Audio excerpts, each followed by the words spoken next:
This week, we're on the biggest stage of all in East Rutherford, New Jersey.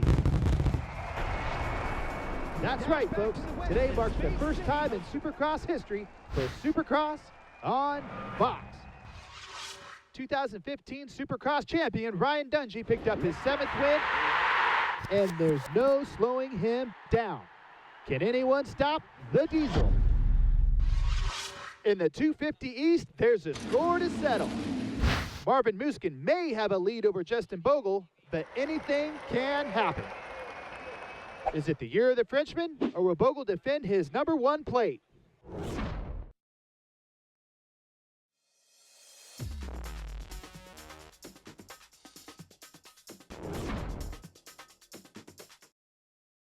Welcome to Race Day Live on SupercrossLive.com. We are here in MetLife Stadium in East Rutherford, New Jersey. It is round 16 of the 2015 Monster Energy AMA Supercross and FIM World Championship. I'm your host, Andy Boyer, and beside me, as always, is my friend and Supercross legend, Jim Hollywood Holly. Welcome to the show, folks. Well, it's good to be here, Andy. It's bright and early this morning. Practice, like you saw, the B practice is already out there and going, and track walk was 7:30 this morning. A lot of guys. Early. You know, I was surprised. I was, when it first opened up, I'm thinking, wow, there's only a few guys. But here in MetLife Stadium, they got metal detectors. You got to go through the metal detector. Then all the riders came down on the track. But I think it should be a great show. Like you said, Fox at 3 o'clock on the East Coast, live on Fox here for the Supercross guys, just like the NFL boys, you know. We're on Fox, so that's pretty cool. It's really cool. It's a huge history, groundbreaking day for Supercross. I'm just proud to be a part of it. The action's already kicked off down on the track with the 250B qualifying. They're out there right now. Let's go check it out. There we go.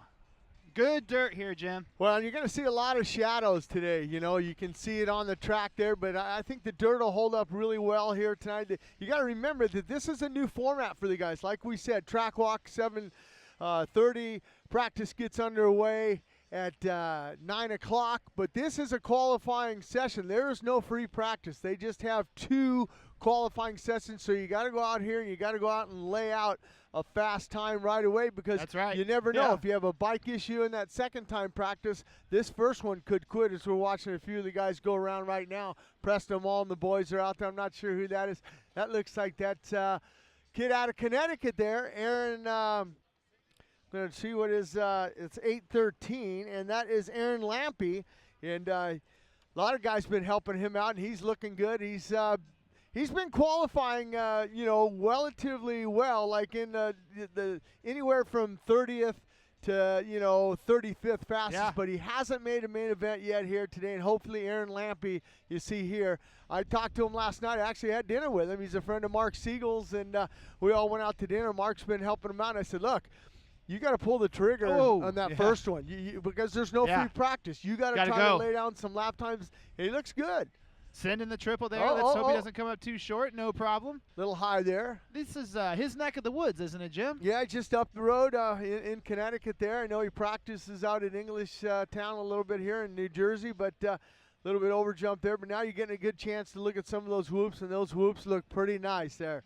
It's really, you see a lot of the guys are just getting a chance to look at that nice seat hop there into that right-hander out of there, and then back down the starting line straight away. I like that bending right-hander with the single jump in it. Very technical. I think it's going to offer some passing opportunities. Like we already touched on, this dirt is good. It's soft. It's loamy. We're going to have traction. We're going to have ruts. It's going to, the Supercross track crew is going to be busy today, fixing the track up. Not a lot of time, so it's going to be bang, bang, bang. We're doing qualifying right now. Like you mentioned, Jim, no time practice. So these guys got to get out there and get those rhythm lanes. Get them jumped. Get the whoops skimmed. Yeah, and you don't want to roll around. I can't see the number on this guy. He's kind of rolling around. Just there's some of those big over and under bridge there. You got to land on the downside there and then come out of there and, hit that double there. But that's going to be a triple. He double singled it right now. He's just kind of rolling around and checking things out. But he needs to go. You got to go. You don't have much time out there. There's only 4 minutes and 53 seconds left in this practice, and then you're going to only have one more time out there for the final time practice. Before showtime at 3 p.m. on Fox Broadcasting Network. So a lot different schedule today. Things are tighter, but, man, We're on the big stage, Jim. This is awesome. Everybody's pumped up. The riders are into it. You know, you and I are certainly into it. It's going to be an awesome spectacle here today at MetLife Stadium. Yeah, and you look at Race Day Live, like you said. Yeah. I mean, normally we used to come on, you know, at 12:50 in the afternoon, but here it's 9 o'clock in the morning, and you're going to see some of the guys. I'm sure they're wearing an extra T-shirt, and it's a little cold. bit cold here today here in East Rutherford. But I think once that sun comes out and the pit party's going on, you know, that coldness will go away. I'm hoping so, Jim. I'm still cold. I've been down in Florida too long. This cold's got me. I need to toughen up here pretty quick. But hey, the blood's pumping. The sun shines out. It's a beautiful day of racing. We're gonna have stuff going on the track. We have the biggest party in the pits we've ever seen.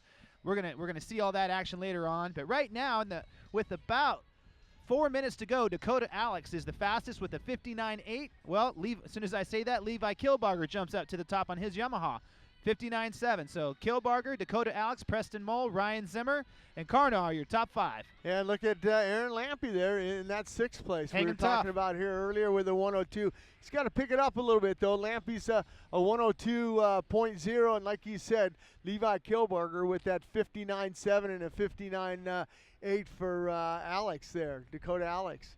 Now Zimmer jumps up there, so you're going to see a lot of guys going back and forth. I know Zimmer's got a lot of fans up here and things like that. So this is kind of a hometown race for some of the boys. Speaking of that, there's Bryce Stewart. Now, I believe you talked to him on Track Walk a little bit, didn't you? Yeah, Bryce, a kid out of Canyon Lake, California, and just he's training out here in South Carolina at Osborne's place down there, and just doing a good job with it. And he's just been missing those main events. Finishing up 5th in that last chance race, struggling a little bit with his starts, wheeling off of the gate, not getting good starts in those heat races, and having to go to that LCQ. But I look for Bryce Stewart maybe today to kind of pull the trigger and get that number 240 in that main event. Well, it's the last chance, Jim. This is it. This is the last race of the regular season for the 250 divisional class. And these guys that haven't made the main event, this is a big stage to get in that main event and be on Fox Broadcasting Network today at 3 p.m. So they're all going for it. It's their last chance to do it, and what a better place to do it. Well, and it's a big marketing tool for these guys when they go back to try and get sponsorship dollars for guys. Look, we're live on Fox, and so it's huge today if these guys who haven't been making the main events can make the main events. There's Dakota Alex right there. 3rd quickest so far in 250B qualifying number 1 with just under 2 minutes to go. Track's working in really nice. Jim, when they brought this dirt in, I was talking to Rich Winkler, and he said, man, I didn't know what I was going to do. This stuff was wet. It was soft. But the wind and the dryness of the last 2 days has really got this track in really prime condition. Yeah, I think the key 2 words were wind and sun. They had the wind and sun. It's had a lot cold, of that yesterday. But when you have that wind and it dries out that soil real well, and I don't think they're going to be chasing the water today. They might throw a little spritzing down on a few places, but that's about it. Whoops are staying packed in there pretty good. They're big whoops. You're going to have to get a lot of momentum into those, click it up into 3rd or 4th gear. I hear these guys are carrying 4th gear through the whoops. Yeah, I guarantee all these guys, as soon as this practice is over, they're going to throw a big jacket on. They're going to have their mechanics take the bikes back to the pits, and they're going to watch this next practice because these guys are the guinea pigs. This is the first practice out here. There's no free practice today. It's just 2-time qualifying sessions. Right.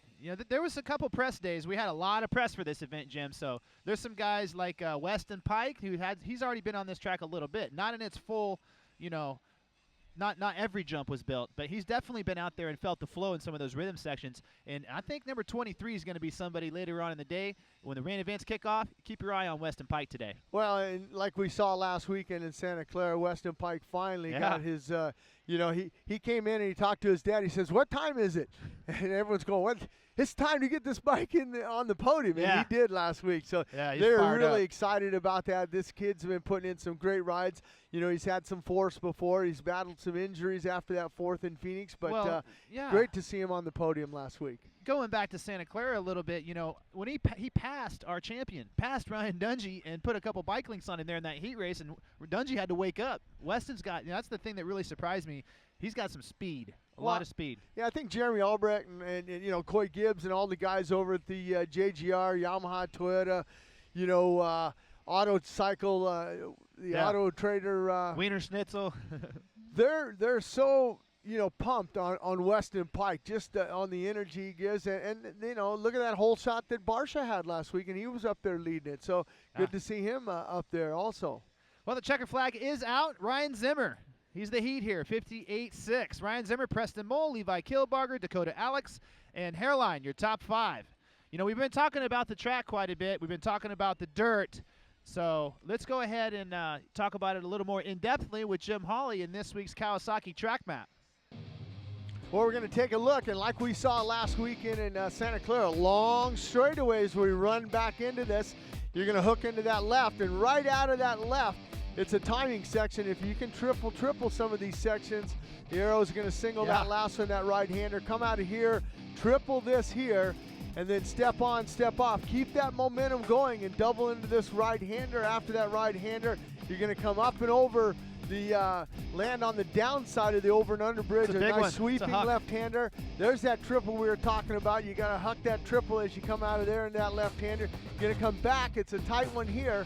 Double into this corner. Then you're going to come up, and now you're going to go up and over the Monster Energy finish line. Land on the downside. Triple into this corner. A nice left-hander. Don't leave the door open. Look for some passing there, and you're going to get into those whoops. And don't look for these guys. These guys are going to be moving around in the whoops. I have a feeling they're going to get cuffed out here, Drag them back there, and then you got a nice little triple here.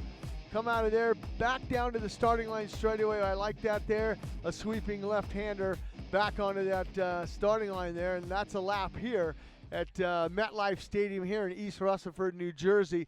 And I think that, that start is going to be so key, especially in that 250 class, because we're going to crown a champion tonight. It's either going to be Muskin, who's got a 20-point lead, or it's going to be Bogle, who's 20 points behind. But look at what happened last weekend with Osborne. He had that whole shot, and he got cleaned out. He didn't even get a chance to finish the race. Didn't even turn a lap. He was sitting second in the points. Shane McElrath reaps the benefits of that, finishes up 5th on the night, but finishes 2nd in that championship on the West Coast. Rewarded here tonight, Shane McElrath riding the 450. KTM 450. Roger DeCosta and the guy said, hey, we want to see this kid on a 450 in East Rutherford, New Jersey, and why not? It's live on Fox. If we can get another orange motorcycle out there, that's even better. That's not just any orange motorcycle either. That is Dean Wilson's factory orange bike. That's right. KTM. That's a good one to ride, man. It's making a lot of guys look good this year. So good luck to Shane, and good luck to everybody. It's going to be a great show today. And if you can see over Jim and I's shoulder here, you'll see the drifting segment here and the party in the pits and the freestyle ramps. We have BMX, we have dirt bikes, we've got trials bikes. Like we said, we're gonna have monster truck guys on the show, but we have huge guest lists. It's all going to really pertain to the party in the pits. One of our first guests we're going to have is Chris Forsberg, and he is the 2009 Formula One drift champion. This guy's been drifting since he was 12 years old on his tractor in Pennsylvania. We'll talk about that a little bit more later. And join us after him is going to be Luke Rensland, new young talent with the Cycle Trader, Yamaha, Rock River, Yamaha squad, and he's had some good runs. And in fact, in St. Louis, he finished 7th place. 7th. Right. And he's sitting just outside that top 10, but we're going to have, when he comes on the show, we're going to ask him, because I saw a couple zeros where he didn't qualify. I'm not sure if that was injuries or what he had to him, but a great job for him, and he's a hometown kid here from New Jersey. Christina Denny speaks very, very highly of him. We're also going to have legendary John Dowd. And speaking of legendary, he is actually going to be honored tonight in the Legend and Heroes Award. And John Dowd, man, what more can you say about this guy? I don't even think he started racing, part of his legend, until he was like 16 years old. And I think he won the 125 East Coast Championship into his 30s. Yeah, John's just a major guy here. And then this is the other thing, too, is with John Dowd, he's just been such a fixture in the motocross. Once he came on, he didn't do Loretta's or any of that amateur stuff. He just came on, late start, and I think that helped his career and prolonged it. And, I mean, he was, scoring points well into his 30s and 40s, and he was still scoring national points, like you said. But it'll be good to have John Dowd on. Hey, there's guys that don't want any of him at Southwick right now. No. The guy's still fast. And we're going to have Ken Roczen come join us again. He did such a good job in Santa Clara last weekend. Him and Carrie might come. Carrie's pretty busy today, but we're planning to have Ken and Carrie join us. It's going to be fun to talk to them. They're great. And a special guest we're going to have is Lee O'Donnell, driver of the Zombie Hunter. Monster Jam. Those guys are putting on shows across the country. 2,500 horsepower in those trucks, Jim, and they're jumping, 30 feet in the air, doing backflips. Yeah, it's incredible. Anytime I come to see those guys, when you see them down there on the next to their trucks and everything, it's unbelievable what these guys can do in these Monster Jam trucks now. It's amazing, just incredible. But you know what? We got one other guy that's going to make an appearance here, and it'll be good to talk to him. Two-time winner. Factory Honda rider, Trey Canard will be on the show today. So that'll be cool to have Trey on there, and good to see him out there. Look at him. I think probably when he even got off there in Detroit and broke his arm, he probably had a smile on his face. Ooh. This guy, I don't know about that. I remember the look on his face. Yeah, he was definitely, but he's smiling now. Yes, anytime Trey can get back here and greet his fans and everything and see a race, even though he's not racing, it's just a great part to have him on the show here, and we'll have to ask him and see if he's going to be ready for that outdoors. That's the big thing. Yeah, that was a bad arm injury, but they got it plated, and he had his surgery, and I think actually the staples and stitches have already been pulled out. He's here. We're going to talk to him, and like you said, Trey's a good guy. Positive vibes, positive energy. The Who's Next hashtag, Trey was pretty close to this year. He had a really good shot at it. Had some bad luck at the Anaheim race with Reed, and we all remember that. But he had a couple wins this year. I think he's got to be happy with that, and I know he's disappointed, but I think he's really happy that HRC is with their involvement with Honda this year, and they've been rewarded with some wins. Seeley's got a win now for him, and Eli Tomac's got a couple. So wins. Honda's got 5 wins on the season, and I'm sure that Seeley wants to get his second win here and possibly here at MetLife Stadium. The Honda guys were top qualifying stalwarts all season long. They were, when you look in the top 5 on our qualifying here on Race Day Live, Cole Seeley, Trey Canard, Eli Tomac, adding more onto that HRC's involvement there at Honda. We're going to ask Trey about that when he gets on. But one of the most exciting aspects of our show today and the show this afternoon on Fox Sports Broadcasting Network is the return of the 250 East class and the conclusion of it. We have a guy that's defending his title against Marvin Musquin, who's been absolutely dominant this year. But the guy defending the title won this race last year. Yeah, that's true. I mean, you look at a guy like Marvin Musquin, though. I got to go back to Marvin for a second. 5 wins on the season, big ones. 2 Dominant. second places. Yeah. I mean, that's huge after 7 rounds. I mean, he's just dominating. But, like you said, the other guy, Bogle, been on the podium the whole time except for a few weeks ago, St. Louis. He had that 4th and lost a lot of points, and Marvin Musquin. Something else about Marvin Musquin and Ryan Dungey, if they can win here today in East Rutherford, New Jersey, live on Fox, they got a chance to make history. Right now they're tied with the Kawasaki duo of Ryan Villapoto and James Stewart when they're riding Kawasaki's of, double winning, the 250 class, the 450 class. They've did it 5 times. Right. KTM's done it 5 times. Yeah. Can they do it here? Sweep here tonight in MetLife. That'll be big 6 times for them, and they'll own that record by themselves. Well, the 250 East is back. It's been a few weeks since we saw him. It was back in St. Louis. Let's go back and check out St. Louis and get reminded of how good this class is.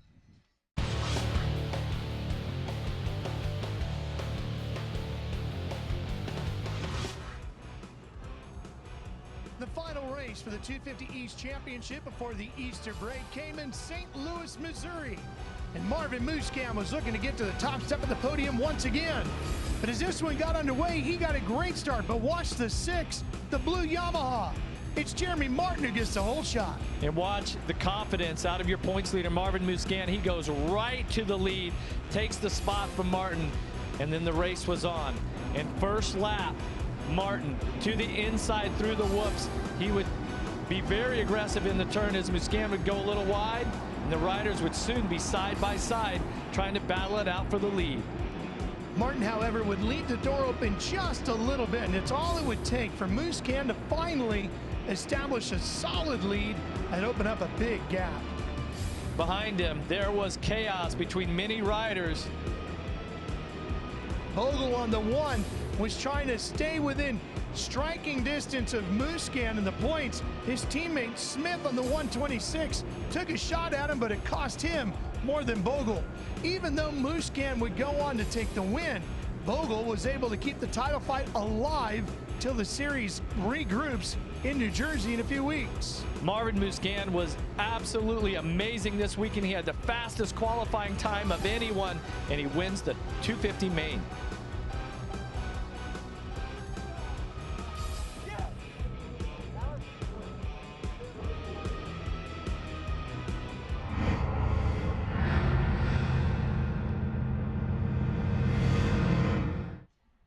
And we're back on track here at MetLife Stadium. This is 250C qualifying number 1. But how about the highlight reel, Jim? Did you see that pile up back there at St. Louis? Yeah, it's one of those things where, you know. Chain reaction. Yeah, it just happens. I've been in those situations before. It's just crazy. Yeah. Like, you know, you look at last weekend in Santa Clara with that Another start, first like turn we pile said, up. first turn pileup. And, you know, if you're Marvin Musquin, you're kind of looking at that video and you're just kind of, you just got to really be careful. Maybe, you know, Osborne was kind of right in the middle. I think maybe, you know, Marvin might want to watch those inside lines, not let guys get in. But, you know, you saw Jeremy Martin there. I mean, they had a nice Good little race. battle going for a couple laps there. And, you know, they were nice to each other. Martin won a race in this. You know, people forget the first Atlanta round. Jeremy Martin won. He passed them all. And he's going to be fast. He's going to be vying for a victory here this afternoon for sure, Jeremy Martin will. As will Justin Bogle, as will Joey Savacci. It's going to be tough for Marvin. It's not. This thing isn't over. You know, there's been a lot of talk already. Okay, Marvin's going to win in East Rutherford, but you got to win it first. That's why we run the races, ladies and gentlemen. Well, and the other thing, too, is we're watching some of these C riders get around here. These guys are getting a chance to look at it. And Vollinger had no free practice. There's no free practice today for the guys. It's just two timed qualifying sessions here. And Vollinger looks like he's getting around it pretty good because he had a chance to watch those B guys perform, and he kind of saw, you know, when you walk the track, Andy, you're with everybody and you're looking at it, doing this and that. Right. But when you see somebody do it, then you Hear know them, you see can them. do it. You Right. can feel, you can hear what gear they got to be in, where the RPMs are, where they're at in the throttle. And now these guys are getting a chance, but you're still seeing they're in the 102, 103 for Vollinger there, 103.2. You know, so they're a little bit off of the pace from that B practice, but early in the nevertheless, you know, there's a few of those guys that are going to pick it up and start laying down some good lap times. 49 250 entries here today, so 9 of these guys are going home. So gonna have to go to the stick and get on it here. Gonna have to get through the whoops a little better than that, but Vollinger's getting around the track pretty well. Well, and you look at the bottom there, you see Vicky Golden, 425. That's or actually 423. I'm sorry, but a 159 for her, and this is the last chance she's got an opportunity to make history here in MetLife Stadium. And how cool would it be? You know, it's live on Fox. How cool would it be if Vicky Golden makes the night program, gets the lineup on the line in one of those heat races on Fox? So she's got a lot to deal with, and you know, we saw her before. You just got to really, you know, they threw a lot of new things at her this year, and this whole thing is new for her. And now, you know, being early and being a day race, that's another thing that she's got to overcome. You know, it's a new thing for her, and we'll see how she does. Yeah, a lot of adversity, you know, and it could be Supercross history. Want to thank all you viewers for tuning in, especially you international viewers. Thank you so much for joining us here on Race Day Live. It's a big day of racing. We got the 250A guys coming up, but we're going to go to break right now. Please stay tuned. Hey, what's up, guys? This is Malcolm Stewart. Come check me out at Race Day Live. Better be there. And we're back on track at MetLife Stadium here in East Rutherford, New Jersey. Round 16, Jim. Can you believe it? 2 more races to go. Yeah, tonight and then Las Vegas. And like you said, Las Vegas, it'll be a little bit warmer in Las Vegas. It'll be a lot warmer. It'll be 90. This is great, though. The sun's coming down. The blood's flowing. The fans are really starting to pour in here, man. The party in the pits is filling up quick, you know. These local fans here, this ain't cold to them. They're tough. They got jackets. This is good for them. They're stoked. Yeah, and the guys behind us, you know, when we get back on camera here, the Northeast Chill Sport Bike Show is getting ready to start. I see some of the guys warming up their bikes. I'll be interesting to see behind us how they're going on. And there's the C group. It's finished up now, and you saw that there for Cycle Trader Rock River Yamaha. He's another rookie that those guys have under their tent. Yeah, 102.6 for him, and then Vollinger with that 103.2, and let's see if Vicky Golden picked it up. That's 134 was her best lap time. So struggling out there a little bit, and that's what I said. You know, we talked about it earlier in the show with, you know, dealing with adversity, and Vicky Golden today have to deal with a lot of adversity. Number one, doing the track walk at 7:30 in the morning, number 2, not having a free practice to get out there, and only having 2 timed qualifying. So, and we've seen in the past it's with the same her. for everybody, though. Oh yeah, no, absolutely. Hey, you're in the big boy class now, and you know, everyone puts their pants on one leg at a time there. But hopefully she can pick it back up. I'm hoping she can make history here tonight, so we can see it live on Fox. That's right. Once again, I want to welcome everybody to the pits. Welcome to the party in the pits. We're going to get started with some wheelies and some burnouts here momentarily, but on track inside the stadium, it's going to be the 250A group. Marvin Musquin, Justin Bogle, Joey Savacci, Kyle Cunningham, AJ Catanzaro, all the big dogs going to be out there trying to get their fast lap down here in 250A qualifying number 1. I'm not sure. Look at Marvin really just kind of stretching out his arms there, trying to get loosened up and things like that. Man, I just forgot a guy that I can't be forgetting up here in the north. The Ripper. Jimmy D. Can't be forgetting Jimmy D, man. He's vying for that podium. Says he feels good. He's been having some good rides, good times on the bike, good training, and he's going to come out swinging. It'd be good to see him. Last year, he led this thing for a while, if you remember. Oh, yeah. No, Jimmy D, he'll be a threat to be reckoned with today. That's for sure.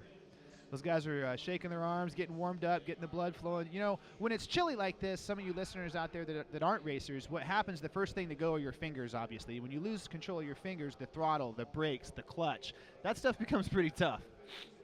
Yeah, and you're going to see a lot. I'm not sure what they're waiting on. You see all the whole shot devices engaged. The front wheels are a little bit down there. You see Marvin just kind of got his hands on his hips there. You'll see some of the guys touch around the cylinders to keep their hand warm, or maybe their exhaust, they'll hold their hands back there and let their fingers on them. So warm it up on the exhaust for sure. But I'm not sure what they're waiting on here. They're getting ready to fire it up now. Yeah, they're starting to kick more. Marvin, he just pushes a button. Electric start. Electric start. And still the lightest bike out there. How about that? KTM, what a year for them. And like you say, if they sweep this thing, that's a big mile marker, you know, to break the record for the most sweeps during the season. Yeah, that'll be huge. I mean, 6 of them. They've already got 5, like we talked about earlier in the show. They're tied right now. Back in 07, I believe the Kawasaki duel did that. James Stewart riding the 450, and you know, back there with Ryan Villapoto riding in that 250 class. So it'll be huge if they can do it. But, you know, like I said, I don't know. Marvin, he's just here to win a championship. You know, you don't have to win the race. But, you know, we've said that time and time again with Dungey, and he's already wrapped up the championship, and he's still winning races. He's still winning races, yeah. Absolutely. You know, but, you know, what are those butterflies like, Jim? You won that championship in 1985. Is Marvin really nervous today? It's a different day getting out of bed, isn't it? Well, for him, I mean, I don't think so, because he's won, you know, championships before in Europe and things like that. So he's experienced it, you know, so he'll know what to do. And he's doing the right thing right now by getting out right away, just jumping right out there. And, you know, and just, you know, he's got a chance to watch the B and C group go out there now in the 250 class. He knows what that 250 bike's capable of. And you got to remember that, you know, take it easy out there. You know, it is a little bit different. It's the first lap out there. You know, don't huck that big triple right away. Just kind of get a feel for the bike, get some blood flowing, kind of loosen up a little bit. And then, you know, each lap, you want to pick it up a little bit more. Each lap, a little bit more and a little bit more. I bet he still goes through the whoops pretty fast here. Let's see. He's just going to roll him. Yeah, he's just going to roll him, kind of feel him out and stuff. And you got to remember that also, Andy, your suspension, you know, when it's cold out there. So it's got to get, you know, warmed up also. I mean, even though the motor's warmed up, that suspension, that oil's a little bit cold and stiffer than normal for sure. But it'll be warmed up after a couple laps, I guarantee it. Yeah, leading these guys around, Red Bull KTM's Marvin Musquin, followed by Pro Circuit Kawasaki's Joey Savacci, and been a little bit of a rough season for the Pro Circuit Kawasaki gang. Yeah, just a little bit, to say the least. But you know, Joey's had a couple of you know, podiums here and a couple thirds. So, you know, he's looking maybe to try to finish off this thing with a win for Mitch Payton. You know, Mitch has been winless. Yeah. Joey's been riding really well too. If he goes out there and gets a whole shot, he's going to fight hard, try to get that win for his team and himself. You know, it's a big honor to ride for that team. You know, Joey's he had a little bit of a thumb injury, I believe, in the beginning of the season, and he's kind of fought through that. But here we go, Marvin Musquin leading him around. Yeah, see now you're going to see him go now, and he just kind of wanted to see it out. And you know, you look at it, and you know, that was a great time to step on, step off here, and if you can triple this into that corner there, and kind of drop down off of that and go back down that starting line straight away. Marvin looks good. There's the Ripper. Jimmy D right there. Oh, that's not a good way to start the day off. Yeah, he hit his chest pretty hard too. Yeah, he's in a little bit of pain right there. Yeah. Visor's down. You can't even get the goggles off there, but they're going to get the bike off of the track there, and hopefully Jimmy's going to be fast there. But Marvin Muskin with a 104.1, right behind him, Joey Sabachi, and there's your buddy there, Mitchell Oldenburger. Yeah. Sitting in third Midwest with that boy. 107, yeah. Always got to root for the Midwest guys. As Marvin Muskin continues to work out and break down the track, he won't waste too much time. He's got a minute flat lap time there. That's going to drop a couple seconds for sure here. Well, there's those medical cross drags for Jimmy. So that's going to hurt everybody as far as trying to lay down a fast lap time. So we talked about it on how, how important it is to go out there and lay down a fast lap right away. And the party in the pits is kicked off. We got wheelies, we got burnouts. These guys are going off here behind us here on the stage in Race Day Live over here on the Monster setup. So if you're in the pits right now, come over and check them out.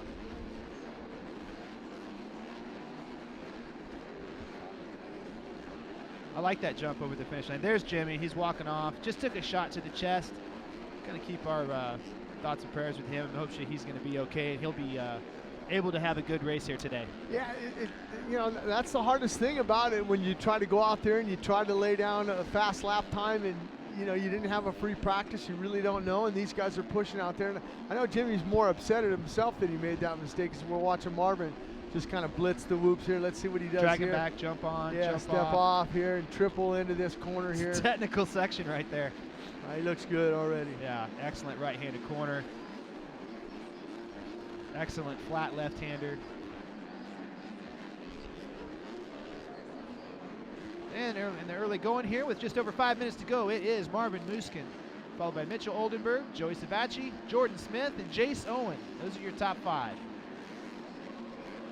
Getting a chance to watch Sabachi here as he works here. And like we talked about it earlier, a lot of shadows out there for these guys. Well, the sun's still coming up. It's just, it's a different deal here today with this new schedule and getting started here in the morning. It's still, 9:35. All you West Coast viewers out there, thank you for getting up. It's a lot earlier for you guys. Thank you for tuning in to Race Day Live. Yeah, 6:30 back in LA for Andy. I guarantee you they're up. They're watching. They're watching practice, checking out the track, wanting to see how this 250 East finishes up here. See, there's that red, white flag with the red cross on it there for Joey. Joey Sabachi when he went by there for Jimmy Dakotas there, and he's up and off the track. But that's so hard to lay down a fast lap. But there it is now. That fast lap, Marvin 56. Muskin, 56.0. Right behind him, Oldenburger with a 58.7, a 59.4 for Sabachi, and then Jeremy Martin there with a 59.5. How about old Jeremy Martin? Alex Martin, his older brother, finishes up on the podium last weekend. That was pretty cool for him and the Rock River Yamaha team. He likes Northern California, that's for sure, because in Oakland he got a third. Never had a top 5 in his career, and this year he went out there and cracked off 2 podiums. And a lot of that, I'm telling you, is a testament to that Yamaha YZ250F. That's a brand new machine they've redesigned. And attention race fans, check out the reigning national MX champion Yamaha YZ250F and 2015 YZ450F 4-strokes at YamahaMotorsports.com today. Yamaha's been strong in that 250 class. Yeah, they have. I mean, you look at especially Cooper Webb last week. He wraps up the championship the week before in Houston in NRG Stadium there, and he comes back last weekend in Santa Clara, and basically we came from the back of the pack because he was involved in that. Went down to the first turn. Yeah, got back up and ran everybody down and won it. He sure did. As we're watching Marvin here, what do you think? And we're talking about Cooper Webb. Let me ask you that question, Jim. Who's faster? It just depends. I mean, Marvin's going to be good. I really haven't got a chance to see Marvin on a hard, dry track, Blue Groove track, because we don't have those on the East Coast here. But, like you said, I remember 2013 when Marvin went there, and he was battling with Will Hahn for that championship, so he was pretty fast in Vegas. I just think it's going to be close. Whoever gets a good start, I'll tell you They're what, both the only thing I know is I know Cooper Webb is more aggressive than Marvin Musquin. He won't push the envelope, but Cooper Webb will. Yes, he will. will. You know, we'll see what happens. Absolutely. Here's RJ Hampshire. Good to see him out here. Yeah, getting over the triple. Had a strong rookie season. You know, crashed at the beginning of this championship and kind of banged himself up a bit and had to race through you know, some soreness and stuff. But a lot of talent, a lot of speed. Michael Rocco has some high praise for this kid right here. And in the years to come, he's going to be vying for wins and championships for Geico Honda for sure. Well, and he had you know, some podiums. You know, yeah. I mean, it was good to see a rookie. Anytime you can get a rookie on the podium, first year out, you're doing great. I remember last year, Adam Cianciarillo, you know, when he was a rookie, he won his first event. So, I mean, you know, those guys come every 10 years or so. But right. it was good to see him, and we'll have to see him in the outdoors. We missed him in Supercross this year. He'll be back. I got a feeling we'll be seeing a lot of him this summer. But, hey, man, top 5 still. Marvin Musquin, Mitchell Oldenburg, Joey Savacci, RJ Hampshire, and Jeremy Martin. Jeremy Martin is 59.5 to Musquin's 56 flat, so got some ground to make up there. Musquin set down a heater that was unbelievable. He's a second and a half faster than everybody in the field. There's Jeremy Martin, a 58.1, still, you know, still a full second. Yeah, 2 seconds. The other thing I'm surprised at, though, is look at Bogle down there in 15th position with a 103. So, you know, the other thing, you know, that maybe Bogle went out there and maybe his bike's not feeling, you know, exactly what he wants it to feel like, so he's not going to push it in this time practice. That's blowing my mind right now. Marvin Musquin, 2 seconds faster than these guys. That's, oh man, he's getting into lap riders really quickly with that kind of speed. You know what I call that when I was riding? What's that? Demoralizing. Yes, it just crushing. demoralizes you. You just go, are you kidding me? Gosh, look at him. Can he get any faster? I know. He might bring it into the 55s. You never know. He's still got. He's just cruising. He's on a heater right now. Let's see if he can bring it into a 55 maybe. He's going to shake that one. Yeah, but he was just standing on the pegs around the berms and flattening out the whoops, sliding around the flat. It's good to see him on Thursday at that press conference at Grand Central Station. That was pretty cool to have him there. I know his mom and dad are in town, and they got a chance. His wife, her father was in town also, so you know, not too bad of a flight from France over here to the East Coast. They had never been in New York City. It was cool to kind of see the sparkle in their eyes and how, you know, Grand Central Station will widen the eyes of anybody, you know, and it was cool that they were having a good time, and always fun to interview Marvin. Such a happy guy, happy about everything. Why wouldn't he be? 20-point lead. Yeah. He can win this thing. 5 today. wins on the season. 2 wins, seconds. Yeah. He's either won or finished second. I mean, incredible. And still 2 seconds faster than the field so far. Had a little bit of shake up here in the top 5 with time running out in 250A qualifying number 1. It's still Marvin Musquin followed by Jeremy Martin, Mitchell Oldenburg, Joey Savacci, and RJ Hampshire, your top 5. Checkered flag is out. That's going to do it. Another rider there sitting in 12th, Anthony Rodriguez, doing a lot of press for Telemundo here in New York City there. He was also at the press conference. Good to see him. There's old Mitchell there, kind of cruising around, checking things out. This one's over. He says, all right. They're going to watch that next practice, so coming up. They're going to watch some video and figure out what Marvin did to be 2 seconds faster than the field. But nonetheless, he was and he is Marvin Musquin, the fastest qualifier here in 258 qualifying number 1. Hey, real quick, a word from our sponsors. AMSOIL Synthetic Dirt Bike Oil delivers maximum horsepower, bulletproof wear protection, and consistent clutch feel for the confidence you need to get on it, get after it, and stay out front. AMSOIL, out front performance. Visit amsoil.com/dirtbike to learn more. And don't forget to text us. Send some pictures of you. What are you doing today? What are you doing Saturday morning? Send us some pictures of you going riding or getting your bike together or some of your old gear. Yeah. And we're doing something special with social media here today with Snapchat. 6 seconds as he talks with his mechanic, Frankie Latham over there. Marvin, you're on a roll. Just looks so smooth. This track is actually breaking down fairly fast. How'd you go so fast out there? Well, you know, I like when tracks are soft and rutted. It makes it really technical, and you gotta pick a line and actually be creative, you know. So my bike is working awesome, and it's a little cold right now, but it's gonna get better during the day, and I just can't wait for the races. This is your first time racing up here at MetLife Stadium. What do you think of the city? What do you think of being up here? And are you nervous coming into tonight with the championship on the line? Yeah, it's the first time for me being in New York City and in New Jersey. So first time in MetLife Stadium, obviously, and the first time racing here. So track's great. I mean, the city is great. Everything's pretty cool right here, except the weather right now. I mean, it's a beautiful day, but a little bit cold. So we'll make it work, and track is going to be really changing, so we got to be careful and be smart. Did you learn enough about the track right now, because we came right out into qualifying, one more round of qualifying? Did you learn enough to come into the second round and just put in more fast laps? Yeah, I did. I kind of liked to have only 2 practices. To me, 3 practices, it's too much, but it's good. You can see who's learning the track quicker than the others. Well, congratulations on being the fastest in this qualifying. One more time for this number 25 machine, Red Bull KTM rider and your points leader, Marvin Musquin.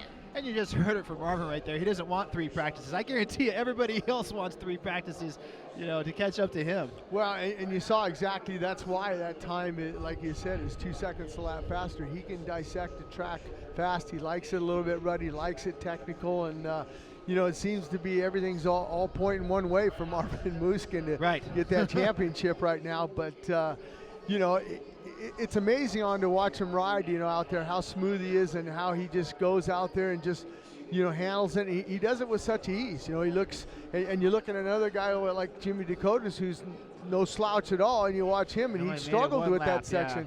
And he a 108, you know, for him after that crash that he had. So, I mean, the thing about it with Jimmy Dakotas, now he's put himself in a hole. He's got to dig himself out of there, you know, in that next time practice. And the other guy's got 10 laps of practice, so that's super tough right there.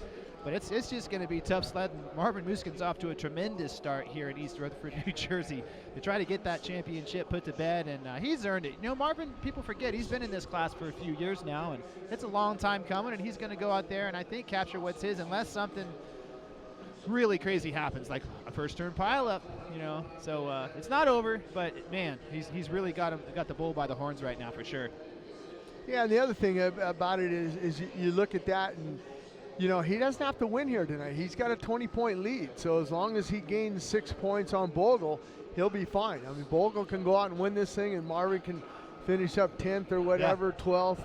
You know, if you go down, the thing about it in the start, you just got to make sure that you get up and just keep going and not you know, ride over your head and crash again. A lot of times that's what have a tendency to you know, just pile on after that. You make one mistake, and it might not even be your mistake. Someone might run into the back of you like we saw last weekend with Osborne. So you want to try to keep your nose clean, but he's doing everything possible.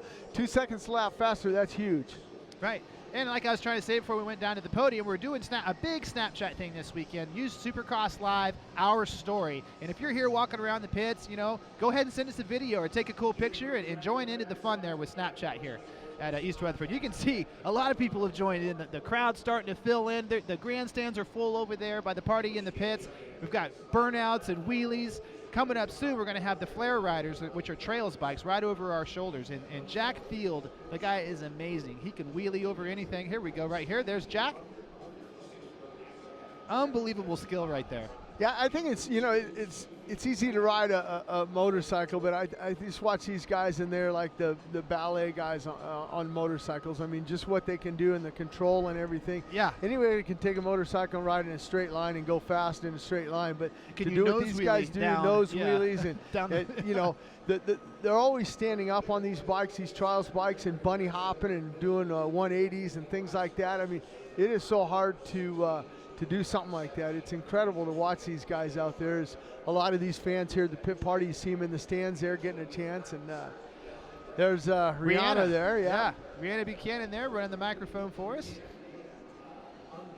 she actually does a lot of riding herself. People don't realize she can put her helmet on and go out there on a trials bike and get the job done. But it's just another aspect of the party in the pits here at East Rutherford, New Jersey. We've made a huge effort to have a good time. We're going to have burnouts. We're going to have drift cars. We're going to have freestyle guys. The wind's not blowing too hard, so we're going to see some big tricks coming our shoulder here pretty quick.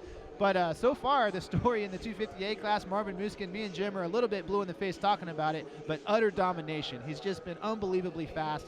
10 laps, and he was 2 seconds faster than everybody. I wasn't sure that blue in the face was from that or from this. Because we're cold, maybe. But, yeah, it's going to be interesting.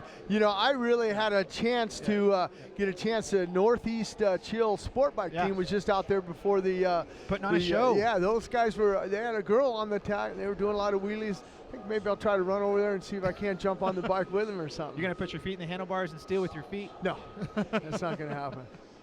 Well, we've had a great program this year. The MMI program has been spectacular. They have campuses on 2 parts of the country, and their graduates have gone on to be on race teams and be on the podium with racers. We caught up with the MMI Top Tech Mechanic last week, and here it is.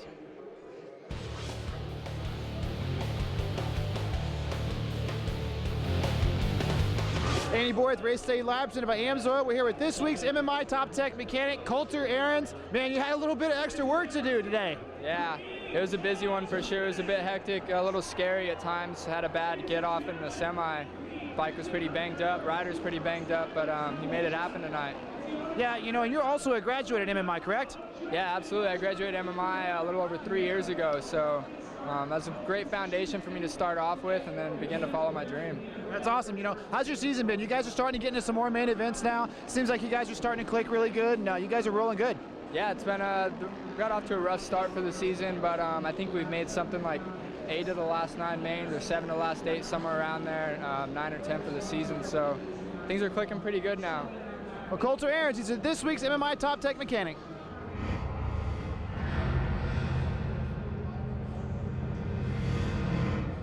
And we're back here in the parking lot, the party in the pits at MetLife Stadium. Jack Field going off back there. He just did a nose wheelie down the takeoff of that thing. Yeah, what's he on there? Is that a gas? It looks like a gas, I think. I don't know. Whatever it is, he knows what to do with it. The guy's got some serious skills. The nose wheelie down the face of that thing just really caught my attention. I'd have some serious dental work if I tried that. But the crowd's loving it, and the crowd itself is growing and growing. We've got a gigantic crowd out here. It's only, it is 10 till 10 a.m., and people are coming out here to check out the Supercross race here at MetLife Stadium. I love the vibe when the crowd starts showing up, Jim. You can just feel it. Yeah, it's a lot like when those guys go out for opening ceremonies. You know the show is getting ready to start here, and the racing's getting ready to go. But you got to remember that if you're in Las Vegas and you're coming, all this behind us is going to be in Las Vegas next weekend. May 2nd. It'll be pretty cool to see it there. All the way from Australia, this guy is, and he's going to be backflipping that thing soon. I've seen videotape of him. Yeah, he doesn't really like to compete. He just likes to do shows. Just into the free ride trials. He just likes to do shows. He's a soul rider for sure. Starting to feel it there a little bit. Going to get the crowd hyped up and probably send a backflip for us. I bet he could go up and hit that light pole and ricochet off of that light pole. I bet he could do it. I'm going to talk to him about that. Did you ever spend any time on one of those, a trials bike? No, I didn't. But you know who did? Damon Huffman. He really was good. Yeah, he liked to. He bought a trials bike and liked to putt around on him. I know Jack Ward, Jeff Ward's dad. He was a trials rider, and I know that that's how Jeff got started when he was a little kid on his dad's trials bike, just on the tank putting around. I think they're a neat motorcycle. I mean, they don't go that fast, but they can go over anything and just climb. The control that they have and just the body English that he uses and things like that. It's amazing. Absolutely amazing. The skills are definitely evident here. I mean, I get a chance to watch Jeff Aaron. He's a friend of mine, and riding his trials bike. And just it amazes me each time on what these guys can do, and just how they set their bikes up and things like that. The air pressure's real. I know Debbie Evans. She competed in Europe and stuff, and she works for Hollywood now in the stunt studios, and she's very good on a motorcycle, a trials bike, and she still rides to this day trials, and it's very relaxing, she said. relaxing. I don't know. It looks pretty dangerous. Does look like a lot of fun, though. And speaking of a lot of fun, it's going to continue. We're going to have Chris Frostberg coming up next in his drift car. I can't wait to hear the 800 horsepower blowing the smoke off of 4 sets of tires, man. Yeah, I mean, you can see it behind us, and when he's out there, I may turn my head. I might want to keep an eye on this guy with 800 horsepower in there. Absolutely. I want to thank everybody for tuning in to Race Day Live today. Supercross history being made here at MetLife Stadium for round 16. 3 p.m. Fox Broadcasting Network. We're going to start, it's going to be great. And it's still great. The sun's starting to warm up. I can feel my nose and fingers again. Jim's just too tough. He didn't need gloves. He's using his pockets now. I got some pocket warmers the Team Hawaiians gave me. I about wore them out with my rough hands. They're kind of almost worn out, I think. Well, it was 39 degrees when we came into our credit, Here comes some freestyle guys.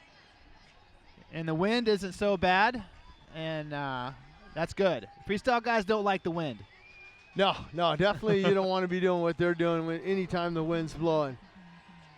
This is coming up here at the end of the show. We're just a highlight clip here for you guys. But, I mean, in slow motion like that, just to watch what these guys do, it'll be cool to see it out here live. They're getting ready to come up here in a little bit. The unturn down for me, the whip where they send it one way and then bring it back the other, that's the one that I like the most. Like that right there, the last guy coming through.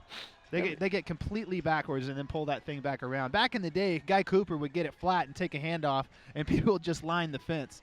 So you remember that? Oh yeah. No, Guy was very good at that kind of stuff. So were you. I saw on the wall of your garage the Coca-Cola catapult.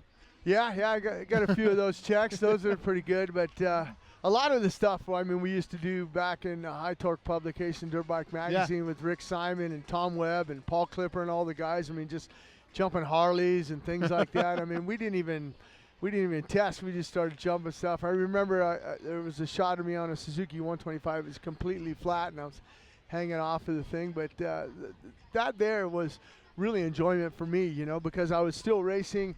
And when you come here, it's business. When you come here to race a motorcycle, and your focus and your intensity is just so intense. Yeah. When I go out there with those guys and snap photos and just have fun and just laughing and giggling, hey, you think you can do that? I don't know. Let's give it a try shot. It. Why not? Give it a shot. Well, we got a huge show and a lot of action going on here in East Rutherford, New Jersey. But there's another storm brewing, and Jake over in the Arena Cross Tour, their championship is red hot. It's heating up. Jacob Hayes got a win last weekend. Let's go take a look at how he did that. Jacob Hayes here at Tacoma, Washington. Just got finished with both the Arena Cross main events. Went 1-1 on the night. I couldn't be more pumped. Today, the track was a little bit bigger, was rutty. Lends to my style. I'm an East Coast guy. Love the ruts. Like to get out there, get loose, let it hang out, which is my style, and pull it off. First time I've gone 1-1. It's my second year in Arena Cross. I'm super stoked. I'm really hungry for this championship.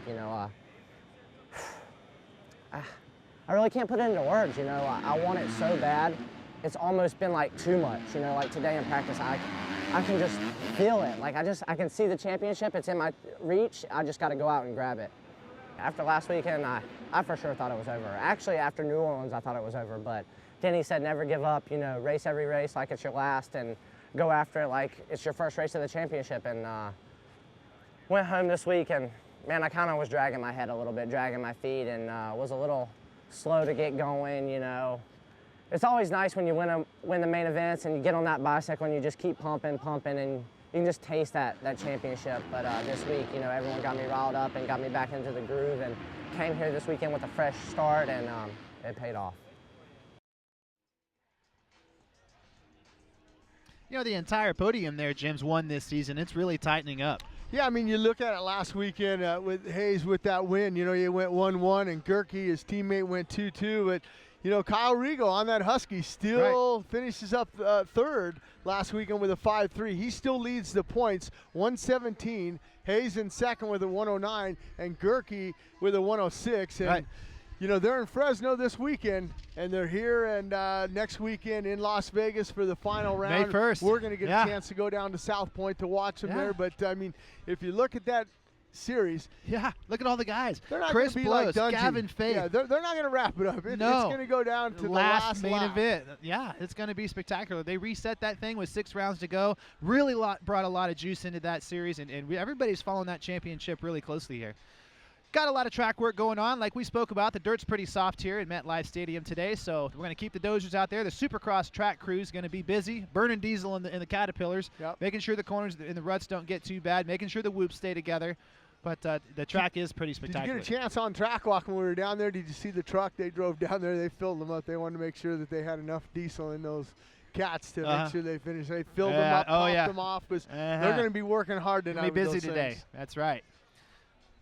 That's the 450A group guys right there. 450A ready to go out there, and they're just kind of waiting for the last dozer maybe to get off, just the same we saw with that 250 guys. Looks like, is that Nick Way out there to the whole shot already? Yeah, it's one of those things that, you know, on some of the press day, Barsha got off here, and you got to remember, right in front of me. Wayne, New Jersey, up the road, that's where Barsha was born at, and he got off already. He tasted the slow soil motion Indo over the bars. Trip to Indonesia. He had a brand new custom painted helmet with the Statue of Liberty on the back of it, and blew the visor off of it.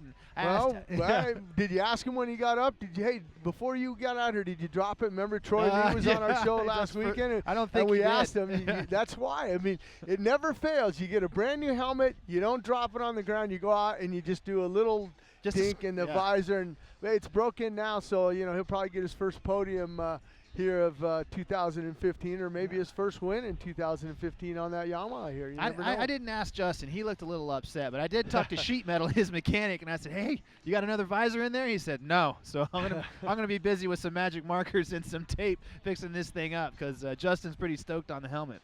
Anyways, here we go. The 450A group is fixing to kick off.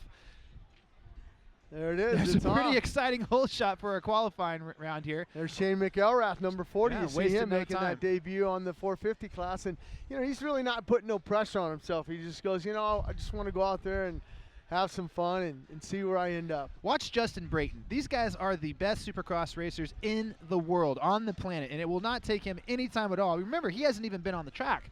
He'll have the triples dialed. He'll have all these rhythm sections done within 3 laps. Justin's one of those guys that just goes out and attacks immediately. And I think a lot of that is a product of his experience in the arena cross, you know, jumping out there and just being aggressive from the get-go. Absolutely. I mean, you know, once you have that arena cross experience like Brayton's had, you know, you can dissect the track relatively fast here. But, you know, the key is, though, you don't want to do it too fast. Not too fast. You see some of the boys, there he goes.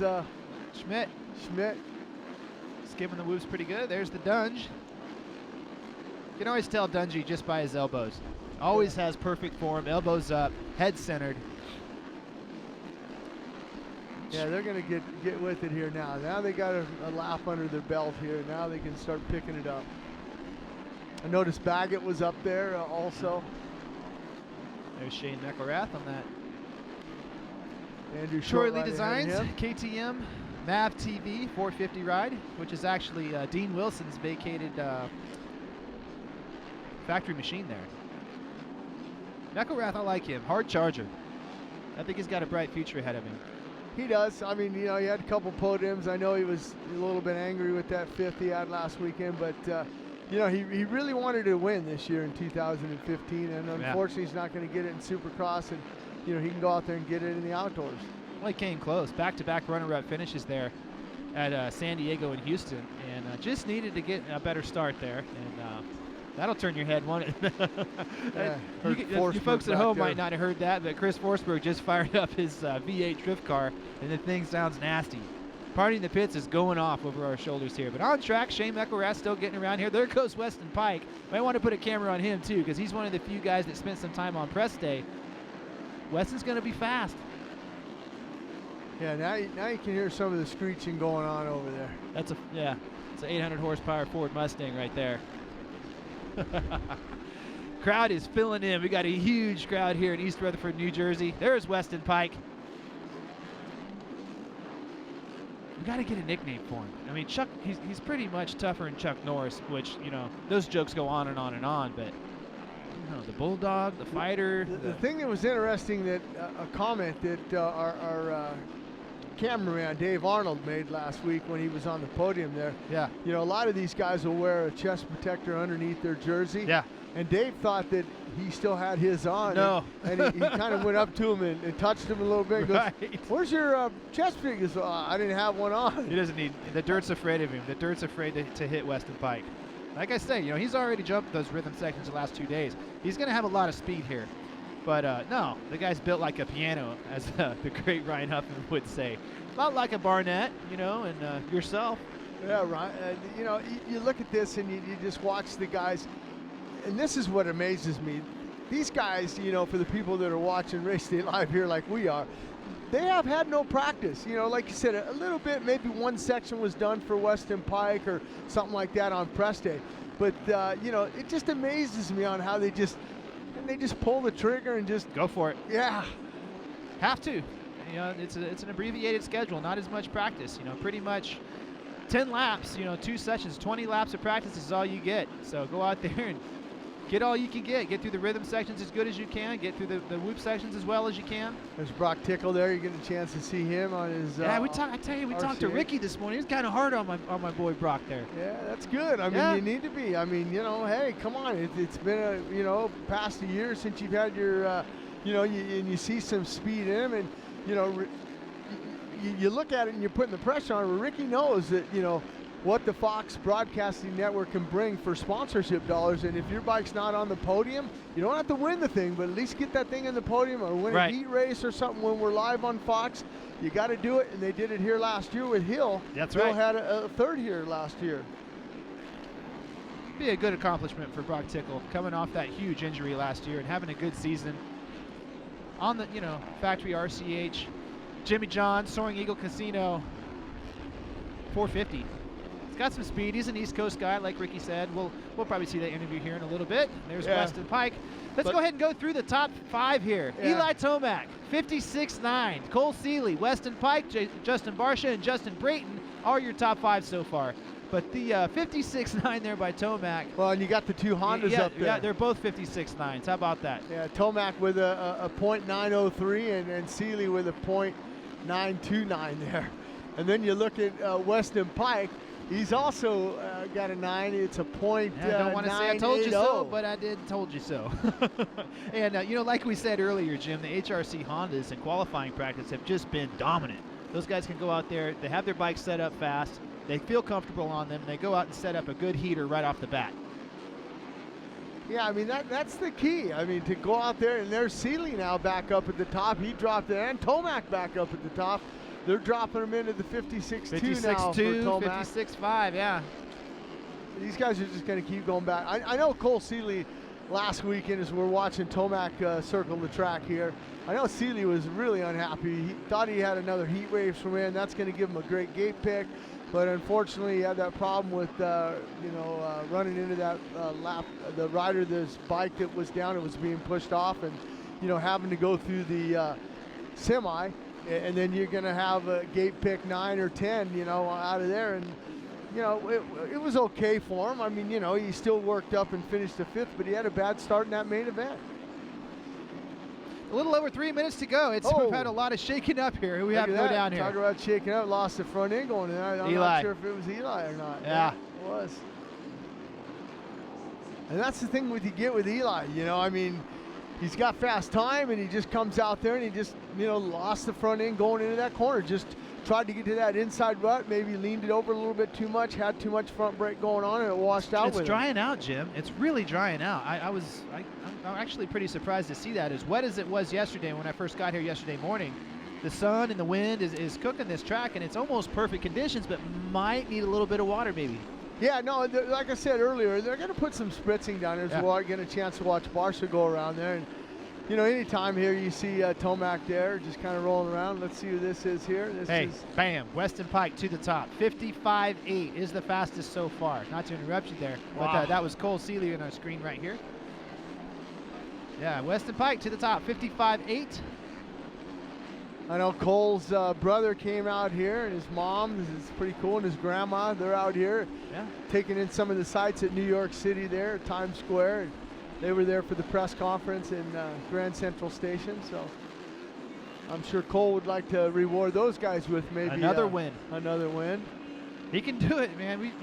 The question was answered. Can Cole Seeley win one of these things with a good start? And he went out there and won that thing in Houston, dominant fashion. 2 minutes to go. Weston Pike's the fastest with a 55.8, followed by Cole Seeley with a 55.9, just a 10th behind him.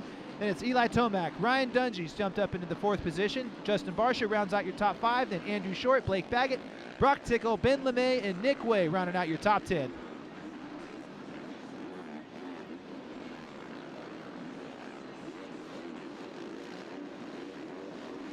There's the Dungeonator right there, the Diesel.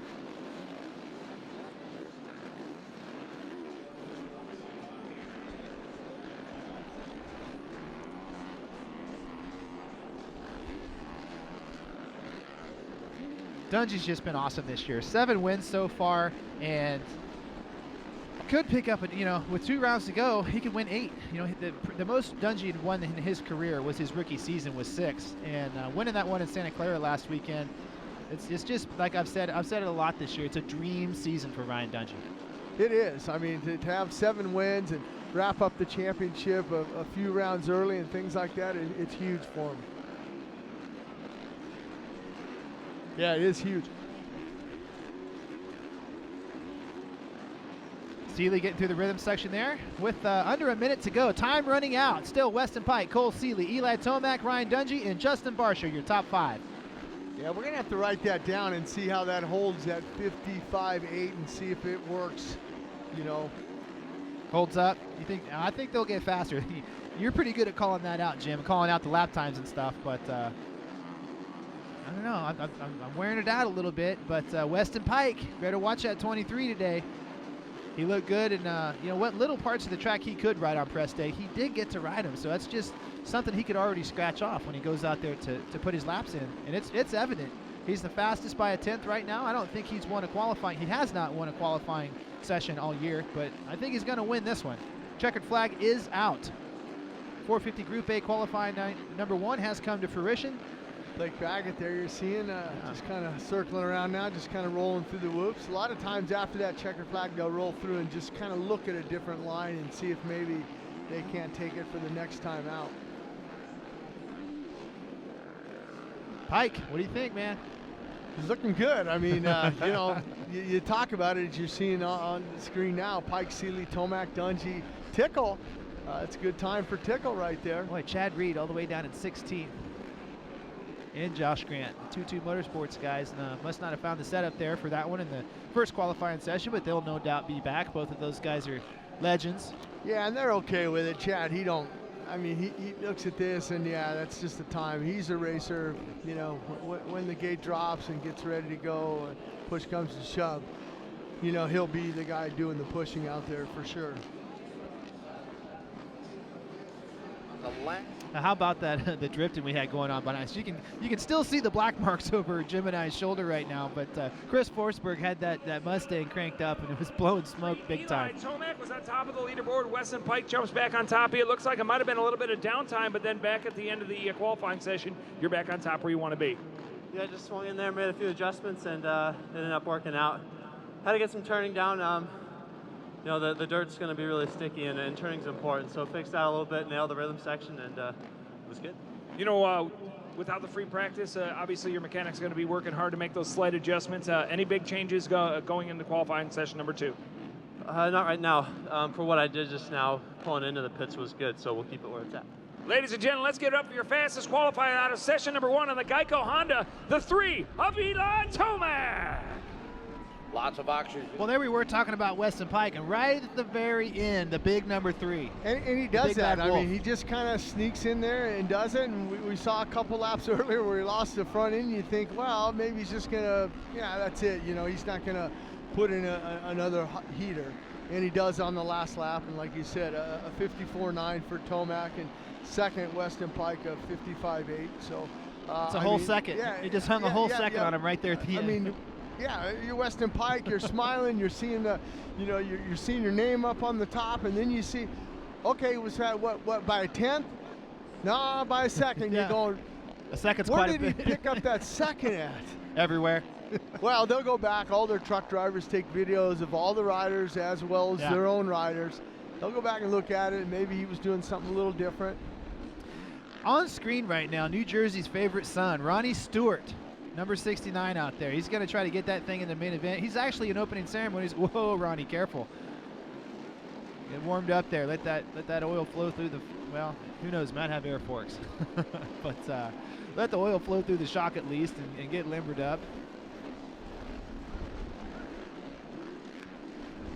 Yeah, There's these Archer guys out there. here, and I mean, you got to remember that this B practice, there's only 39 450 guys entered into this, so everybody is going to go to the gate during Night the show. heat race. So don't do anything stupid. If you're a mechanic, you're a 3-digit guy, where hey, you don't have to, put in some good practices and things like that. Here, you got a little bit of time to kind of relax, and you can. This first time practice isn't really that matter, because you still got a second one, and you know what? Everybody's going. So let's not do anything stupid and get hurt in this first one. Just use it as a practice one. Yeah, good call. Probably a good. I mean, that's what I'd tell a guy I was working with. I mean, I've done that a lot with the Japanese guys I've worked with and stuff. Look, you got to remember that a lot of times, sometimes if you see something on the track that you think's pretty gnarly, 9 times out of 10, they'll change that for the final practice. And if you go out there and try it and you get hurt, then you'll feel really bad when they changed it after you got hurt. So just take it easy out there, especially when you got 39 guys and all of you guys are going to line up and you're all going to be on Fox Live at 3 o'clock. Save yourself broadcast. for that. Yeah. You can. There's my boy Chad Cook, all the way from Oklahoma there, number 918. Washing his bike yesterday. That's 918. That's a Caden. That's not Chad Cook. I stand corrected. A Caden out there. He's our 4th fastest qualifier right now. Run down at the top 5 real quick is Dusty Pipes, Ronnie Stewart, McConaughey, Caden, and Devin Raper. They are running 109s and 110s. That's 10 seconds a lap slower than Eli Tomac, but it's still in the early going here. These guys are going to click off and get a little bit faster. Yeah, no, I mean, they're traditionally, about 5 to 6 seconds off of the leaders board. But there's our nice spider shot, cam. I was going to say, nice shot. Here in particular with the under and over bridge, it looks pretty cool. Following them all the way through all the way around the track, all the way through the whoops. Whoops are tough today, Jim. As Ronnie Stewart. Yeah, hang on, Ronnie. There's our camera guy, Dave, cut away. Yeah. I think he saved it, though. Looked like he saved it. There's Devin Raper, 447. That was a house camera. Dave's not up there running that spider camera. He's got his camera locked down. This is Dave's camera now. Devin Raper's he's been hard at it all season. Hard charging guy, trying to get into those main events. Let's give some love to his sponsors. He lists RJC Racing, Thousand Oaks, Tire Empire, O'Neill, Race Tech, Recluse, and he's back up. He's back up. See, and that's the other thing with these looking down, reading practices. the sponsors, and he hit the deck. You see the yellow flags out there. Very hard for this group to lay down some fast lap times. Well, they've dropped 5 seconds now. We've got 104. Joey Savacci there. Joey Savacci walking by the behind Race Day us, live set. Yeah, it's pretty cool. A little bit of shake up here in the top 5. And 450B qualifying number 1, it is still Dustin Pipes, followed by Pauly, then Nagy, and Caden, and Devin Raper rounding out your top 5. Followed by Chad Cook, Devin Tapia, Archer, White, and Ronnie Stewart, your top 10. 450B. First effort. Ooh, you can see the ruts right there in that rhythm section are really starting to come, dig in deep. Yeah, they're going to fix him up a little bit there, but you're going to see Dustin Pipes now. He's into the 104.4s there. Good to see him. One of the guys you're not seeing out there, and we hope he heals up pretty fast, is a 7 deuce. Adam Intignap went down. Had a problem last weekend and ended up breaking his wrist. Another rider I want to give a little shout out. He's probably at home now. I'll watch him, but he was in the hospital. Willie Simons got off at REM last week and broke a few ribs, knocked himself out. He was out cold for about 8-9 minutes, and they had to transfer him down to Loma Linda. He was in there for a couple days, but Willie, hope you get better. We'll see you tomorrow, and it's just Willie, man, you talk about a guy with some intensity and focus. Willie, you're 55 years old, man, and you don't have to push it that hard. Just go out and enjoy yourself. It's been rough for guys all over the place. You know, our man, Ryan Villapoto, looped it out last weekend and broke his lower back, and he's sitting out the GP this weekend. It's a major bummer, but hey, man, this is motocross and supercross. You know, this is the toughest sport on the planet. And it can come up and bite you anytime. Anytime, man. That's why we wear helmets. Yeah. There's Nagy pulling into the pits there. Yeah, Mike talked to his time. mechanic there, and you know his mechanic's going to point out something to him. And you know, a lot of times, you know, a lot of these guys will ask their mechanic, "Hey, if you see something done, pull me in so I can know about it, because I still have a lot of time to go, 3 minutes and 49 seconds to do that." So, and that's what they're talking about, because he's not doing any adjustment on the bike. He's just talking to that section, saying, "Yeah, I saw a couple guys do it, so if you want to go out there and do it." There's other guys that have been doing it. He's probably saying, "Yeah, I'll do it in a little bit. I got arm pump right now." Yeah, let me relax a little bit. There's that's our friend 713. I think that's Chad Cook right there, doubling through the whoops. That just goes to show how big those things are. When they start doubling through them like that, you know, those are big whoops. Yeah, and they're picking it up now. I mean, you're looking at Ronnie Stewart now with a 101.8 there. The local Garden State Jersey guy, 101.8, top. Yeah, Ronnie Stewart to the top with 3 minutes to go, the 450B qualifying number 1. He's followed by Archer, Caden, Pipes, and Pauly. That's your top 5. The sun's out. The big guns are out. Crowd is out, man. A huge crowd behind us. Hearing the party in the pits over Jim and I's shoulder. They're watching the BMX action going on. Yeah, the division BMX team right out there, and those guys amazed me too on how many tail whips they can do. Double tail whip there. That was a double. Holly. I thought that was a triple. That bike was spinning around so fast. Yeah. And back on track here with Cade getting through the rhythm sections. Time beginning to run out here in 450B qualifying number 1. I hope Stewart gets in the main event in his home state race. That's going to be special. He's a good guy. Yeah, no, he's been putting in a lot of time. Struggled a little bit this year. Had some injuries, you know. Went down at Atlanta and hurt his ribs, yeah. Another yellow flag there as you see Ronnie go around the rider that's there. It's always nice to see the guys, though, when they get their 2-digit numbers. Ronnie Stewart's got that number 69. Very proud to wear that. Look at some of the other times there. Yeah. And still a 101.7 now for Ronnie Stewart, with Archer with a 103.5. So Ronnie Stewart clearly doing a pretty good job out there today.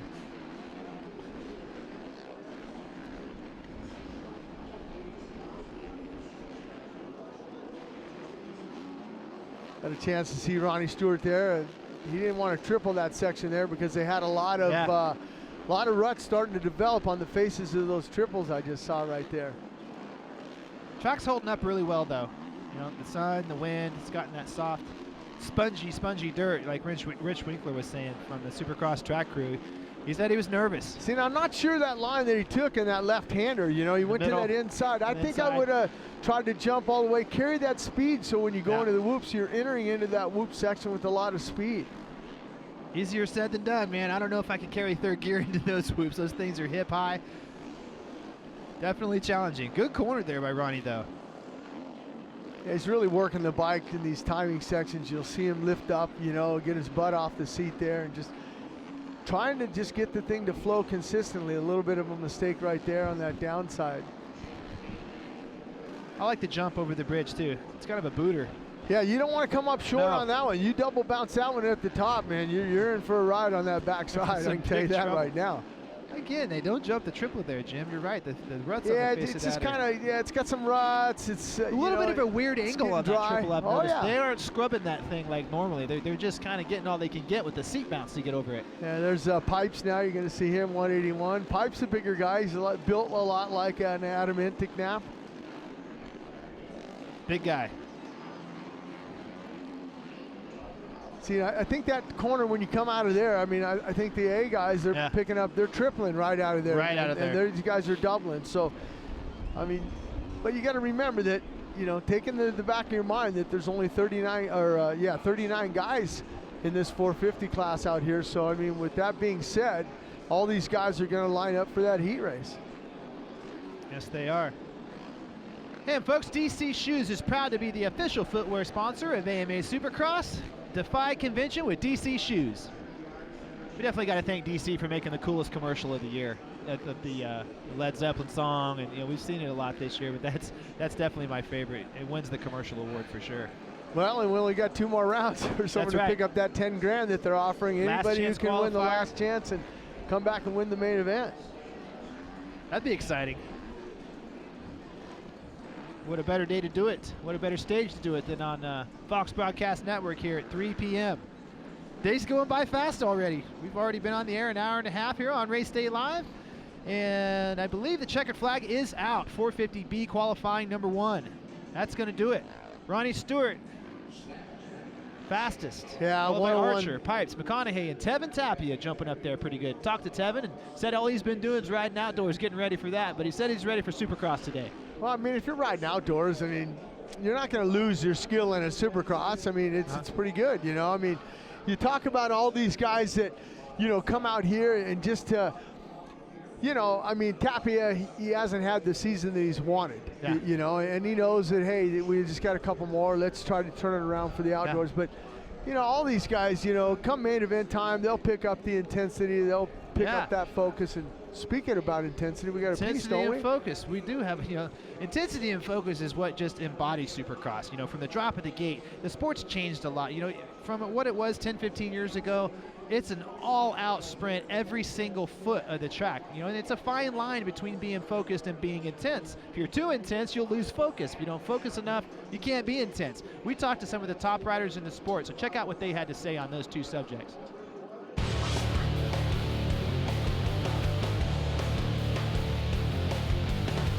His intensity level has been at an 11. He has had it turned all the way up and then some. We'll see if he can hold on and win his first heat of the year. Checkered flag, and he's got it done. Intensity means, taking it to a level that hopefully nobody else can sustain. How aggressive do you want to be? Explode out of the gate with everything you have, attacking every point of the track. It's getting in there and digging deep and pushing your body past that limit of what you normally would want to go. Holding the throttle wide open and hopefully not crashing. Giving it 100% and just going for it. That's really the main key to the game, is trying to control that intensity and being able to use it in a positive way to get through the race. You want to separate yourself towards a championship. Tonight's the night to make your mark. I'm horrible at keeping my intensity up during practice, but as soon as the gate drops, I have no problem with bringing out all my intensity. Here we go. In the gate.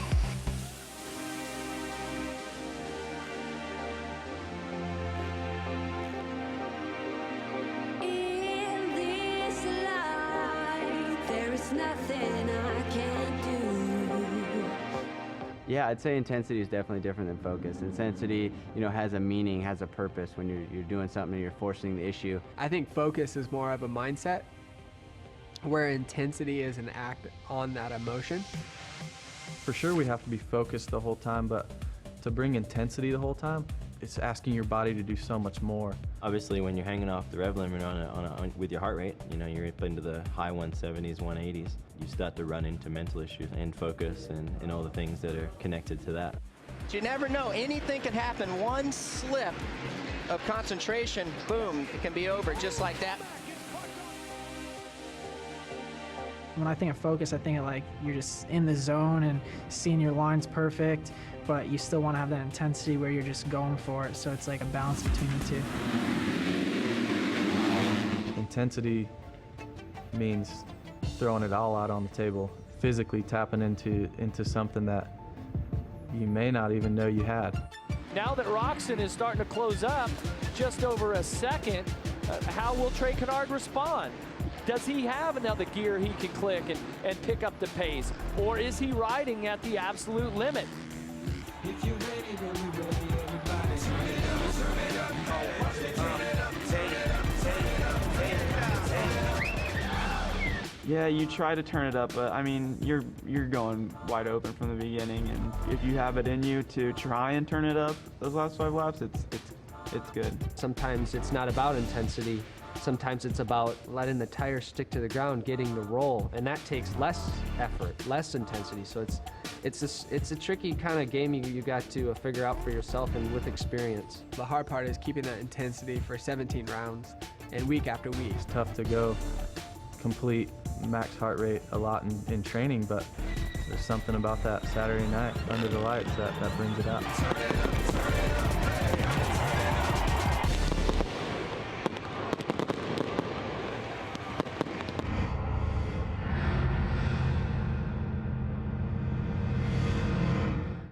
And welcome back to MetLife Stadium here in East Rutherford, New Jersey. I'm telling you, there's a storm brewing with those arena cross boys. Well, and we talked about focus and intensity. I'm telling you, these guys have some intensity and focus to do exactly what they're out there at that AMSOIL Arena Cross Series. And you heard the guys. They're not afraid to move anybody out there. They'll go underneath. They'll put guys over. Put you in the toolies. That's why I'm so excited next weekend, Friday night, May 1st.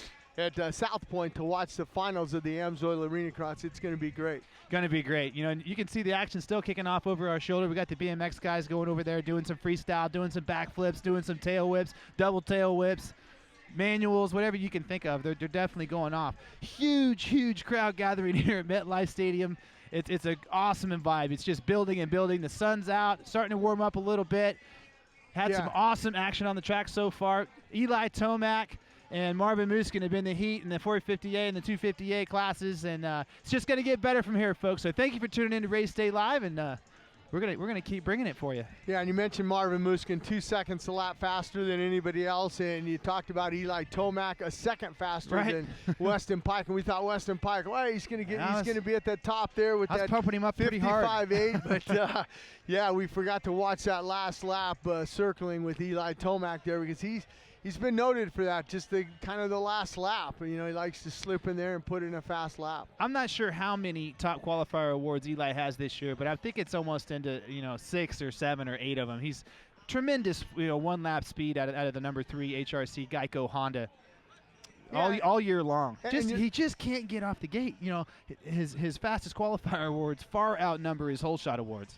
Yeah, he'd trade that in any time. He would rather be, third or fourth fastest and have 7 or 8 whole shots. And he'd probably have 7 or 8 wins under his belt by now. But we'll see today. I talked to him a lot about it off camera and stuff. I said, hey, maybe, by this MetLife Stadium being a day race and live on the Fox Broadcasting Network, maybe things are going to change around. Maybe that Honda, it's got too much power and you're just digging in, in the ground. But maybe today, a little bit harder, maybe you get a little bit of a wheel spin, maybe you can get out there. Maybe. He said it's not right in that beginning, but as soon as he gets out past that gate, he just has all kinds of problems. So we'll see if maybe he can fix that here. Well, maybe he's watched Race Day Live recently and seen the tutorial we've done with that Amentic now. He can use some of those to his advantage.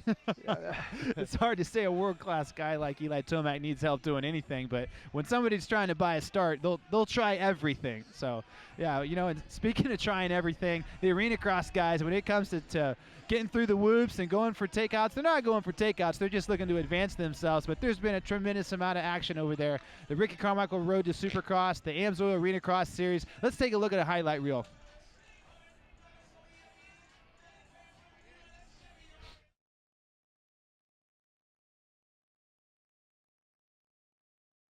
Washington's Tacoma Dome hosted this week's AMSOIL Arena Cross race on the largest track of the season. It was Jacob Hayes taking the hole shot in main event 1 with his Babbitt's Monster Energy teammates Chris Bloss and Matt Gerke following his lead. Series points leader Kyle Riegel's plan of getting to the lead didn't happen, settling into 7th place. Chris Bloss met with misfortune trying to tackle the wall, loses control, and rides off the track. After winning his first main event last week, Jared Steinke put in a solid ride, finishing in 3rd place. Gerke's late race pressure would not be enough, giving Jacob Hayes the main event 1 win. After drawing an 8 invert, Jacob Hayes would explode off the starting gate and dominate main event 2 as he did in main event 1. Gerke would battle back from a 4th place start to finish 2nd, but the night was all Jacob Hayes. He would win both main events, giving him the overall and getting him back on track as he battles for the championship.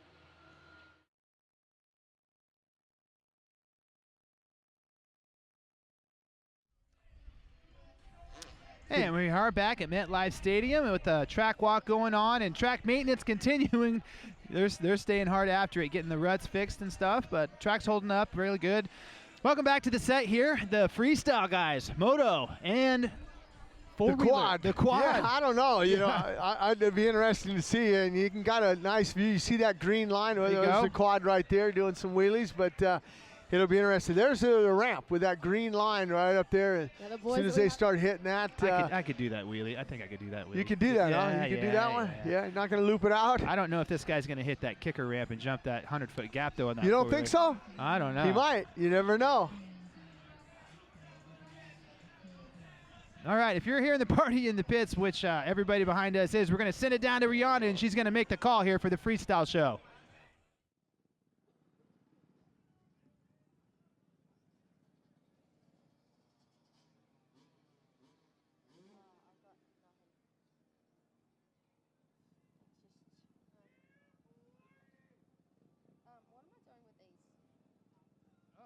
Is the quad guy stepping up? He's going to go for it. He's going to go for it. He's excited. He's going to do some donuts. No, he's ready to go. He's setting it up. He's going to go. I guarantee you he'll hit that thing. Why wouldn't he? It's big. That's why. But he's going to go first. He's going to do it. I think he's going to do it. Here he comes. Look at this. He's going to go around this light pole. He's going to line up now. It looks like these boys are getting lined up. They are getting ready to get it done. Now, what you are seeing right now is the boys coming through with a little bit of a speed check. Obviously, you've got to have things dialed in if you're going to fly through the air 75 foot. The boys need to make sure they are coming in at the exact right speed they need to get the distance to that down ramp. What they're doing, literally speed checking, grabbing hold of that throttle, keeping a nice consistent speed, just jumping off the side of the ramp behind me here. We're seeing Keith Sayers right now. Again, that nice little speed check, making sure that he's got that dialed in so that he can launch himself 75 feet in the air. Now, the boys are having a little bit of a discussion. I do believe it is with the wind. I believe it's a little bit of a crosswind going on as well, which means that it's not behind the rider or pushing up against them. It is literally forcing from the side, which is the most dangerous kind of wind conditions you can imagine. You hit the up ramp. That wind grabs you, carries you across. You got to make sure you hit that down ramp, right? Now the boys are having a little bit of a chat, but are you guys ready to see some freestyle motocross? You reckon you can make some noise for me? I think these guys definitely going to need a whole lot of motivation out here to get this one done. Now check it out, Cody Elkins up on two wheels. Our quad rider, he's going to be out here showing us how it's done.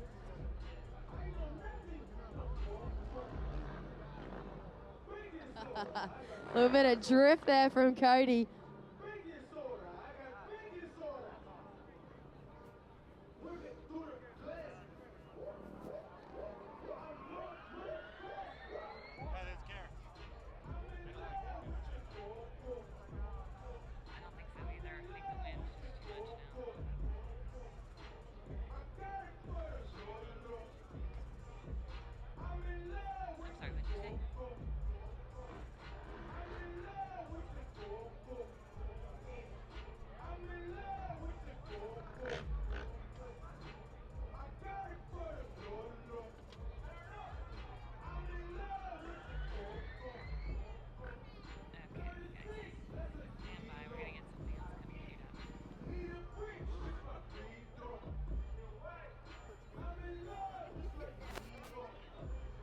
Now, guys, we do definitely have a little bit of an issue down here with the wind right now. I've got Cody Elkins beside me here to just talk us through exactly what's going on. Now, Cody, of course, on the quad here, you've got the most dangerous job of all of you right now because hitting that ramp there, launching yourselves onto the down ramp, the wind literally picks you up, takes you sideways. On this quad, you need to be coming in straight, landing absolutely perfect every time, right? Yeah, it tends to throw you around just a little bit more. With the wind, it actually affects the bike in more of a off-camber way. Like it actually will tuck the front end and put them in a worse position, or me, it'll just push me off the side. So, you know, right now we're really hoping that the wind's just going to calm down for us because right here on the ground don't seem that bad, but 35 foot up, it's moving about 15, 20 mile an hour. And that can literally move you 3 or 4 feet over. And if you miss, it's a long ways to fall to concrete. Definitely. And of course, we are talking about absolute professionals here, guys. These boys literally traveled all over the world. Cody, especially you've literally just gotten back into the country, am I right? Yeah. And actually last weekend we did the Monster Energy stop for NASCAR down in Bristol. Had a good time there, jumping pretty much the exact same setup. There we had a tailwind, so we actually had an awesome time. But here, to show up and it be a dead crosswind, I mean, there's nothing more disappointing than us because we want to do nothing else but ride for you guys. So, hopefully that 12:30 show is going to happen, and we're just sitting back there with our fingers crossed. No worries at all. But in the meantime, though, we saw a little bit of flat work here from you on 2 wheels on the quad. Can we see a little bit more of that action right now? Would you guys make some noise for that? Again, I know that you guys can feel that breeze coming through here. Amplify that by about 5, and that's what the boys are dealing with as they sail through the sky. Now, as you saw, each and every one of the boys made their way up on top of that down ramp to check that wind out. And we're back here, Race Day Live. A little bit of wind. Yeah, it's unfortunate. I mean, you look at the flags that we see around here, and they're fully erected going across that crosswind like that. I mean, it is so hard, to jump a freestyle bike. I mean, not only just to jump, but now you're talking backflips and things like that. It's very hard. So hopefully that wind will die down, and they'll be able to perform. They got a couple different time schedules, slots when they'll be out there, but very hard. I mean, I know that years ago when at 395, I used to test for Yamaha and get windy out there, and there were actually some jumps where, you took off on the right-hand side and you ended up on the left-hand side, and it's just pretty hard, to jump in the wind, just a regular motorcycle. But yeah, I think they made the right call. It is pretty windy. Yeah, more to what they were talking about, it doesn't just blow you right to left, it blows you off axis. On a dirt bike, even a quad, I presume, it blows the wheels out from underneath you, and that's no good at all. I grew up in Kansas and had to ride in the wind a lot, and it was never any fun. But we got some guests starting to show up here. I think I see Luke Rinslin and Christiana Dini coming to join us here, and it's going to be fun to talk to them. Yeah, welcome to Race Day Live. He's coming up here, getting the headset on. What's going on, Luke? How's it going, guys? Good. Nice to see you. More importantly, are you warmed up? You had the track walk at 7:30 this morning, and then you had the first practice going out at 9 there. How is it for you guys out there? It was definitely tough this morning. Track walk was super cold, and I was just trying to figure out how to stay warm and, try to conserve some energy for the show tonight. So first practice went well, just kind of getting the bike dialed in. The track is super spongy, so it's just really tough to get everything down, but now that we have everything figured out, second practice should be a blast. Andy and I we were talking about it earlier today, a few weeks ago in St. Louis. You had a 7th, your best of the year. I saw a couple zeros in there. Were you injured in those? Yeah, at the first Atlanta, I ended up kind of getting a little bit of concussion. I cased a triple really hard and kind of Ken Roczen myself, and is that the new name? That's a term now. Is that a term? Yeah. Ken Roczen myself. So that's kind of what kept me out of that race. And then Detroit, I ended up going down in practice, and you guys actually showed that clip, and I had a huge hematoma on my right leg, and it was just too bad to even try to race that night. So, obviously a couple zeros isn't what I want on the board, but I'm able to, come back each week and get 7th stronger. place is good. Yeah, absolutely. That's what I'm talking about. It was a great rebound, especially, coming out of Detroit with that injury and coming back to St. Louis, not really knowing even how painful the leg was going to be, and coming back for my career best. I was super happy with that. Well, you're a rookie here, and this is a hometown race. You're from New Jersey. I want to talk a little bit about the number. I know why you run your number, but I want you to look into that camera and tell a lot of the fans out here that you have why you're running that number. Yeah, absolutely. Growing up around here, I grew up about an hour from the site of 9/11, and I was only in kindergarten or first grade when that happened, but the effect that it had on this whole area was huge. You're walking down the street, and you're almost guaranteed to come across someone that was affected by 9/11 some way, whether they're a friend, a family, or if they're they had a wife or husband in that day. So it's good to be able to support them, and my number 343 supports the 343 fallen firefighters from that day, and it's cool to be able to come to the home race here and ride for more than just, you know, my hometown crowd. You know, ride for all the firefighters, all the paramedics, all the police department people that were, you know, affected by that day.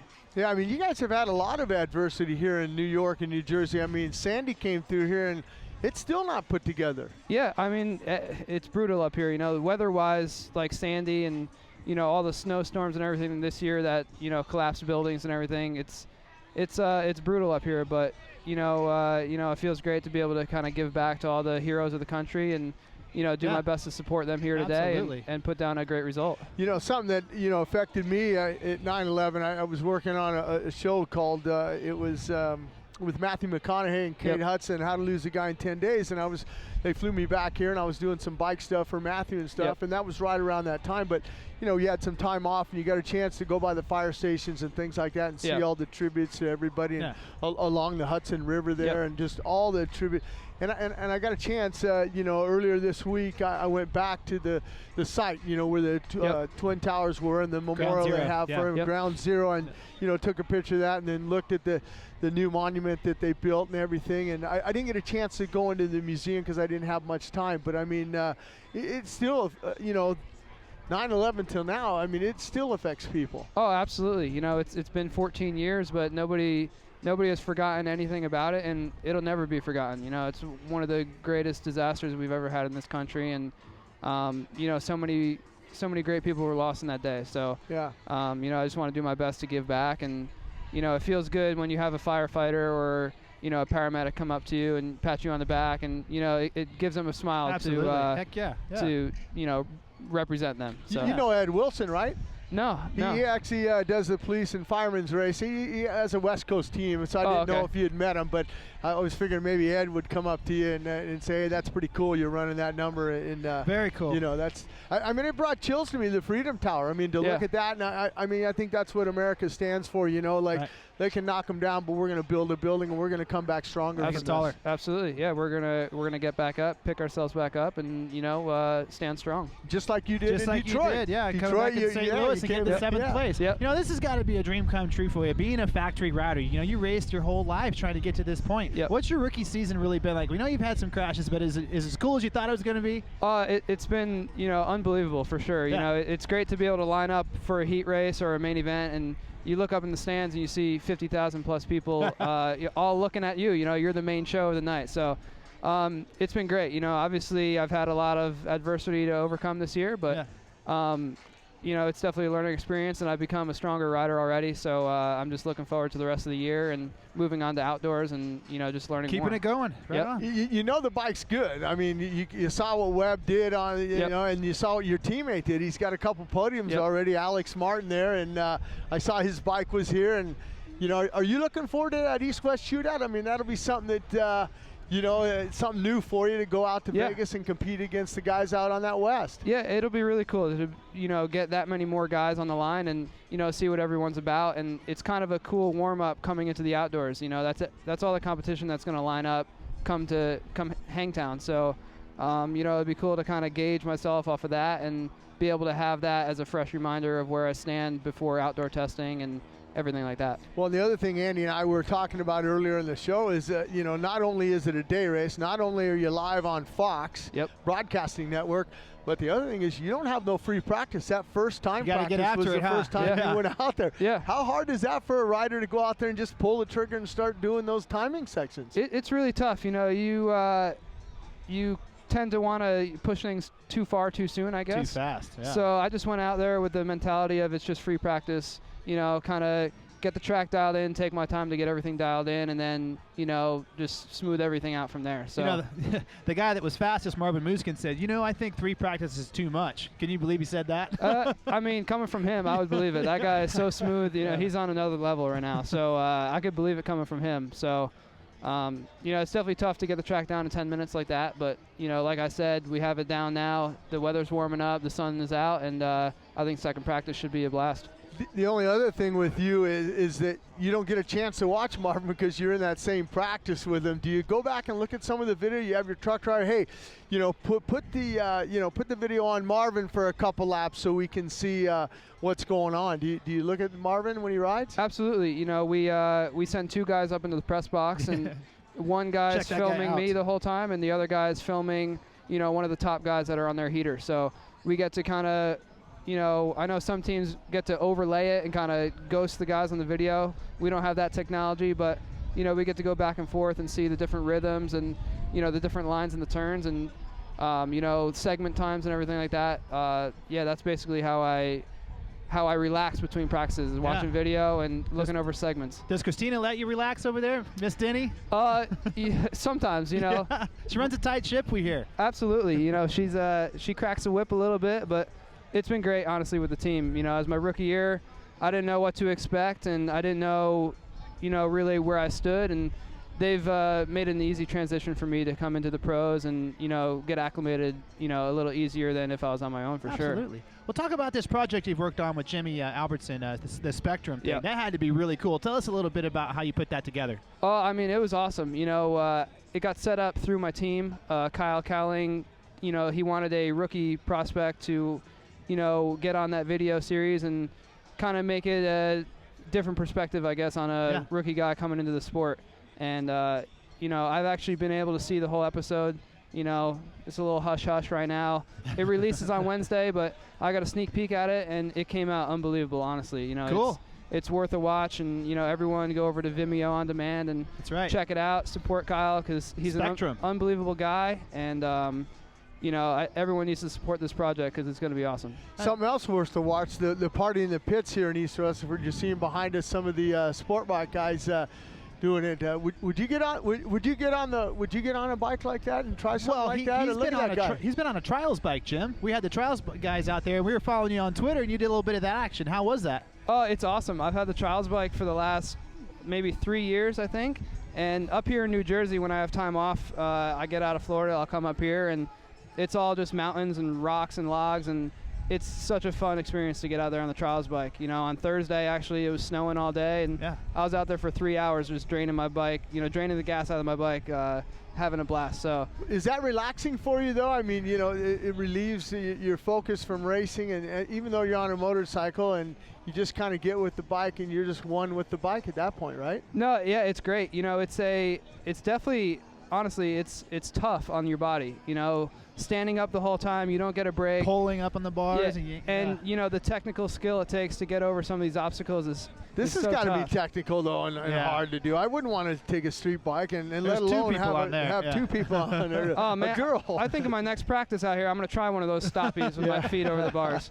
But, the trials bike, honestly, I have to think that's played a big role in my amateur success. A lot of mud races at Loretta's and everything, and I seem to do great in the mud, and I honestly think it's all due to the trials bike. Picks up the skills. Yeah. Hand-eye coordination and putting the tires where you want them to be. Exactly. So it's really tough, but really awesome, really fun, and I think everyone out here needs a trials bike. It's the best time.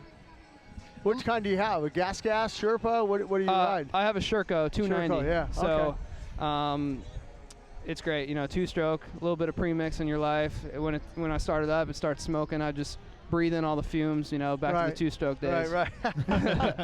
The only experience I have with a Sherco is I bought one and I sent it off to Indonesia.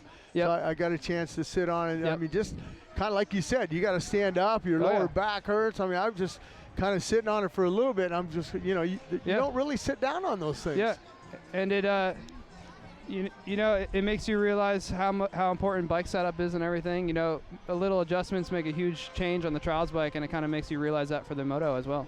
Perfect. Cool. Well, Luke, man, what does it feel like to be a part of history today? Live on Fox Broadcast Network. This is your rookie season. You picked a good year, man. Are you pumped up? Can you feel it today? The vibe's just a little bit more intense than it's been in the other rounds, it seems like. Oh, I'm definitely excited. I think everyone was kind of due for a little bit of a change. Yeah. After 17 rounds of this, it kind of, things get a little stale. So I think this is the change that we needed in the program, and hopefully for years to come, we can get on the main Fox network more often. And agreed. That's right. It's the goal. The sport is building, and it's awesome to see that. So I think the energy is it's electric out here. Yeah, and huge crowd. It's awesome to be at this event, my hometown and everything, and it be such a big deal. So, what are you looking for tonight? I know you had that 7th. Are you looking at a top 5, or are you saying, no, I want a podium? This is the last shot I got at it before we head to Las Vegas for that East-West shootout? You know, honestly, I don't try to put too much pressure on the result. You know, being a rookie, I just want to lay down 15 consistent laps. You know, that's all I could ask for, and you know, I was able to do that in St. Louis, and the results just came with it. So, yeah. You know, as a rookie, I feel like some of these guys put too much pressure on themselves, and it just ends up, you know, not going well, and that's when you get down on yourself for a bad result, is when you're expecting too much. So, great right analogy. On. Well, Luke, we want to wish you a lot of luck tonight, man. Thank you. You know, you got work to do. You Yep. got another qualifying session to do. Good luck. Get you a good gate pick and kick some butt tonight. Get on that top 5 and get on the podium. Thank you. Keep your eye out for the 343. Yeah, that's right, go. 343. Now stay tuned. We're going to have more action from the party in pits, but right now here's a word from our sponsors. We'll be right back. What's up? I'm Cole Seeley, number 14, riding for the Factory Honda team, and you're watching Race Day live. And welcome back to MetLife Stadium. You're watching the party in the pits, and these guys are going off, man. There's some pretty cool. Girls too. That was a girl on that just jumped off that super sport bike. You know, it's got to be a little bit more difficult with the cold weather. Those hard tires, you know, and the cold pavement, and those guys are still sliding those things around like BMX bikes. Look at that guy. Yeah, but after they do a few of those burnouts, them tires are going to heat right up. Agreed. I just can't get over how they just, you know, pass the rev limiter. They just rev them up, and the valves are floating. There we go. Definitely floating the valves, like he just said right there. They make those things pretty tough. But a lot of things going. Look at the crowd, ladies and gentlemen, tuning into Race Day Live right now. I think we're going to have, 65,000 fans here tonight in MetLife Stadium. They're just continuing to pour in. I can see back there at the security gate, they're just coming in and coming in and coming in. And why wouldn't you? Look at all the things we have going on with the party in the pits. It's a good time. I think they've definitely restocked the Monster Girls. They are everywhere. A little bit. Bummer is that the bummer with the Monster Girl things is, Jim, the hot tub broke. Oh well. Oh man. Oh well. I figured you'd be a little shaken up about that. Just a little bit. I'm just curious on what Rihanna has to say down here with these guys down here. She got her mic on. Let's throw it down to her. We can find out.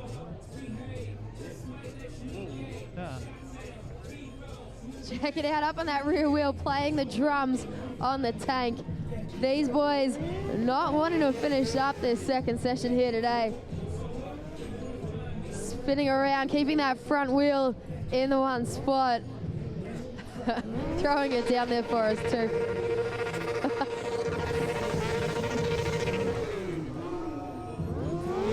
I can't even hear myself think out here right now. Come on, guys, you can get louder than that. Let's give it up for our Northeast Chill crew out here.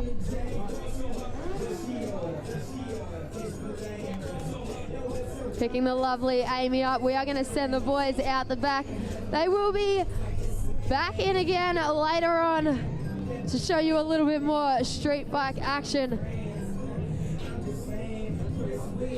Let's keep the technical side of the sport rolling. A little bit of freestyle trials. Now you guys can see this guy earlier on. He is my counterpart here today, all the way from Australia.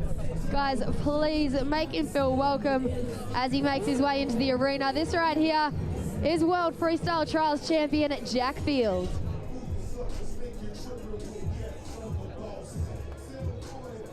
Jack likes to do things a little unconventionally, as you can see on the far side of the barriers here, making his way along, getting up close and personal with each and every one of you out there today. Now Jack is going to show you the sport of freestyle trials. Basically using the traditional skills from trials, but drawing inspiration from other action sports out there, such as BMX and freestyle motocross that we do have in the arena throughout the day. Now Jack spends his time traveling all over How about those? You know, that was the freestyle guys on the sport bikes, and then Jack Field going off right now. This, you know, wheeling, nose wheeling, pretty cool. It's a great vibe here. Like we keep saying, a lot of people here at MetLife Stadium, man. It's going to be awesome this afternoon. Well, and with every hour that passes, you know, the sun's out, getting it gets warmer. a little warmer. I see a lot more jackets coming off, which that's a nice sign. But I'm sure that the racing will be just as intense as before that we said. You know, 3 o'clock in the afternoon, this thing kicks off on the Fox Broadcasting Network with the heat races. Supercross history, man. The first time ever. Yeah, I'm excited just to be a part of that. So, you know, 2015, April 25th, I was here when Supercross made its debut on the Fox Broadcasting Network. It's just been a great couple days. We had our press conference down at Grand Central Station. I just kind of wanted to talk about that a little bit. 800,000 people go through Grand Central Station, so let's put some dirt bikes in there and talk about this spectacle we're going to have here at MetLife Stadium. Well, and the thing about it, you know, you think with the Supercross guys, you know, they think, oh, well, they were here last year, they went down to time. No, these guys fly in, they do the race, they fly out. They don't get a chance to experience a lot of this, and the Feld Motorsports group said, you know, let's go down. Let's have the press conference in Grand Central Station. I know Ryan Dungey's wife really enjoyed it, and Marvin Muskin, his parents were down there. Cole Seeley's grandmother was down there, as well as his mom, his brother. I mean, it's just it's a pretty cool, and it's nice that they had it on a Thursday. You can, after the press conference, I'm sure they went down to Times Square and they had a pretty good time on there. You know, just going down there and just checking out the sightseeing. Maybe they went to the Eiffel Tower. Maybe they went to the Statue of Liberty. Right. Ellis Island. They were all super excited about it, you know, and two of the guys that were the most excited about it were Eli Tomac and Marvin Muskin. Jim Hawley and myself caught up with them, and this is what they had to say down at Grand Central Station. Andy Boy, Race Day Lives, and for AMSO, here with Marvin Muskin. You said this is your first trip to New York City. Talk a little bit more about how cool you think the city is and here in Grand Central Station. Well, I really think it is cool for sure. We drove a bus all together, and it was really cool to see all the buildings and stuff. But I have more time tomorrow to look at the city a little bit, and obviously racing in the MetLife Stadium, it's going to be really cool. Stadium looks huge, but yeah, first time for me, so it's new. So you're a little stressed this week. I know you got a 20-point lead, but you remember how Bogle won that championship last year. You know, he had some. I know that it's playing on your mind a little bit, but you got to still feel confident. Yeah, I am for sure. I mean, 20 points lead, it's a lot, but anything can happen for sure. That's motocross racing, a crash or a mechanical problem. But I mean, this season has been awesome. So there's no way, you know, something can happen. So just want to try my best, you know, the way I've been doing this year, try to win the race and get the championship. Cool, man. Good luck this weekend. Thank you.